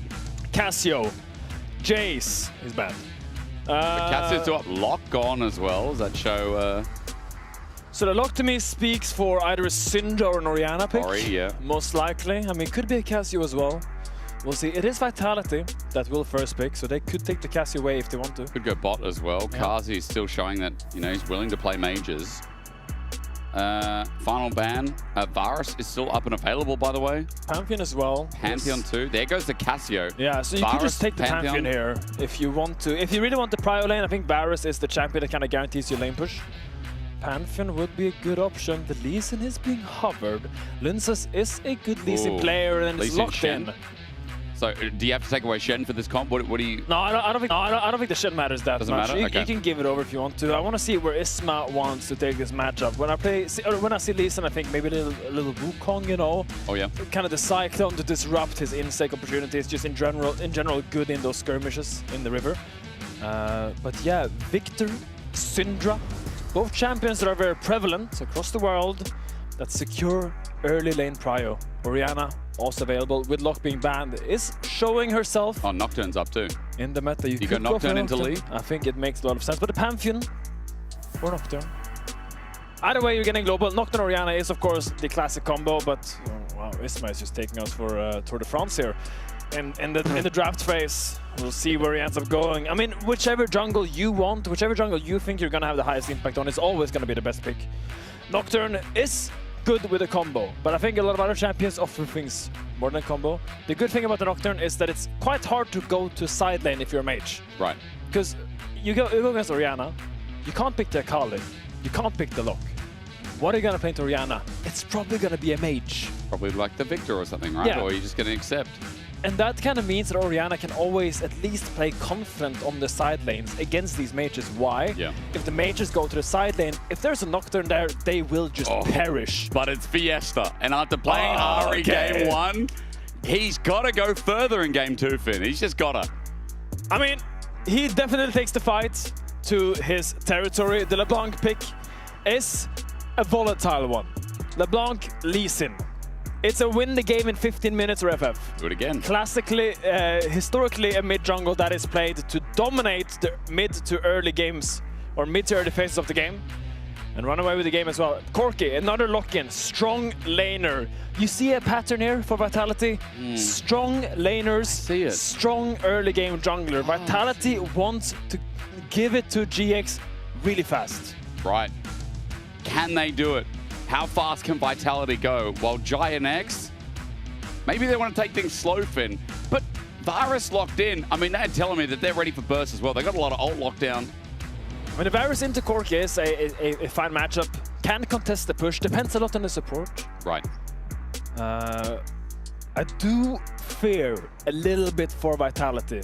Right now, coming off a high of that game 1, had a fantastic early game, super hard stomp. Yeah. And now they come into game 2, and they really say that we're gonna do it again. You saw us do this last game, we're gonna do it again. So they're really setting it for the early game, and I think this might be a trap they fall into. Aatrox ban, is that fishing for Nah? Is that fishing for maybe they're going to send the Varus top? Is it trying to confuse Vitality? What do you think that indicates? I think that's a respect ban for Naknako. Right, Because he just blinded it last week. True, actually. And Wunder played the TF into it. Naknako just blinded Aatrox, says, I'm blinding Aatrox, I'm gonna play Aatrox, I don't care what you play into me. Bane ban? Are they fishing for maybe to get their Cassante for Naknako again? Renekton is probably gonna be the pick. Renekton, In case you didn't have enough early game. True. You can stab a Renekton up there. It's nice lockdown. I mean, oh my god, just solo lanes. To really solidify the comp as a do or die comp. Meanwhile, in GX, where do they want to go? Yeah. Right now, they need a top laner and a support. I think something that can play a little bit slower. Because you go support here for counter pick on 5 for top, right? Yeah. I just think get some CC in the support role. Anything that can kind of either peel or lock down people. Like they have the Orianna, Nocturne, Alistar. They have the Bouncy Castle. Am I stupid to say maybe LeBlanc could go to a different lane and pick Silas here on 4? Yeah. Okay. Just had to ask, Finn. That's why you're here. Yeah. So for the time being, put that out of my head. Sit LeBlanc mid. What are we going to get in the top lane? I mean, if to do that, you're a genius. So well, yeah, either you just way. call it out. And then it makes you look weird. Yeah. So engage for Vitality, right? Engage for Vitality. Rel, find it out, start a classic handshake support matchup. Yep. Both champions really do the same thing. They engage, they peel, they have CC, easy. What are you gonna buy? It's just gonna be the Renekton, isn't it? Oh my god, Vitality. Does Oscar play Kennen? He could play Kennen. I think Kled is pretty good into Renekton. Gnar or Cassante is the 2 main answers into Renekton. He did play Ornn yesterday, and I think Ornn does fit the identity of GX. Thematically, yeah. In. So I'm gonna give it to you really simple. Please. Vitality needs to get ahead early game, or they will just lose the game, and they need to get really ahead. Giants X, they have impeccable team fighting. The Ornn, the Orianna, the Alistar, the Nocturne, so much AoE CC and damage to boot. Vitality, strong lanes, strong early game jungle. This is gonna be this game is either gonna be a blowout or a slow desperation game for Vitality. I get you. I get you. Vitality fast or go home, or go to game 3 rather. Giant X, their problem last game, Finn. I mean, if we talk about comps here, it's interesting, the variation, but last game, the comp wasn't the problem. It was the lane assignments that let them down to the tune of at least 2,000 gold for Giant X's first 15 minutes. Yeah, I mean, definitely was an odd choice from Giant X last game, putting the Ezreal into Rumble. Didn't seem like they had the best read. Now, to be fair, they can mismatch lanes. Putting the Ornn into the Corki and pressuring the Renekton with the Varus is a better idea, so maybe this is the game to do it. Maybe it is. Finn has faith in Giant X. Vitality after game 1, though, Sword. And it's really up to Giant X to change our minds, because Vitality, what a beautiful piece of League of Legends that game 1 was. They're looking to rinse and repeat quite fast at that measure as well. Fiesta's coming in this game with Ignite in the mid lane. And we're going to find out what they can do with Fiesta once again on a champion that can snowball and run out of control. You know, in some of our games, I think it makes sense to kind of zone out in the early game. You know, you just kind of enjoy the ambience. Yeah. Viewers at home, you need to lock in right now, because this game is going to come at you, and it's going to come at you fast. I think we need to see a high pace from Vitality. They are playing such an early game comp. I haven't seen an early game comp like this since people drafted like Nidalee Renekton back in the day. Yeah. And just got outscared at 10 minutes. That's next spin. You know, if this goes to a game through, I mean, obviously Renekton's already been picked, maybe next series for Vitality. When Eyes on Fiesta on this LeBlanc needs to kind of redeem himself from that LeBlanc game over in Paris in week 1. True, but as you said, it felt like a very different Vitality. At least game 1 has shown that, as Jackie's paying respect here. As Fiesta will be getting level 2 Distortion coming in. Next minion, and then Fiesta's got 1 to go before that level 2 comes through. Jackie's going to get that Clockwork wind up to try and match that tempo as well. And he will shortly, both 2 at the same time. As Distortion and now I assume Chains, Finn, or maybe Sigil. Probably Sigil. Probably most Sigil. likely. I mean, you could go Chains. Depends a lot. Usually what you do is you hold it. Yep. And if the Orianna gives you a Q range, you can then QW out attack and then W back. Yep. If she doesn't give you that Q range and she concedes the wave push, you can just W forward, look for a chain. But yeah, he went for the Sigil here. Aggressive trading in the mid side. Very aggressive. Jackie's has the TP, so Fiesta has to take his recall quite cleverly. Jun getting a bit low. As we kind of expected, I guess. Kazi's got a massive wave stacking up. You guys see that? What? They just pinged on my way on this wave. On this wave that's coming out of base, Vitality pinged on my way. I don't know what the way is. I don't know what the way is, but they're pinged on my way on that wave. Diving, Finn, or what? Do you think they chunk out and look for the Lee Sin to come on this next wave? I mean, surely it's too early, right? I mean, there's no way they dive. That's what I'm saying. I just don't know why they pinged on my way on that wave. Maybe it was a missed ping. Maybe they're saying Kazi's going to back on this next wave coming in. Yeah, maybe. And maybe they can look on his bounce now, because the wave bot will push back into Vitality, and Lincess will be here. And meanwhile, Nocturne will not be here, so look now, they are pinging this wave in Giant X, and they're saying, we are in danger on this wave. This wave is scary. They're saying, this Flacket is playing slow. I think this is genius from Fleshy, because they know that Kazi backed and they're thinking, hang on a minute. I think they expect it. I think they know They it's do? a possibility. He gets the Shattering Strike down. He's got Aftershock. Jun goes full in. Crashdown does connect. Trample there. I guess nothing's really going to happen. Lethal Tempo picked up by Flacket, and he gets a good trade on Fleshy, who, again, didn't reset. Yeah, I mean, Lincess is here. I'm not sure if there's a play for him. Maybe Fleshy can flash. Maybe it is. It's a flash. It's a double Shattering Strike. It's a Sonic Wave. Waited for Jun to pull the trigger, but he never did. Lincess helps give first blood over to Kazi. And Giant X pinged that wave that came out of base. They pinged that wave, signaling that they were in danger on that wave. Now, why do you walk up? You know you're in danger. You know your jungler is top side. You know Lincess is bot side. Okay, good question. This gank was telegraphed. Vitality had to get ahead early, and they're already on the board to go away with this game. 700 gold from Kazi, and it is a meaty wave being denied. Now, granted, Flacket has the range, and I believe he even picked up the cannon, so he'll pick up the majority of it as he resets, but the kill went over to Kazi. He's picked up a longsword Ruby Crystal on the makings of Trinity Force already. We look towards mid. Lynch is coming in again. Safeguard in for a Sonic Wave. Tempest, Cripple in trouble. Jackie has to flash away as Fiesta set that up nicely. It's good pace from Vitality. They could have invaded the Raptors, but they chose to go for the gank mid. Now, crucially, Jackis doesn't have the flash. Yep. You see what he's buying. He knows he's in danger. That was a horrible circle. I'm going to redraw that. Thank you. He knows he's in danger. Speedrunning double Ruby Crystal wasn't enough to save his flash from that play. Next time Fiesta lands a chain mid while Lincess is around, he's dead. He is dead, perished, not in this world anymore. Unliving. Whatever you want to say. Well, Lincess doesn't get the Sonic Wave. That's going to be in a short cooldown. Isma starts off the Krugs. Isma, Naka can walk here. This is going to reset consistently. You're right. There's going to be priority for the Renekton to move in first. Finn, he's also almost to level 6. So I think Isma definitely has to pay respect towards the Dominus that's about to come out now. Gets a stun up. Never mind. Nako needs another minion. Finally finds it. Level 6 required for both. But still the push will come in. We look towards bottom lane. Jun in a bit of trouble here. Kazi getting the autos down. But Jun has to just disengage and hope that he gets that passive up to help sustain this lane that continuously is suffering from the trade. And to reiterate, Vitality is playing an early game comp. Yes. They should be winning early.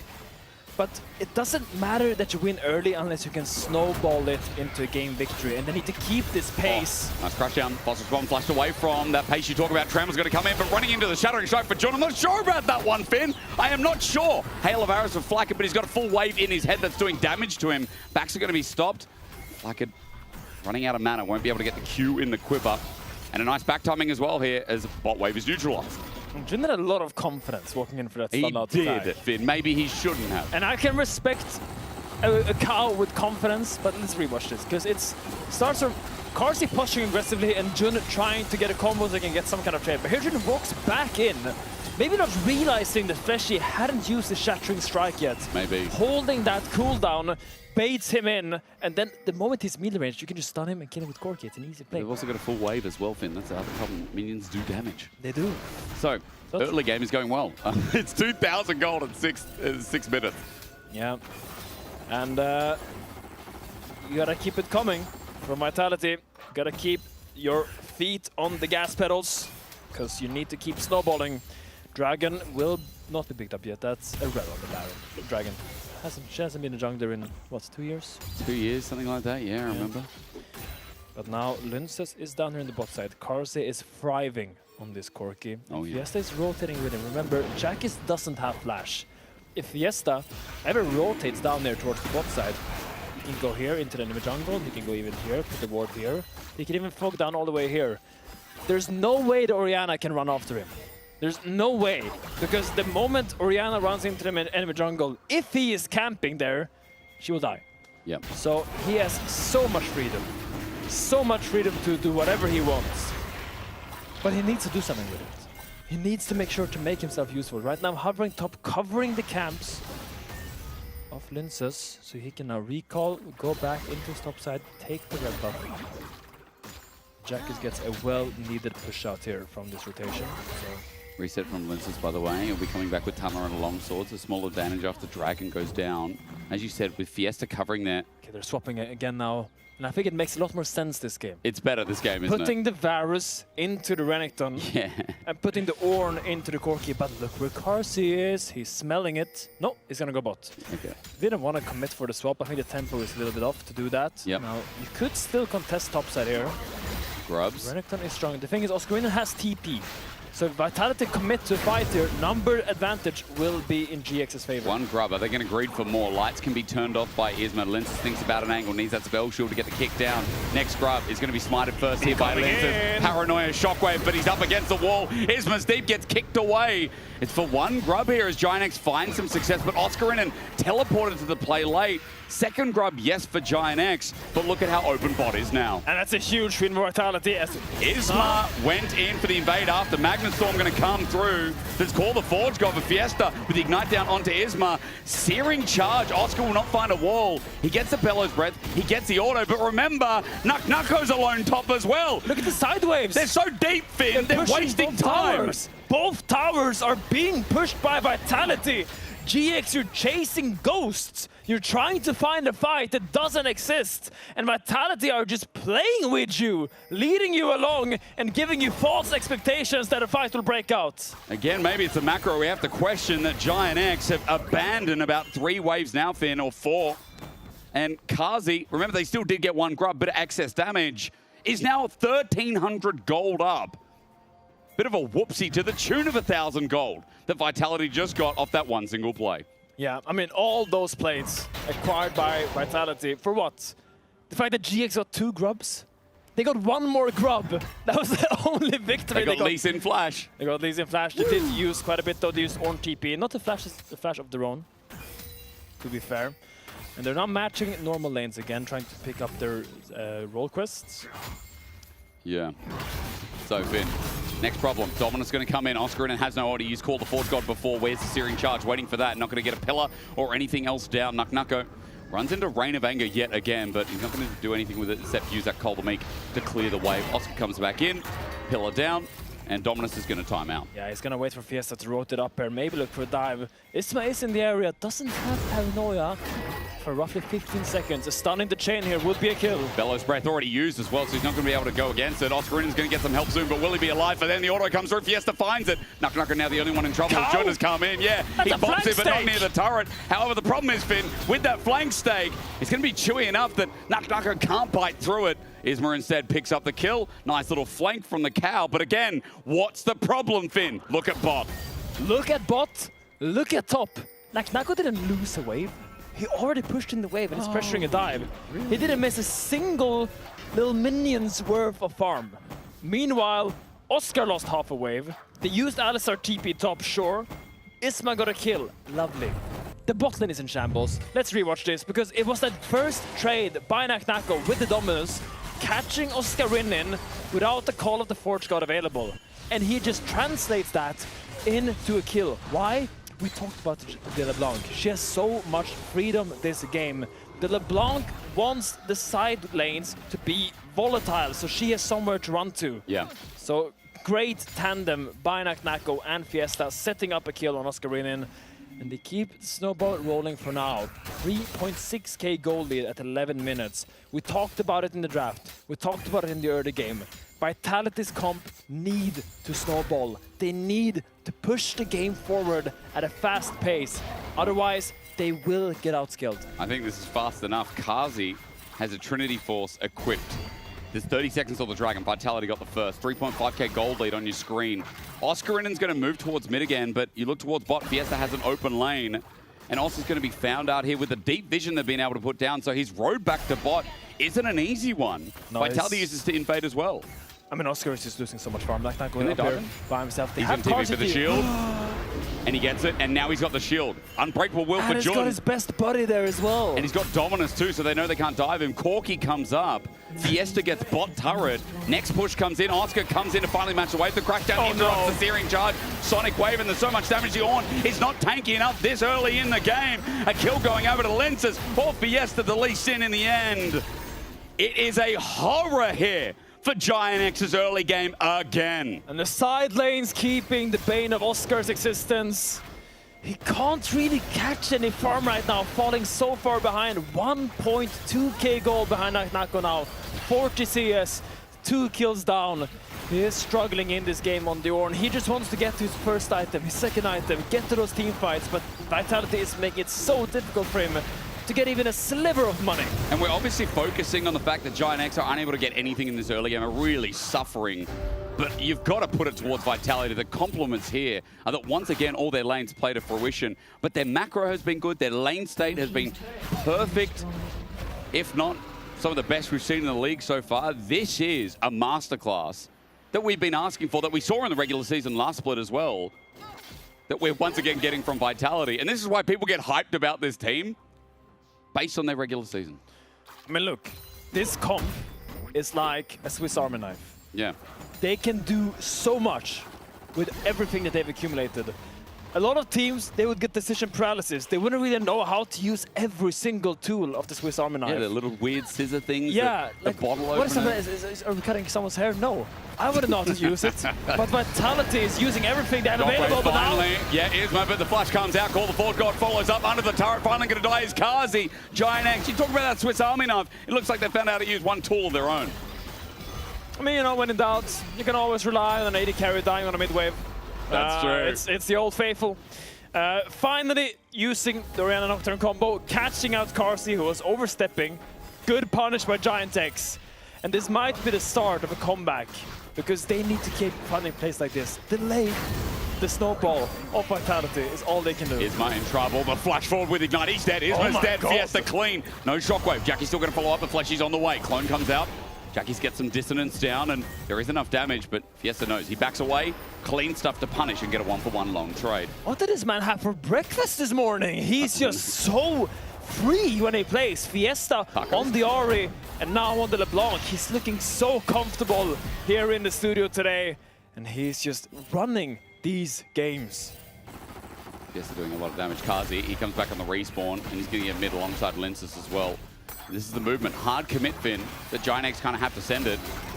But all that movement enables Kazi to get yet another bit of plating here. And I'd be curious. I mean, we're at the 15-minute mark. Obviously, plating exists all year round now.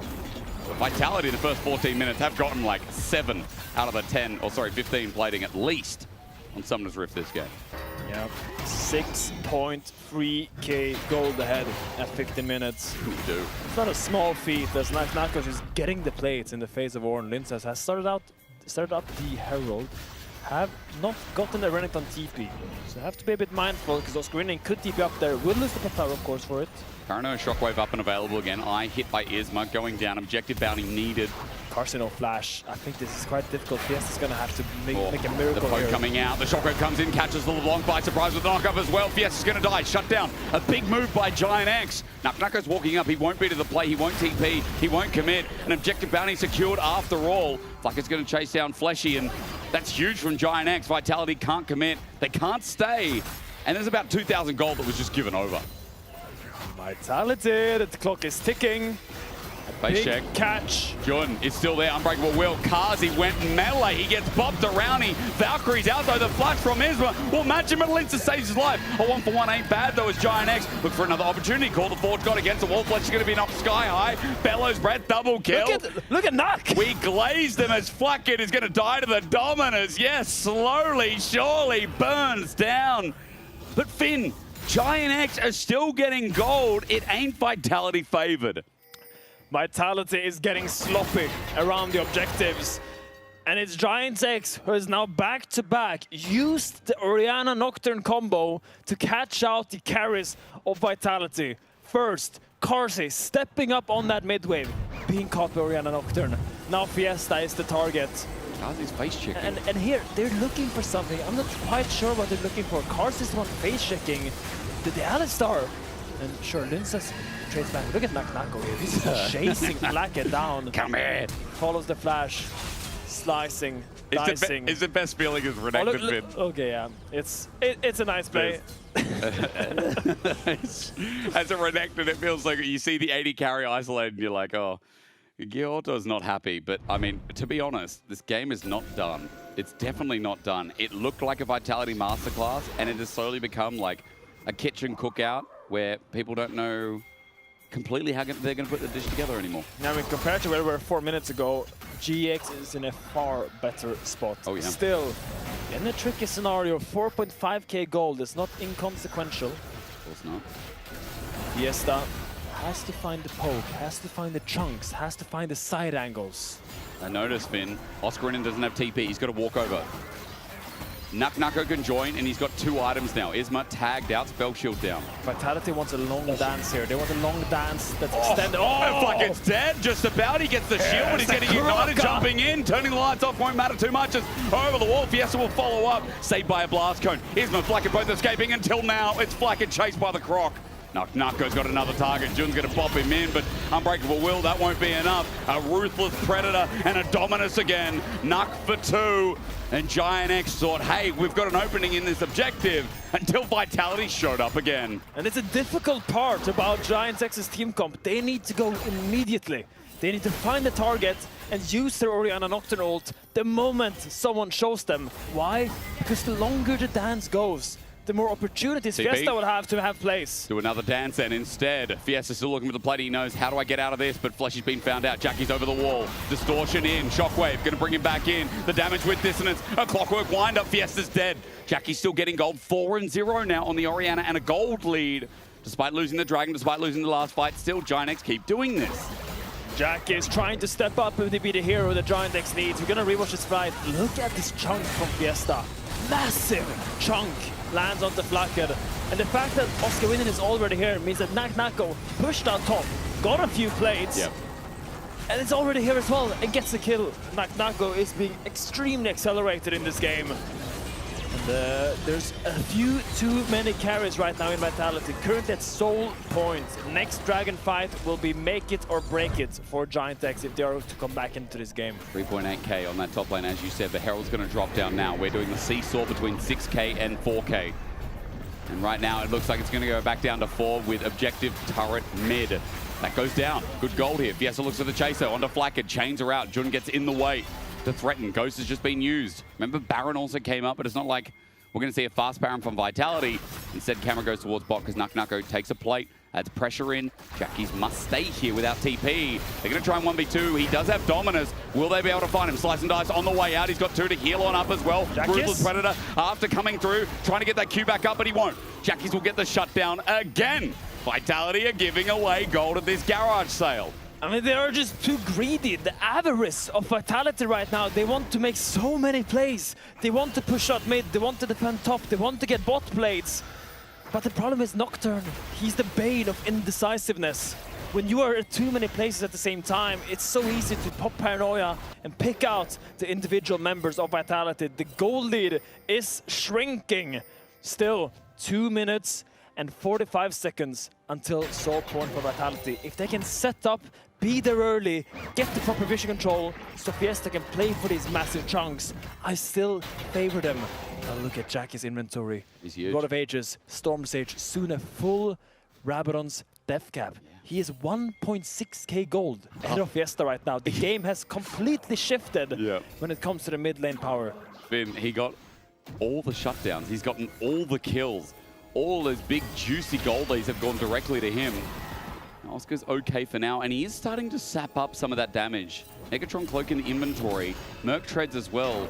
Oscar getting more tanky, more survivability. Can only mean good things for GX here.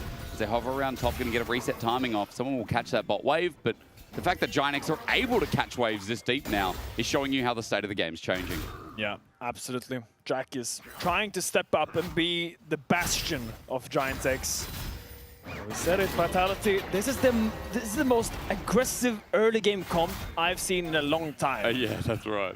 You got sloppy in the mid game with it, and now you're paying the price. This next Dragon fight, you have to win. Yep. If you lose this next Dragon fight, if Vitality mess this up, the game is practically over for them. It's the slow burn you called about, like that we're going to go to a game 3. It was either going to be a stomp, which it was at the start, or it was then going to be, which it is now, a slow burn to a Giant X game 3. Fleshy puts the vision down. Jackie's, what a flank, what an angle, but the chain misses. The lights turned off. Second chain misses as well. Jackie's buying time. Shockwave on his head. He gets kicked away and he will eventually die, but Kazi gets low from an Oscar in the middle of the pit as well. And as the lights come on, Nako is a raid boss. I thought it was okay, but then with the flash forward on the Flacken as he runs for his life, Vitality chased him down. Giant X on the grand escape as John pulls out the unbreakable will, but he will be broken into. Finn, that's not a flank sake, that's a rump. As Vitality sink their teeth in, it's Baron o'clock after the pick off of 3. Jackies, did you go to the side wave and die without any cover? Did he do the usual thing, Finn? Jackies. Oh. Greedy by Jackies goes up to push one extra wave while GX is clawing back into the game. It is Vitality with a great pick. TP from Carsey, Nako and Fiesta. Despite Fiesta missing both of those chains, they were just at the right place at the right time to make a pick onto Jackies, and now they're gonna take the Baron and open up onto that bot side, but maybe the Dragon fight's still up. You said, Finn, this was the fight. Make it or break it. I think Vitality made it. We'll see if they can get Dragon off this, because Jackies, you see, he dodges both the chains, but it's a little bit too late. The Orn Keeper comes out late, the Nocturne is not really there. He's already dead by the time all of his friends arrive. And this is a slow chase, Giant X. Jordan flash, objective gain, actually big. Oscarinin as well is going to get called the Forge God. One down. Fiesta didn't get to press any button, and Fleshy gets poked out. Dragon is denied. Do they want to fight this? Renekton is still flanking. Still, the fact that Giant X secures that Dragon is huge. How do we get here, Finn? I mean, they just took the Baron. Right. They won the fight up, and you have the option. Do we take the Baron and be ready to give the Dragon, or do we all just instantly recall and run to the Drake? Now, the coach is right now sitting here, backstage, and I'll tell you exactly what he's thinking about. I've told them 15 times every single day in scrims, just recall after the fight, open up as 5 members, and run and click the soul. They give up the soul. Yeah. And you see how desperate they were to run there anywhere. Fiesta walks in and gets completely caught off. Now you have to be careful. He doesn't have TP, he doesn't ignite LeBlanc. You have to wait 30 seconds until he's here to join you guys. This Baron siege and this Baron power play is not turning out to be a very big one in the favor of Vitality. I don't know who's going to win, Finn. I really don't. I'm very confused. Fleshy trying to stop this back, dodging away from the command attack. Jackie's about to lose this turret, and Kazi's got enough Genomite in the mid lane as well to do some damage, but that turret will stay standing for now. I will say Vitality is still the favorites to win from this position. Okay. But if one more thing goes wrong... Dive, Dominus, it's deep, that turret about to die, that's why he was going to do it. One more thing, Finn, go on. Things can easily change up, Big Pick. Woo! Half his HP, you see that bot tier 2 falling, mid tier 2 falling. They're kind of salvaging this Baron power play. It was a negative gain. Negative gaming, yeah. Negative gaming, yeah. No, this was a normal League of Legends experience. Snacko, you might be the target Paranoia, here. Dominus was just used, so he should die. He's going to get a GA, you're right, but when he comes out, what's going to happen? Oscarinin getting into position would call the Forge God. Naknako not going to die just yet because the whole of Vitality are coming in. Searing charge on a pillar, not going to be used. So, Giant X salvage play. They get GA out of Naknako, small win. He's going to recon. Look at all this vision they have there. They're not going to recon now. They're staying. Okay, Finn, they're staying. Now they're going to stay on their vision, try to squeeze out as much of this Baron as they can. Try to squeeze water out of the stone, see if they can get a few more plates with this Baron buff. Carsey has to be careful. Paranoia is down for about 30 seconds. It's at least one wave of freedom, but who's going to hit the tower? Naknako is currently pushing out top. Baron's gone in 10. There's going to be another wave. Naknako is getting the next one in. Fiesta's dealing with mid. And by the time that the next wave crashes in, that will not have Baron. And we will wait for the soul. 2 minutes 30. Yeah. The good thing for Vitality right now, why are they favored despite their fact they're playing in the complex being outscared? They have so much control bot side. Look at all these vision. They can just constantly push out these lanes and keep that vision. 2 minutes till Dragon. They can probably go top side once now, get some vision to Naknako, put some wards in the jungle here, recall and do the same thing bot, and still be in time for Dragon. They have all the liberty to play as freely as they want. Fleshy is wanting to go deeper, but Linces is pushing out bot. Linces is not with the team right now. I'm not sure what he's doing down there. Probably trying to get Death Stance or GA. Greeting for an item. But greeting for an item is a bad habit that a lot of players have when the plan is just to set up the Dragon. So we'll see if he can make it back in time. At the moment, by the way, part of that gold lead, I mean, the all items are coming in. I think next one just found... might have just been... Yeah, he's just building. Oscarinin was just building. It was the Negatron like he just built as well. Already given something over to the Storm Surge of Jackie's as well, who's got a Rabadon's now. He's got the Blighting Jewel, so a bit of armor pen that's going to come from this mid lane Orianna, who still maintains a gold lead. But Finn, I wanted to mention, you know, that GA almost up for Linces. I think that's why he was trying to greed on the wave that you were talking about. BF Sword picked up after that Sigil, so close to the GA, but not there just yet, and probably won't be there for the Dragon Soul fight. Yeah, let's see what Fiesta can do here in bot side. He's just trying to chunk them out while they walk in. He's just got GA, by the way. Yeah. Still, Orianna Nocturne combo. Jackie's doesn't have the flash. The only player in this game that doesn't have flash is the main carry of Giant X. They're gonna have to walk in and contest this Dragon. You can't afford to give this Dragon, and Jackie's will be the target on everyone's mind from Team Vitality. Look at Fiesta, prowling in the bot side of the red side jungle. Waiting as Giant X were trying to pick an angle there. Moved into Fog of War, trying to threaten his push on bot. That wave untested, unmet for now. Giant X spotted as 4 in the mid wave. Kazi is by himself, but no one's going to pull the trigger on Giant X just yet. Fiesta on a ward clears that out. Giant X sent scurrying to their own jungle. Nocturne Orianna combo. We know how deadly it can be. Isma and Jackis They are the only ones right now in Giant X that can win the fight for them.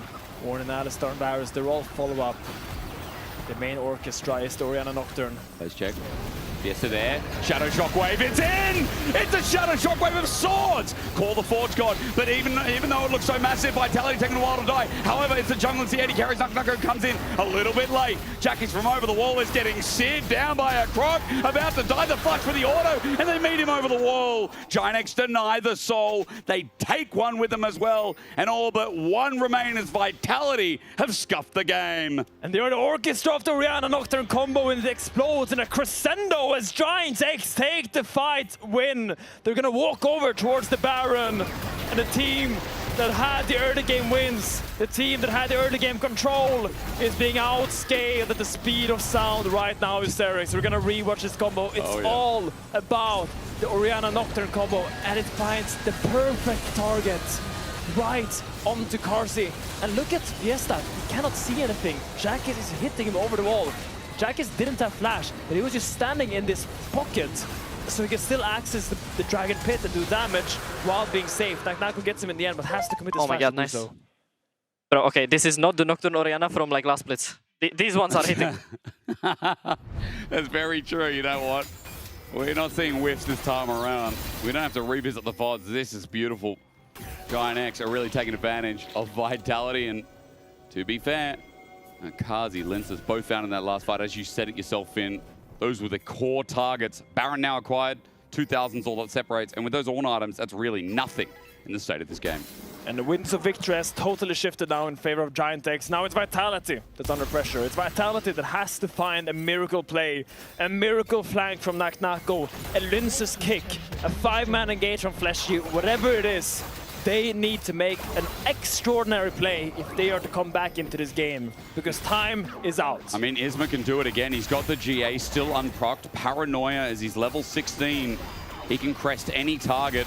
As Fiesta and Kazi have to watch out. GA picked up by Linces, but Vitality are no longer favored in this game. They're on the defense. Bot wave is slowly pushing out. Looks like resetting for Giant X, while mid is going to be the quarter call, but a quick back off of Baron. 2,000 Baron power play already. The game is stalled.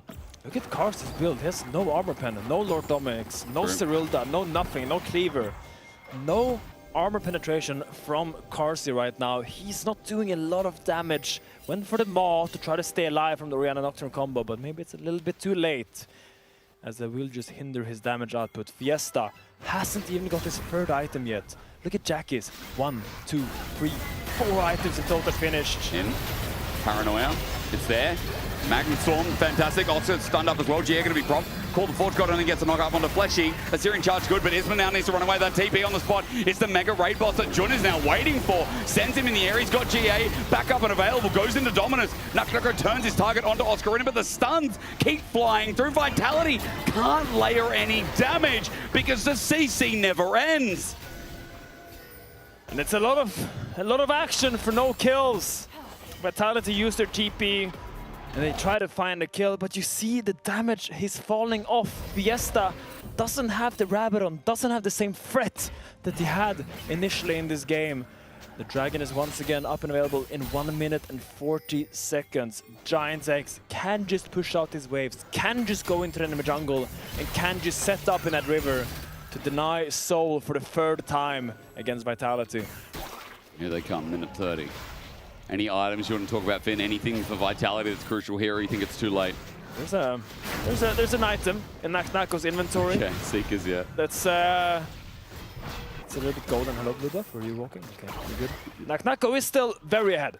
Yep. That's a 6k gold lead almost, 5.6k individual gold lead. That is massive for a top laner. True.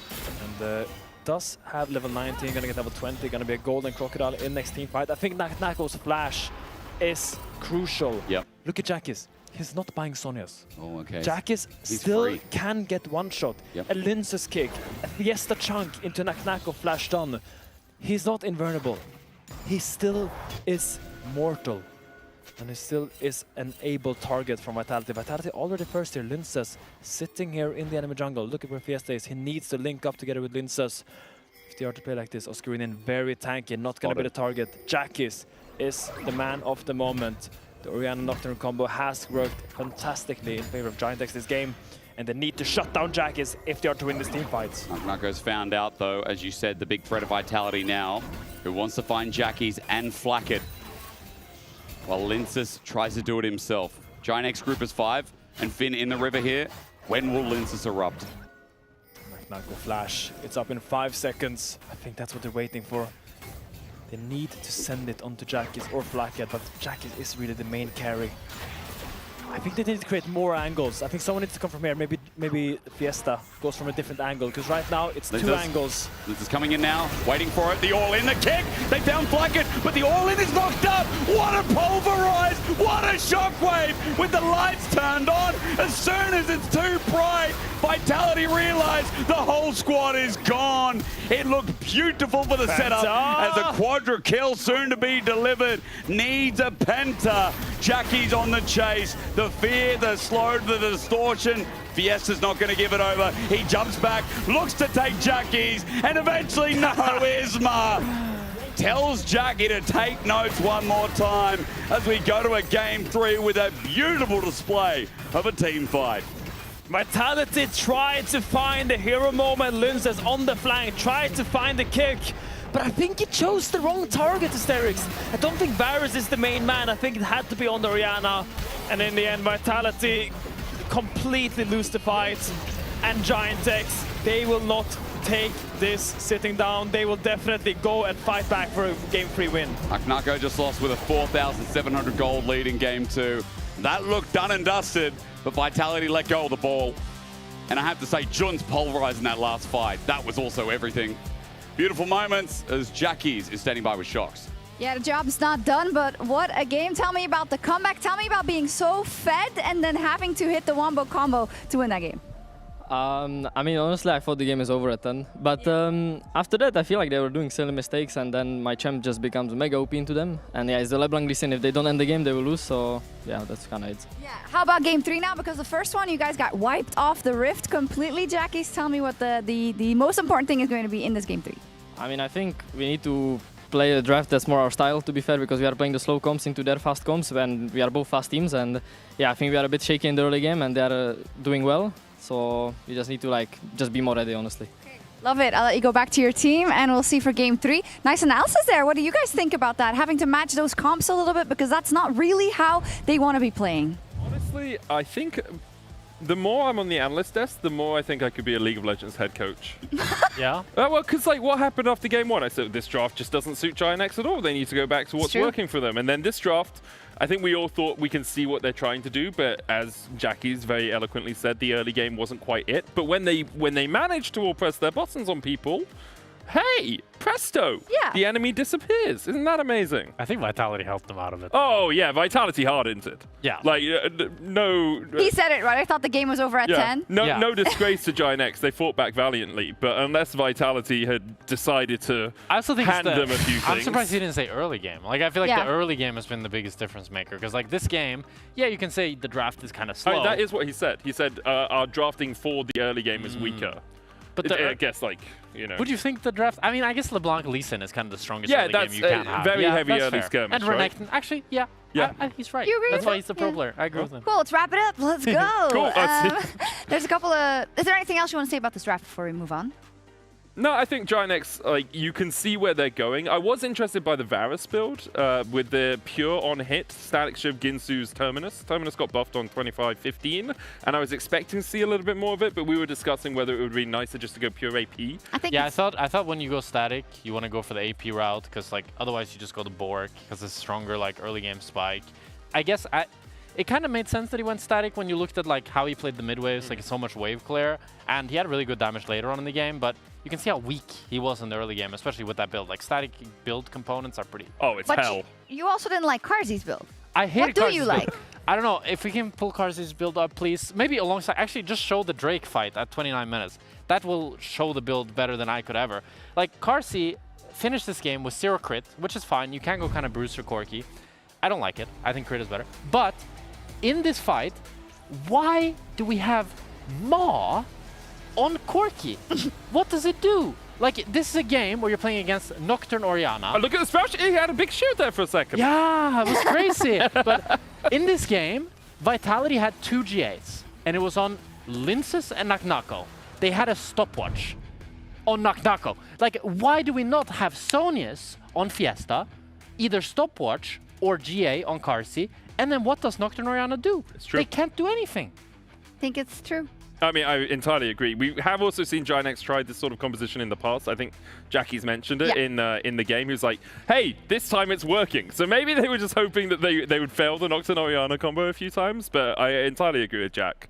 Not adding a luxury safety item when you're 7k ahead as a team it's foolish, is the kindest way to say that. It's a little bit crazy. And I do think for Vitality, it's like something we've seen over and over and over and over, and I'm a big fan of Vitality. I love the way they play, I love their play style, but this is just so annoying as a fan to watch, right? I'm sure everybody at home is just lamenting at how this keeps happening, and this is what makes me like, I know they have Fiesta and he's new, but this isn't Fiesta's fault. This is clearly something that happens to Vitality a lot. I think this is the difference maker between like our good teams and our top teams. I think our good teams can have really good early games. We see with Na'Vi, we see with Vitality, but they don't have this like feeling of like no matter what happens, they're gonna win in the late game, right? Like in the final fight, I think they're at that point, Vitality's comp has just kind of fallen apart. They're trying to look for some flanks, they're trying to look for some things, but they've lost that magic that they had in the early game where they can just one-shot one target. Importantly, all credit to Giant for the way they play this fight. Yeah. Like, they have Linces tracked through their own jungle, which is not something we see our teams often do.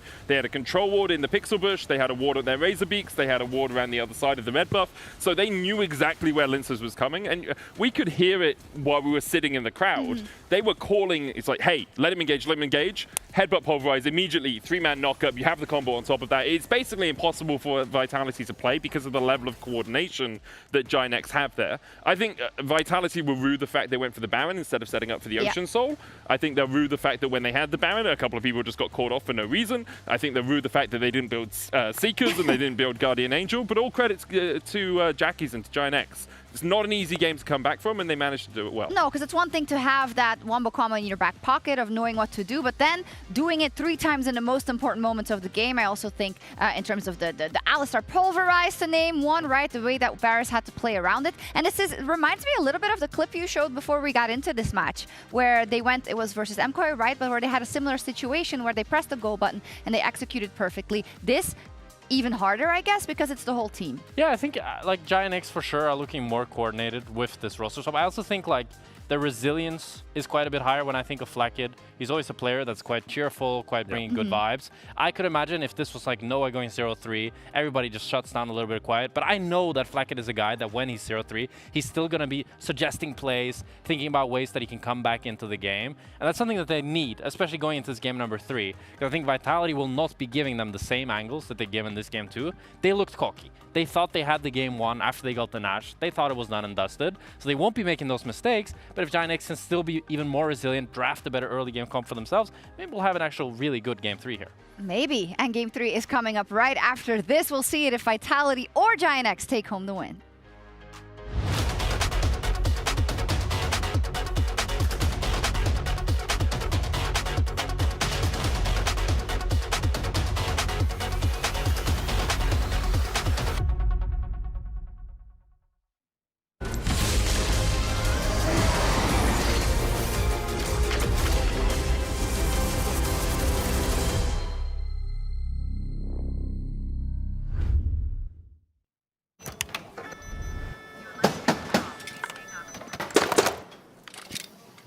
Brother, let me try.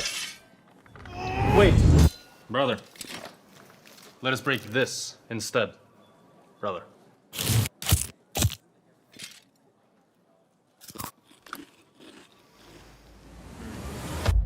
Have a break. Have a Kit Kat. What is this, brother? Perfection.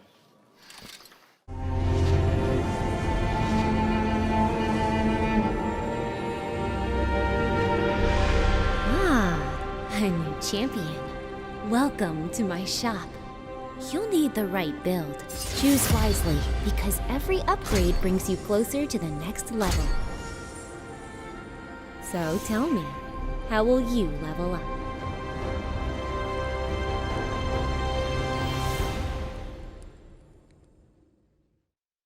Want to find your fastest server every time? Express like a pro and optimize your connection in one tap. Express in game without ISP throttling. Express and shield yourself from DDoS attacks. Express and choose the VPN trusted by gamers everywhere. Express VPN. Experience gaming the Express way. Fast, stable, competitive. Outplay the world. It's time to Express. Unlock free Hextech rewards, exclusive skins, and more. Scan to subscribe. In your best man speech, you said my wife is funnier than me. That's factually correct. Okay. We're in range. It's fine, man. It's fine. Relax. I've got this. I have years and years and years of experience. Yeah, but it's gonna last. And there we go. Look at that. What are you so worried about? Oh,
Let's go, let's go. Alistar knock on Take TP as well. Kick.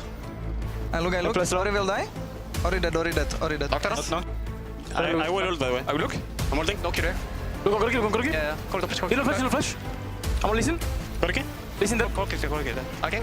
Nice. I'm alive. Come look. I'm fine. I'm rank. Yeah. Boom. They were all good. Nice. Look, Gorky. I can back layer, okay? Penta. The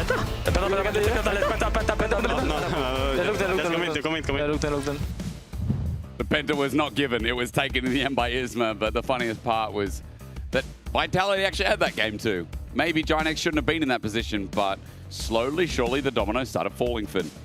I mean, it was a gambit by Vitality to draft like that. It was a gambit. What I do like about Vitality so far is that they come into every single draft with a clear goal. Game 1, the pick and roll comp. Vi, Rumble, Ahri, make picks happen and roll over the opposing team. Yep. Game 2, full early game. Full strong lanes, early skirmishing jungler. It didn't work out. They didn't win the game, but I liked how decisive they were in their drafts. And I wonder where they will take us now in this game 3, because the sky's the limit for this team. Yeah, and while on the other side, Giant X have shown that they can actually pull the pieces together, we go into a game 3 where, yeah, you're right, anything's possible. The sky is the limit, I think, for both these drafts. Finn, can you go any faster than that? Do you think you can play another fast comp? Faster would be difficult. It would have to be like some Pantheon top, Nidalee jungle. Okay, Nidalee doesn't have Renekton though. Yeah, but just Pantheon. Pantheon Nidalee was a thing back in the day. Has a similar thing, but yeah, Pantheon is banned, so they can't go for that anymore. Maybe we could have a snowballing Kindred comp with a mage bot. Sure. I think what's more realistic is a high Cassio prio, because why? Pushing lanes, pretty good. Yep. It will say, some would say. And Cassio, Vitality fishing for it. Yeah, Syndra ban already coming out, Yorick ban, so it's a Cassio Jace trade right now. Now, Naknako, do you want to really take the Jace and leave your mid laner versus the Cassio? Or do you take the Cassio here and say I can play against the Jace? Surely the Cassio leaves as a flex rather than the Jace that is a little bit more consigned in the LEC to top. So Cassio gets locked in. Jace is obviously going to be a slam dunk here. With support, Finn, because maybe I'm starting to think Caitlyn lane's here. I'm starting to think about what can be down in bot. We get a Jarvan insta. Yeah. No Rumble available, obviously. No, you have your options here. You can pick your bot lane here. You can pick AD and support. You can pick something like... what do you want to play? You could play... Maybe you just drop bot lane actually, because you don't really want to pick any champion right now into Jarvan. You could go Victor. Trundle. It's still up and available. I mean, Trundle's so specific, isn't it? I'm just throwing out junglers as well, Finn. Yeah, I mean, Lucian, Milio. You're looking at bot still, yeah. Makes a lot of sense. It's a good bot lane. Okay. Sure, Milio doesn't love the Jarvan, but Lucian is one of the better AD carries into the Jarvan. Still, but Cassio will also struggle against Jarvan, so we'll see. Strong bot lane coming out from Vitality. Wants to play aggressive. Nautilus into Milio, one of the best supports, can just lock him down with that dredge line and the ultimate. But I wonder what Naknako has in store for us against this Jace, because he's the one in trouble right now. Vitality traded the power picks, took the Cassio, and gave over the Jace. Yep. So they've got an answer, right? Because top lane needs to be banned away. I'm looking at them hover the Olaf. That now gets locked in as a ban for Giant X. What else are you giving comfort to for Jace? I mean, into Jace, there's no real winning matchups anymore. You just go tank, like maybe Cassante needs to be taken off. I mean, you have two options. You go for a tank. Yep. Try to nullify the enemy power pick and create an even game state in the top side, so your bot side will be stronger. Right. Or you pick a very volatile champion.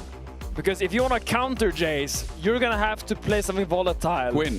Quinn is not good into Jace. Okay. But like in theory, you can play like Akali, Aurelia, Jace, and Aatrox, I mean, not Jace. Yeah. But none of these champions are winning into Jace. They can just fight against him. But you're going to need to send a lot of resources up there. The standard pick is Cassante or Sion. And is where I think we'll see Naknako go, probably on the Cassante. Meanwhile, for Giant X, they still need an AD carry. And they still need a mid laner. Unless they just go mid, but it's not. A Nivea ban. Yeah. They're really making sure that Jackies gets put down and that the Cassio has a good time. I wonder if Aurora is still an option into Cassio. Ooh. It's something that Jackies was really good on before. Playing these bursty mid lane mages. You can also go for something like a Wei. What's a Seraphine AD carry if it's locked in? Would you? I think. You think? I'm hearing the players laugh right now on stage as the Seraphine is locked in. It's not Seraphine mid, is it? I mean, I assume it's going to be Seraphine bot. Something that Flacked played a lot 2022 when he was on G2. Okay. He Flacked and Targamas, Senna Seraphine was one of the main picks of that G2 title-winning 2020 spring team. But Seraphine into Milio doesn't sound very good. That's like my main concern right now. Oh. Sejuani running Aatrox. Sejuani Aatrox, baby. So yeah, we talked about it. If you want to counter the Jace, you need to pick something volatile. Aatrox into Jace is a bad matchup. Yep. 1v1, he is losing. But together with Sejuani, you can fight there and you can snowball. Once you get one item, once you get those boots, so you can run him down in a long lane, Naknako can set himself up to have a monster performance. And who can chip through the Sejuani right now is my biggest question of Giant X. They lock in the Rise. That's a start. Rise slam down means that with the Seraphine as well, Finn, I see a bit of scaling, bit of range. You've told me how every comp operates so far. How does Giant X go for this one? So Giant X, it's a kind of a 4-1 comp because the Rise doesn't really want the team fight against Lucian Cassio. He gets outranged by Lucian Cooling. He can't really run into Cassio. He wants to pressure side waves or side lanes and then just play behind his carries and peel the enemy divers off the Jace, off the Seraphine. Because what do they have? They have range. They have Jace with great poke. They have Seraphine with great all-in long-range engage. So it's going to be a long dance from Giant X. They need to make sure Oscar Rinnin is in a good spot, and they need to make sure he can stand on the objective and poke. If I'm dancing with Vitality, how fast am I dancing this time around?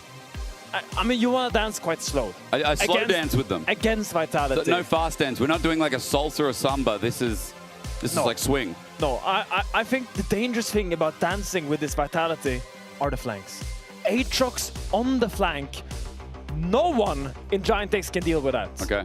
And Sejuani, she hasn't been in the meta for a long while, but her snap engage potential, Q Glacial Prison into a Miasma, into a potential Cooling, into an Aatrox on the flank. Vitality has potential to force a lot of volatile, aggressive, quick plays. It feels like it's a lot about Linces then. How can he influence the top lane, get Nucko out, unleashed into a lead where he can do damage to silence and get those flanks off that you talk about Giant X not being able to deal with. For now, Giant X slowing things down. It worked in game number 2. Obviously a very different draft they're running into, but again, a similar idea where they need to pace themselves, get this Seraphine relevant, get this Rise on a side lane, as you told us about. Make sure that Jace poke is landing as well. Dredgeline going to connect in a bit of trouble. Double beat drop as well. Hang on, we're starting off with Fiesta. Flashing over the wall. Almost dead, you're right. And Vitality can't do anything about it. Yeah, and shutting down his power pick of Cassio. This was the first pick from Vitality, already flashing out. Yeah. It's a good sign for Giant X. We'll see. He's staying in lane, Hysterics. He's not recalling. And I think that's a weird decision against Rise, because Rise is the kind of champion that can lane lock you. Yeah. He can just completely push you in whenever he wants, with those flux, with those overpowers or overloads on the wave. But to me, the main matchup in the early game will be the top matchup. Unless she decided to do this. Aftershock going to be burned, but doesn't get the damage down in the vicinity of this Milio. Fiesta's backing now, Finn. I guess he got a CS, and what did he think? He thought... He thought this is a tough lane matchup right now. He has to recall. He's staying. He's back. But yeah, Nucko into his Jace will struggle early. Jace does outrange the Aatrox, and there's a lot of mind games in this matchup. Yeah. The problem is, for Aatrox to reach Jace, he needs to QE forwards. Right. Yeah. But what if Jace, the moment you QE forward, goes hammer form, jumps on you and knocks you back? Then you can't do anything, because my understanding of Aatrox is early. Those cooldowns are massive. That Spellweaver top lane bruiser. It's a miserable matchup for Aatrox early. He can't really do anything. In the past, you can go Comet and just like, with your base damage, slowly chip down the Jace. Right now, it's not really possible. He's going for the Electrocute. I think it's really that level 7 mark. 4 points into your Darkened Blade. Yep. That's really when this matchup starts turning slightly in Aatrox's favor. But I expect Oscarinin to put the pressure down early game onto Nucko. Back at Jun. We keep looking at the bottom lane. The supports keep sending in the trades, mainly Jun. Last game on the Alistar had a fantastic comeback here on the Cow. This game on the Nautilus, the ability to set up the engage is there again. Notice that Linces went over a ward. We didn't talk about it, Finn, but obviously Isma, off the back of that invade, getting the flash out from Fiesta's Cassio, enabled deep vision from Isma. Got some information with that as well, is clearing the bot side of his camps, and Linces fully under observation from GX in his first 4 minutes. Yeah. Isma wants to invade Linces Raptors respawn. See, he's pinging it. He's gonna base, open up together with Jun and maybe Jackis, and run straight there. Everyone is beelining for those Raptors from Giant X. You see them conga lining down here. Really want to deny that. Linces doesn't look like he's compelled to defend it. He's gonna take the top crab and give it up. Top crab is going to be the trade-off. Pings are still going down. I see Fleshy moving into position. Arceus there as well. How do they defend it? Full vision. Isma needs to be very careful. You can't face check here. Yeah, okay, he's fine. Arctic Assault, will it be used? Winter's Flail as well. There's good base damage here that comes out. No melee users outside of Linces, so it's all up to him. Smite comes down, Linces gets it. It's a big win for the jungler of Vitality. Giant trying to stick around, but they will go away empty-handed. It's a double crab from Linces now with securing his own Raptors. There's one camp up on Isma.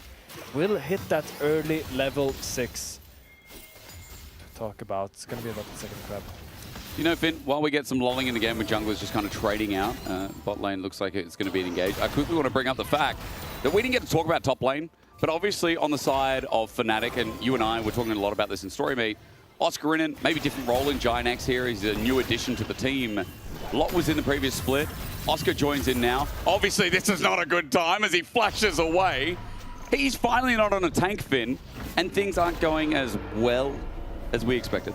Yeah, Oscar's had a rough series on the Galio, on the Ornn, kind of being the target dummy of a lot of Vitality's offensive plays, and losing your flash 1v1 as Jace versus Aatrox. It's not how the matchup should go. Might be another losing as well. Flash Arctic Assault. Jackies might have to burn. Here's he pops Ghost instead. Permafrost. This is greedy from Jackies. He should have flashed. He would have got out, but first blood goes over to Fiesta. Jackies holding his flash. Doesn't respect the Arctic Assault in the flash combo by Linces. And yeah, just greedy by Jackies to stand around. He found out what's wrong there. Taco, trade, and execute. These are great trades as well. Yeah. Oscar pulls out the gate, gets away with movement speed, but look at where the wave is, Finn. Yeah, and Oscar just got back from his base. He's already recalling again. It's like he's got to go back to the supermarket. He forgot something, but yeah, he needs to buy the milk. How much time is he wasting going back and getting that milk? Stuck in the aisle. Yeah, some people just never come back when they do that. No, they don't. 15 minutes stuck there looking at Oat, Armin, Cal, Skim. Like, as he goes back now, he's going to get serrated Dirk. That's nice, but as he comes back, lane's going to be different. We look towards Dragon. Isma's doing this, but the movement from Fiesta comes first. Lince is going to take over. Patience resets a little bit, but Permafrost, there's great base damage. Isma looking for the trade, the steal, but it's not there. Arctic Assault in. Lince now has level 6 Finn. So here comes the Glacial Prison. And that's the threat that sends Isma away. Yeah, but what can Giant X do? You're losing top right now in a winning matchup. We're not losing, but Naknako has gotten an XP lead at least, if not a gold lead. Fiesta is 1-0 up, and Linsas is just making magic wherever he goes. Oh Oscar. My God. He's got Demonic Ascension, but he won't even need it. The Darkened Blade is enough, Finn. Oscar is not playing this matchup correct.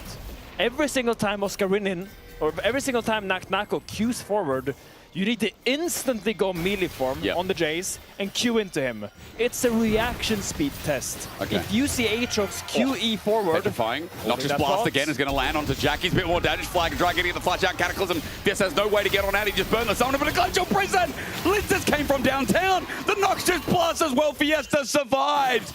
Linces came from behind and froze Jackies. And Fiesta is just running away with this game again. Game 1 on the Ahri, Game 2 on the LeBlanc. Didn't end up winning the game, but this is the third fantastic early game from Fiesta and Linsas, dominating this mid-jungle 2v2. This one might be harder to throw away, Finn. 1,600 gold at 7 minutes. This one is scaling. This one has wings. And Giant X are doing their swap again. They're swapping their Jace into the enemy bot lane. Okay, we'll just watch this play again. Fiesta puts down the Miasma, and Jackies thinks, okay, I can walk up because the Miasma is done, but Fiesta is running him down. Oversteps a little bit, but Jackies doesn't have the flux, doesn't have the root to set up the play inside the tower. And Isma just goes so deep while Jackies gets baited to follow and gets hit. But that's not an ex-Miffy ult, that's a Linces ult. That's a Linces ult, and hits the target means there's no damage from Jackies. Isma was relying on it in the Cataclysm, so Fiesta got the 1v1 that he never expected. 800 gold lead in the mid lane. We come back to Grubs. Linces doesn't have the ulti. That's a disadvantage. Isma might not as well, but they do have Oscarinen, who's moved in 5 members over the Grubs. They're going to reset for the time being. The difference is this time, Vitality are matching rather than leaving Kazi in the bottom lane. They want to fight again, Finn, as Dredgeline doesn't connect. There's the culling. Soccer ball kick. And Kazi just backs on out. There's a good bit of poke. Grubs do go down. For the exit, Giant X will get out safely. Yeah. It's 1 for 2 Grubs. Not the big difference maker, but Linsas here. Waiting. Blackhead going to walk over a ward. There's the flail. Permafrost not going to come through. Arctic Assault away. Flag and Dragon's a 2-man. This is the trap, and Giant X react well. They've now got numbers, and Linsas can't do anything. He came in thinking he'd find Blackhead, but Blackhead presses the ult. Double kill over to Oscar. Big mistake for Vitality. I mean, Oscar got the kills, but the man who deserves an Oscar was Flacket. Did you see his performance there? He looked good. He walked in completely, he knew everything that Vitality was trying to do. Meanwhile, Petranges goes out mid. Nothing happens. But yeah, he delivers an Oscar-worthy performance, and I mean that in an endearing way. Yep, Dredge line. He knew where they were. Look at Nako. He's just kiting, he's walking up to the Nautilus. Okay. And he's not completely sealing the wave. And the play's not over yet. Nako where... You think he'll go for it? He's got flash. He has a plate that still caps. He doesn't He's have got lenses. Demonic Ascension. Jun's here, flashes away, but guess what? There's a flail coming in, and it reaches max range. However, Nako's too far away. He will not follow up, and Jun will use the summoner to escape. Yeah, Nako didn't get the cancel on the hook shot to the wall, or the hook. Dredge line. You know what? You see Camille today? Close enough. Same thing. Yeah, now Isma is gonna cross map with a Raptors invade. Try to take back a little bit of gold for himself. And once again, Vitality, after some early plays, is losing their grip on the game just a little bit. It's a worrying trend for this Vitality lineup. Keep giving plays over to GX, but then again, it is Europe. We do love our pros. So, true. But then again, it is Europe. I can't hold it against them. That's one of your greatest quotes this year. You're not wrong. You know, I've enjoyed this series for many different reasons. Last series gave us a little bit to worry about, but I'm interested, Finn, because Oscarinen just got fed 2 kills off of the acting from Flacket. Is he back in the matchup?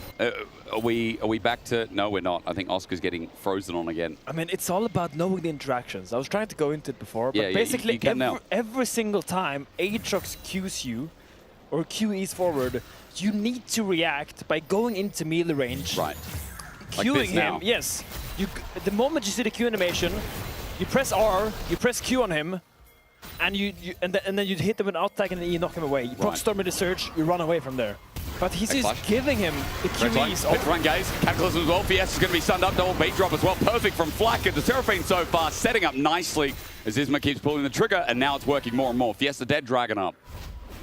Flacket on the Seraphine. It's not his first rodeo on his champion. He knows how to make the plays happen.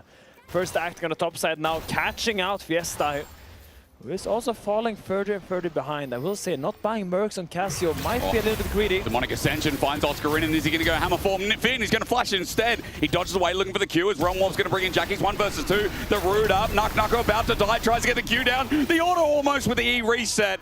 He was close to getting the last auto on Oscarinen, but he will survive with the help of Jackie's Roam. He misreads the flash from Oscarinen. Oscarinen flashes away. He goes for the Q-free flash to predict it. Doesn't find it. A great cover from Jackie's. Now shuts down the Aatrox and sets Oscarinen up even more. Say what you want about Oscarinen's trades this game, but the way Giant X is playing around him is really facilitating him in this game. Good. And he's set up for success now. A 1k goal lead, boots of swiftness and U-moves.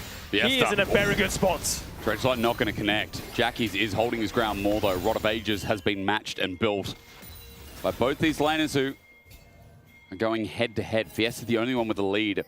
Oscarinen able to pick up a bit more farm and equalize the lead that Nako had. 10 CS is all he's behind now as Dredge line about to come through, but the minion wave is in the way as Flacket looks to hold down mid. It's been a quiet game from Karsi so far. I haven't really seen him included into any play. 0-0-0 on Delusion. To me, that's really where I'm waiting for Vitality to do something. Include Karsi in the plays. You have this Lucian Milio. Now, one item on the Lucian is really when he wants to start dashing forward and look for these chunks. Try to push the game forward. Dragon spawning in 4 minutes, so quite some time away. Vitality is still comfortably stacking them. See how tough the matchup gets now. The spacing with the Swifties boots and the Yumus make this matchup unbearable for Aatrox. Still, Oscarinen, you have to respond with the melee Q the moment he Qs forward. Finn's trying to coach you here. Matchup doesn't change. Yeah. Level 11 picked up. Demonic Ascension now leveled. Q doesn't hit here, so Dark & Blade going to go into Q2. Oscarinen dodges that as well. He goes into Cannon Form to try and find something. Lenses finds out Isma, who just got Scuttle level advantage here for Isma, but he's going to use it to flag and drag out. Instead, we get a 1v1 up in the top lane. Oscarinen doesn't get pulled back by the Infernal Chains. The kiting is good into the Demonic Ascension. An auto to heal up. Q1, 2, 3 has no flash, by the way, so Naknako cannot follow up for the dunk down. And Oscar getting better at spacing his top lane opponent. While the depth charge comes towards mid, relentless pursuit and a flash stretch line still going to connect. And Flacket's ulti once again, the flag and drag. The dunk cataclysm. Isma and Flacket working around Jun so nicely here as Giant X move to 1.8k gold. And you know what? I think Giant X is playing some good League of Legends. They are. They have doing very good cross maps. Oscar now finally stable in the top side, allows Isma and Flacket to work in tandem like this, making picks. Look at this stretch line, or this ult from Jun sets it up. Carsey tries to run all the way back to his own tower, but Jun will find him in every universe. As the follow-up from Isma comes in and just picks up an easy kill on Carsey. Jun on engaged champs. I mean, I feel like this guy was our best Nico support in the league for a long time, alongside Noah. I feel like Jun has been one of the best engaged players throughout the few years that we've seen him on our stage. And Finn, I'm glazing him again. He's 0-0-3. He's been great on this Nautilus. Was great on the Alistar for the comeback last game as well. I always think about his rel, to be honest. Back in 2025, when he was on Fnatic, he was always finding these crazy rel engages. Now the camera is backed up here. Naknako needs that first item. You don't want to fight right now. Dredge line, don't come out. He has to dash over the wall. Lensis is there. Heartsteel picked up. See? Yes, that we can get something done. Ulti misses though. He flashes away regardless. Culling comes out. He's rooted in place. Isma now looks for the flag and drag. 3 versus 3. Naknako also moved down. Giant X aren't going to take that fight. Fiesta is on bot now. Waves being dropped by Giant X. What are you looking for right now? Because Fiesta is moving up, slithering up that river.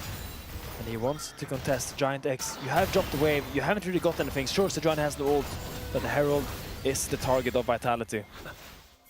Towards top. Naknako, you're probably going to see him in a moment. Send the trade. Thank you, Observers. Infernal Chains comes in, but he needs a Q there to bring Oscar Rinnan back in, but he consistently, Finn, puts out the acceleration gate. He plays around that trade, and even though it's not perfect, now there you go. You finally get to see it. The bot back as well. He builds the space. Naknako's only got a Q3, goes to Demonic Ascension. He doesn't have his flash, but he resets into that Q as well. Oscar's spacing it out.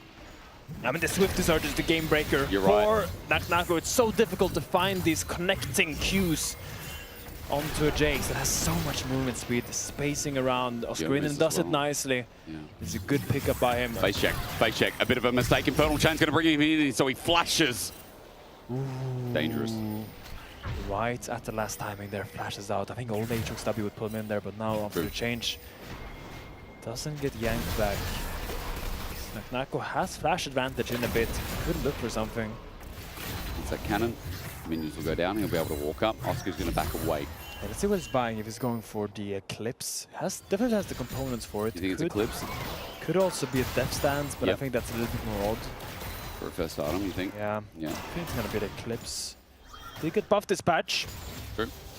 Would you like some details? Give me the details, good sir. This button, and then I go and press this button, and then boom. Yeah, Eclipse buff. And there it is as well, on screen. Lens is caught out, Dragon's up. Quick side note, read that quick. And now look at Drakefin. Yes, look at the Naknako here. He can use the portal to set up a flank for himself. Herald's going to go down. Yeah, it's a battle Herald as Naknako is in the pits. Sneaky angle as well, forcing Giant X away. They're getting scared. This third Dragon for Vitality could be huge. Isma sent backwards, but not Infernal Chained. Well, it's the third Dragon for Vitality, once again putting Giant X on soul point. Or they are on soul point, forcing a Giant X to now walk into them. Herald will probably charge on mid. Probably. And Giant X, we're once again going into a fourth Dragon where Giant X is forced to contest Vitality. You now have 4.5 minutes to prepare for next Drake. Because that's the fight that will decide if you can contest this game. Because if you give Vitality this early soul, I don't see GX contesting them anymore. Yeah, okay. I mean, anything could happen around that fourth Drake. Yep. But Oscar, he knows Naknako's there. The Eclipse for the Aatrox now picked up. Let's see how the trades go now. Needs that second shot, needs the damage to follow through. Oscar's going to go into hammer form. He sends himself up, and that's a bit of a mistake, isn't it, Finn? Infernal Chains. Close call. Scary, scary. If that Q connects, Oscar Rinnan was as dead as a donut. So I'm guessing when he goes hammer form, he goes in the minion wave and full commits with Q. That's like an easy punish, right, for the Aatrox? Yeah. I mean, if Aatrox, if you can just land your Q into W, that forces Jace on the retreat, and he can't hit you anymore. Ulti though, misses, whiffs. That one's a little bit more like X-Smithy, but it won't matter. Look at the damage. Eclipse comes out, and Linces is there to get the melee charge. Yeah, no mercs, no Tabai. You are just a squishy Jace with swiftness. Doesn't matter how fast you can dance. If you get CC'd and went on. He also being picked up by Vitality, while Giant X cross map on the top side. Still 3.5 minutes until next dragon. A 2k goal lead. Make that 1.8 for Giant X. They are still in control this game. But that top gold lead has slimmed down again. That CS gap has grown again. It was 1,000 a couple of minutes ago where Oscar regained his steps back into the game. But Finn, as you said, it is a slow dance here. No one's really doing anything like the Samba in this third game. And for NuckNucko, that's okay. He's slowly dancing his way towards that second item now. And the Eclipse has shown to be already a bit of power. Level 14 versus 12, or 13 rather, for Oscarinen is the level lead. Yeah, what I would like to see is, I want Isma to use this Cataclysm once before Dragon. Preferably in this common minute. Right. Get a flash, okay. Get a pick. Use your ultimate cooldown 2.5 minutes before Drake, so it will be up again when it spawns.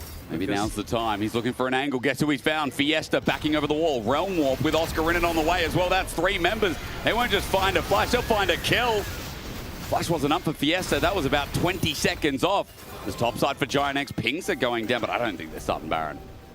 And it's a good pick. I asked him to do it and he did it. Thank you, Isma. That was very kind of you. Carsey on the mid wave wants to get those crystallizes on the tower. Can't really get him. But yeah, you really have that free timer. When it's 3.5 to 2 minutes before Dragon, you basically have 1.5 minutes of free space to just press your Cataclysm on anyone, because it will be back up again for that Dragon. So getting a kill, getting a flash, getting anything really to put yourself in a better position to take that Dragon fight is super important.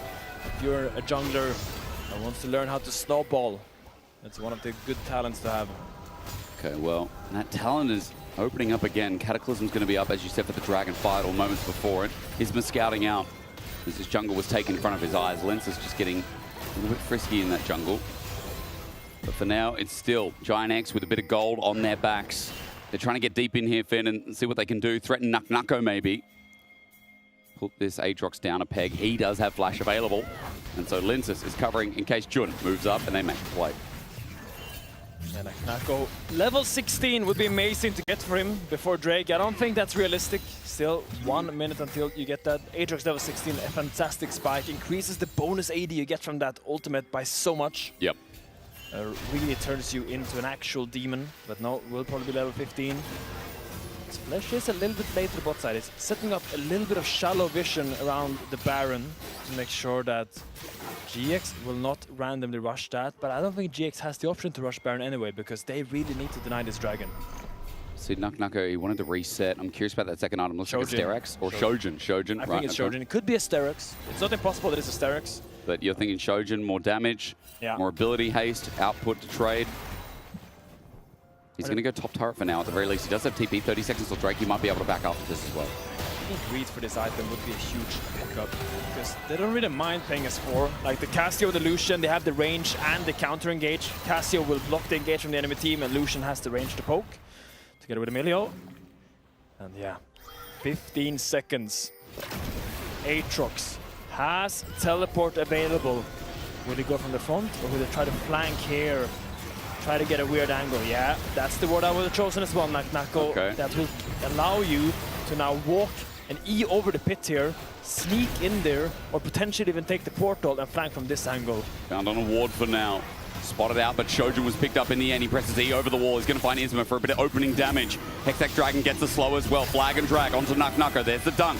Demonic Ascension. Jackie's going to challenge him, but 5 members of Giant X, they're not turning their heads just yet. Fiesta picks an angle that he can try and get a petrifying gaze for, and he finds 3! The Medusan roar again! NuckNucko here to clean it up, and the fight's done. Cancel it, Finn. Giant X lose soul, lose Hextech soul at that as well. And Fiesta screams this series to a halt.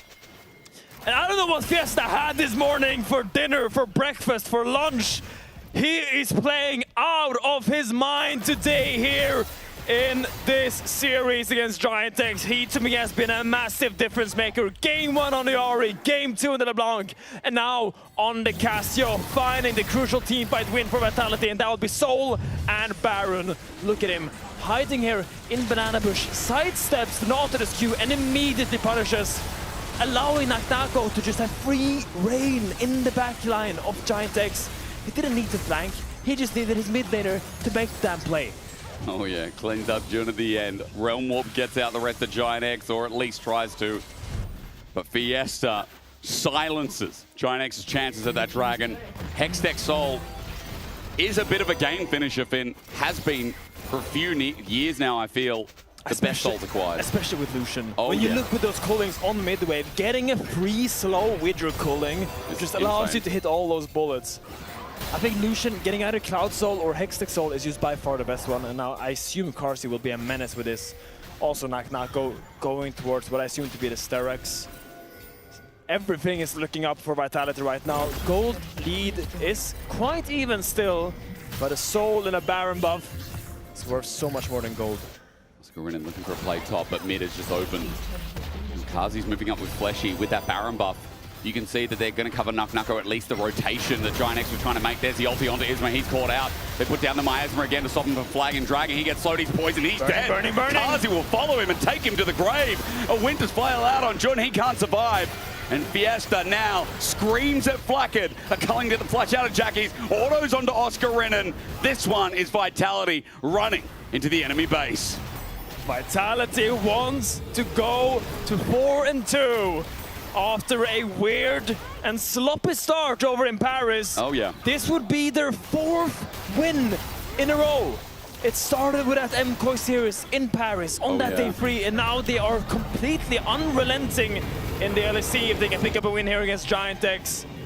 But they were discounted, discontinued, misjudged after getting rid of Humanoid. But so far Fiesta is looking like a worthwhile investment. He is indeed, Finn. Let's look at the replay here. The catch out in Isma's own jungle. Yeah, Isma walks in here, doesn't want to give up the red, but will get punished for it. As Flashy, Carsey flashes to follow up. And at this point, it's just easy. You have the Soul, you have the pushing waves, you have the item spikes. Oh dear, here we go again, and in a choke as well. Naknako might be sacrificing his life, but not even then. Baron's going to help out push the minions, so the turret is in danger too. Isma needs to get in the Realm Orb or try to get out. He's going to Catacombs but get dunked down in the process. The chase continues, the petrifying gate as well, and the demon flies, thrives, and contrives as Vitality run for the last. The death knell of a culling for the triple of Kazi. And Vitality going to end it right here. Vitality, what a bounce back, will now march onto the nexus of Giant X. After a convincing day of League of Legends by them, despite that Game 2 not going their way, I still think they can be happy with how they executed their early game and go back to the drawing board about some of the mid-game stuff. Still, what a good play. A 4-win streak, you said, Finn. Vitality are back. Game 2 is interesting, you said. I mean, that could have been a win as well. We could have ended this one early. But Vitality's early games are to be studied, as our 3rd best team in the league right now is the B. I think it's absolutely valid to think they are the 3rd best team. I think they have strong lanes, they have strong mid games. They are a little bit over all the entire map sometimes, rough around the edges, but they've got a lot of soul in this Vitality lineup. You can vote for your Kia player of the series. Naknako, Linces, or Fiesta. Ooh, hard. It's a tough decision. I kind of want to give it to Fiesta. It has to be the man. It has to be, surely. It has to be Fiesta. After that Casio ult really solidified that performance for me. Kind of insane. Vitality 4-2, 4-win streak. Paris was just a flash in the pan for them. And now the biggest question is, how do they round it out? When we are talking about the potential fall of MCOY, I am trying to click on Vitality's schedule because they've got Na'Vi, Fnatic, and Shifters left. And that is a very reasonable schedule for them to round out the rest of them and make it a 7-win streak. Finn, we're going to throw it over, though, as Vitality 2-1 Giant X. No, nothing. We just caught that. So I don't know whether. Yeah. We've got Linces and Fleshy here with Jack Spectra for PGL after you guys. 2-1 GX. But obviously, I'm going to ask why wasn't it a 2-0? Because you were so far ahead in that game too. Linces. I think we just overplayed so many situations. I feel like we could simplify the game so much. So I think that will be the main focus. Was there some toxicity after game number 2? Was No, there? like what I said was all the mornings after dying and stuff. Like Linus is thanking those stuff, you know? Yeah. That's the deep breath that Linus took in game. I That's what I meant by I toxicity. see. Do you share Linces' feedback about that sometimes you guys are overplaying situations? Do you feel like you have a hand in that as well? It's obviously the whole team, right? But how can you remedy something like that comes, because it feels like it's just the way Vitality plays. Yeah, I mean, for people, maybe it's just how Vitality plays, but we have really good plans in our minds, you know. I mean, on that second game after Nash, when we pull up to Drake, we knew that they can be cheesing us and stuff, but we still went for it, you know. So it's not like we have bad plans, I think. It's just about execution and knowing our limits, maybe. So we silly can... deaths as well. Yeah, silly all deaths. The silly deaths, all the teleports behind. Like Yeah. I think, for example, game 2, I was quite frustrated that like we killed them all. I think we are getting the Nash and we can just hit S5 and be first on soul. Instead we want to push some extra waves, you know, like I think we really want to show that we are way better, you know, but in reality just the game is won, just do the simple things good. Yeah, because it reads, to a viewer, it reads as cocky a little bit, right? Can you see why people think that? I mean, I don't think we are like cocky, it's just... I think we try to get too much out of every situation when it's really not needed. Do you think the mood lightened up a bit? Like in game number 2, like was it feeling like a free win so everybody kind of took it a little bit less serious? It was something interesting because we had Lebrov and BB on the podcast, and one of the things that Lebrov and BB talked about that they've learned throughout their careers is to never get cocky, especially like Lebrov was like, we played against GAM at Worlds, we had already 2-0, we thought it was free win, nearly got reverse swept, and it's like, oh my god, you know. I don't know if that resonates with you guys with this game, because it looked like it was an absolute free win, and then. I mean, I think it's just, for example, a good example would be like scrims, right, where people take it way more easier because it's easier environment, you know. Like we wouldn't do this on stage, you know. But yeah, like the silly deaths, like I think it's just the very easiest of example of you're just like trolling around, you know, like just win the game. And but yeah, I wouldn't say that we are like cocky, just the silly mistakes that we need to erase to be a very good team. Yeah, but let's turn it around then, because you still won the series. It feels like this is a Thank terrible God. session, but you did win. But Fleshy, obviously there is I thought maybe because I was only here for week 1, which is where you guys had a slow start, obviously in Paris. But if you look back on it now, that was only the beginning of your journey kind of with Fiesta and with the new form of this roster. So tell me a little bit about how you're improving week to week, and you are getting a lot of these important wins. In fact, you're very close to even locking in playoffs already. Yeah, I mean, I'm glad we got stomped in Paris, I think, against some good teams. That showed early that what's our mistakes and what we are lacking. So that was our chance to learn from our mistakes, I think. So I'm glad to get stomped like that, especially with the new mid laner, you know. So I think we are much better with Fiesta. Fiesta has much less silly deaths, and then he's actually like carrying all the team fights, like this Cassio ult and Ahri on the last game. It was insane. So we are trying to understand how we can activate him and give him more space to show. Yeah, like, how much? Series, what a series, bro. What a series. He played fantastic today. How much of his improvement do you think has come from just like him leveling up versus you guys playing better around him? Because I remember in Paris, it was a lot of times where he was kind of just going in, and you guys were like, Linces was farming jungle, you were like bot side warming or something. Like it just looked all over the place. Yeah, I mean, it's about building trust as well, right? Like if Fiesta dies to some silly ganks that he has info of, then Linus won't trust too much, and then he will do his thing. But we decided that we need to do our good things first, so we can give him some space to learn. Just not follow him too much, or like just show him what he needs to do. And we were trying to do our best in scrims as well to see clearly that what is the mistakes that he is doing. We are just trying to play our best support jungle. So he's playing more aggro and more 1v1 based, I guess, because he's good at it. He is your Kia Player of the Series Yeah, as well, deserved. Fiesta. So that is super deserved. Lindsay, can you tell us a little bit from your perspective about playing with him and having the synergy with him and knowing when to show up, when to not, and the calling, etc.? I mean, I think he played way better compared to his debut. Obviously, it was against the strongest teams, right? But I think right now he wins us so many games. I think he's playing good. I think one thing that we worked on a lot is that he's a very aggressive player, and I think that kind of was biting him a bit as well, because like he would just die to very silly ganks on very silly timers. Like I think against Jitsu, for example, he was 2-0 against Caps, then dies 2 times in 1 minute. But one thing is also that I think us as sub jungle need to do a better job of playing around him then, because it's very hard to change kind of player, and we don't need to change him, but we need to adjust to him, right, to his playstyle as well. So I think we do a much better job now of playing around mid, giving him vision so we can win his lane. I think today as well, he got completely cooked by the knot. I think the game was, he was like, sighing in the game. To Nak as well, I told stop complaining. There's a sighing problem in Vitality. Yeah, there's a bit of sighing. I know what you mean, the passive-aggressive stuff. Yeah, no one is like tilted, no one is toxic, but like the sighing, you know. That's a pro player classic. Yeah, that's a classic, you know. Stop complaining. Team, I think. Yeah, stop complaining, you know. But yeah, I think we saw today like how he got cooked in lane, and then I gank him, he gets some vision, you know, he starts fisting, and I think, yeah, that was the adjustment. Oh, sorry. That's okay. It's all good, it's all good. I want to ask you, Fleshy, me and Medic, we talked a lot about, new patch. They tried to kind of nerf mages a bit and make roaming supports worse. Yeah. Do you think it actually had an impact, or do you think it's kind of placebo? Like, do you think we should... Are you still going to be roaming a lot, or is it kind of over now? I thought it's gonna be placebo, but right now, like when I was playing Scrim last 2 days and then today, you roamed and then suddenly were level 1 to level 5? I roamed top.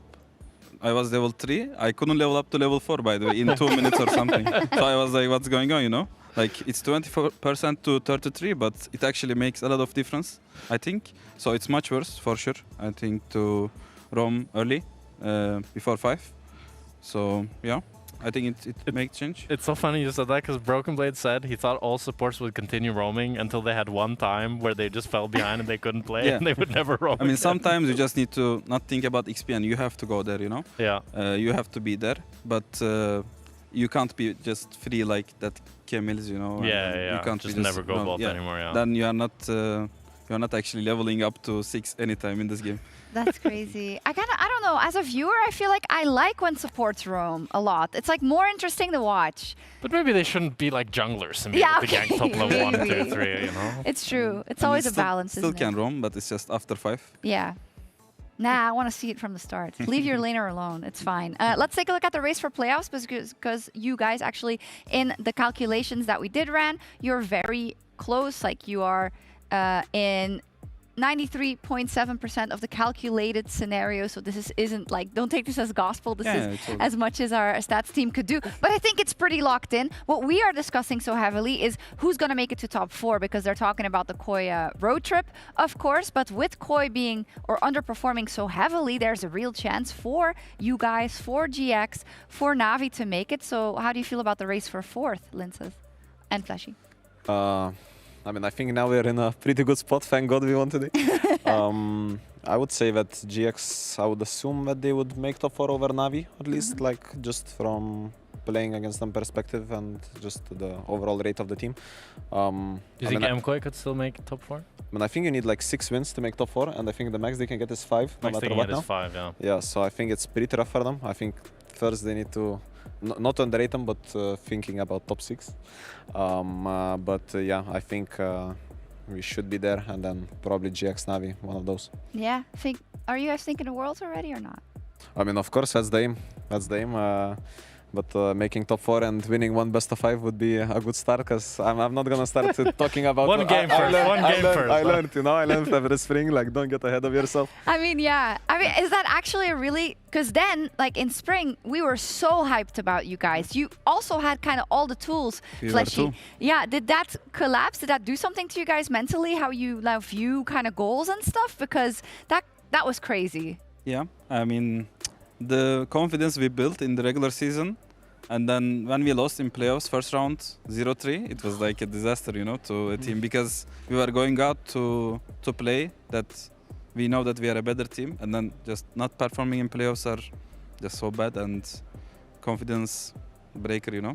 So that our advantage was the Paris road, I think, that we had. So I'm just glad that we improved from that. Yeah.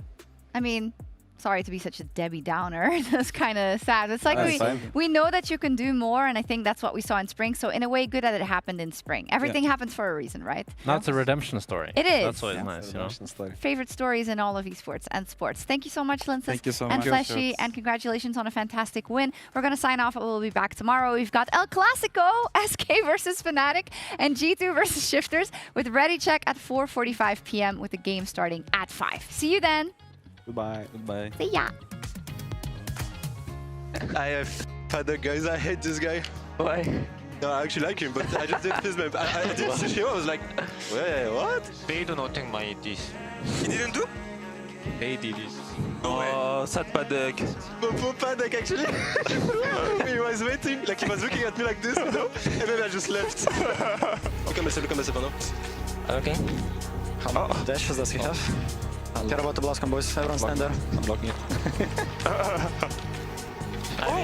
Boom! Oh my god! Yeah. Give me one. We have to die with Nash. It's like kind of like tradition at this point. So. He's into the waiting hand. Magical journey out. From Shao. Popping down. Shifters on 2. Schemes now trying to get the kill back. Finally get something back. But a magical journey denied. Oh, that's insane. Sam, we can end again. I guess so. Rumble still up. Rumble. Yeah, flash. I hit. We can end both. That's it! That's the Camille! That's the Camille. Spirit Rush is going to pull it out. Auto's there. Waiting for it, the all-in. The shuffle is clean, but Fiesta pulls out the ult himself. Turret's disconnected. Other guy's dead. Holy Fiesta, what are you doing? Everyone, go. Crazy guy, by the way. Yes, Ari. I will ult, by the way. I will look. I'm ulting. Okay, there. Go, Gorky. Yeah. Call the flash. Heal flash. I'm on listen. Gorky? Listen there. Okay. Again. Change. Nice. I'm on blank. Come look. I'm fine. I'm on rank. Yeah. Boom. Yeah, all good. Nice. Look on it. Gorky. I come back later, okay? Vänta. No. Come in. I mean, after being this Battles game, bro, I need to learn Seraphine duty, bro. No, can't make. Okay. Look, German, come on. German dead. Look more. Okay, they are all down. Not. I killed. My ult. Welcome to. Good job, guys. Really good comeback, okay? Thank God. Good job. I agree. Thank King God. This guy won the game. I will quit probably.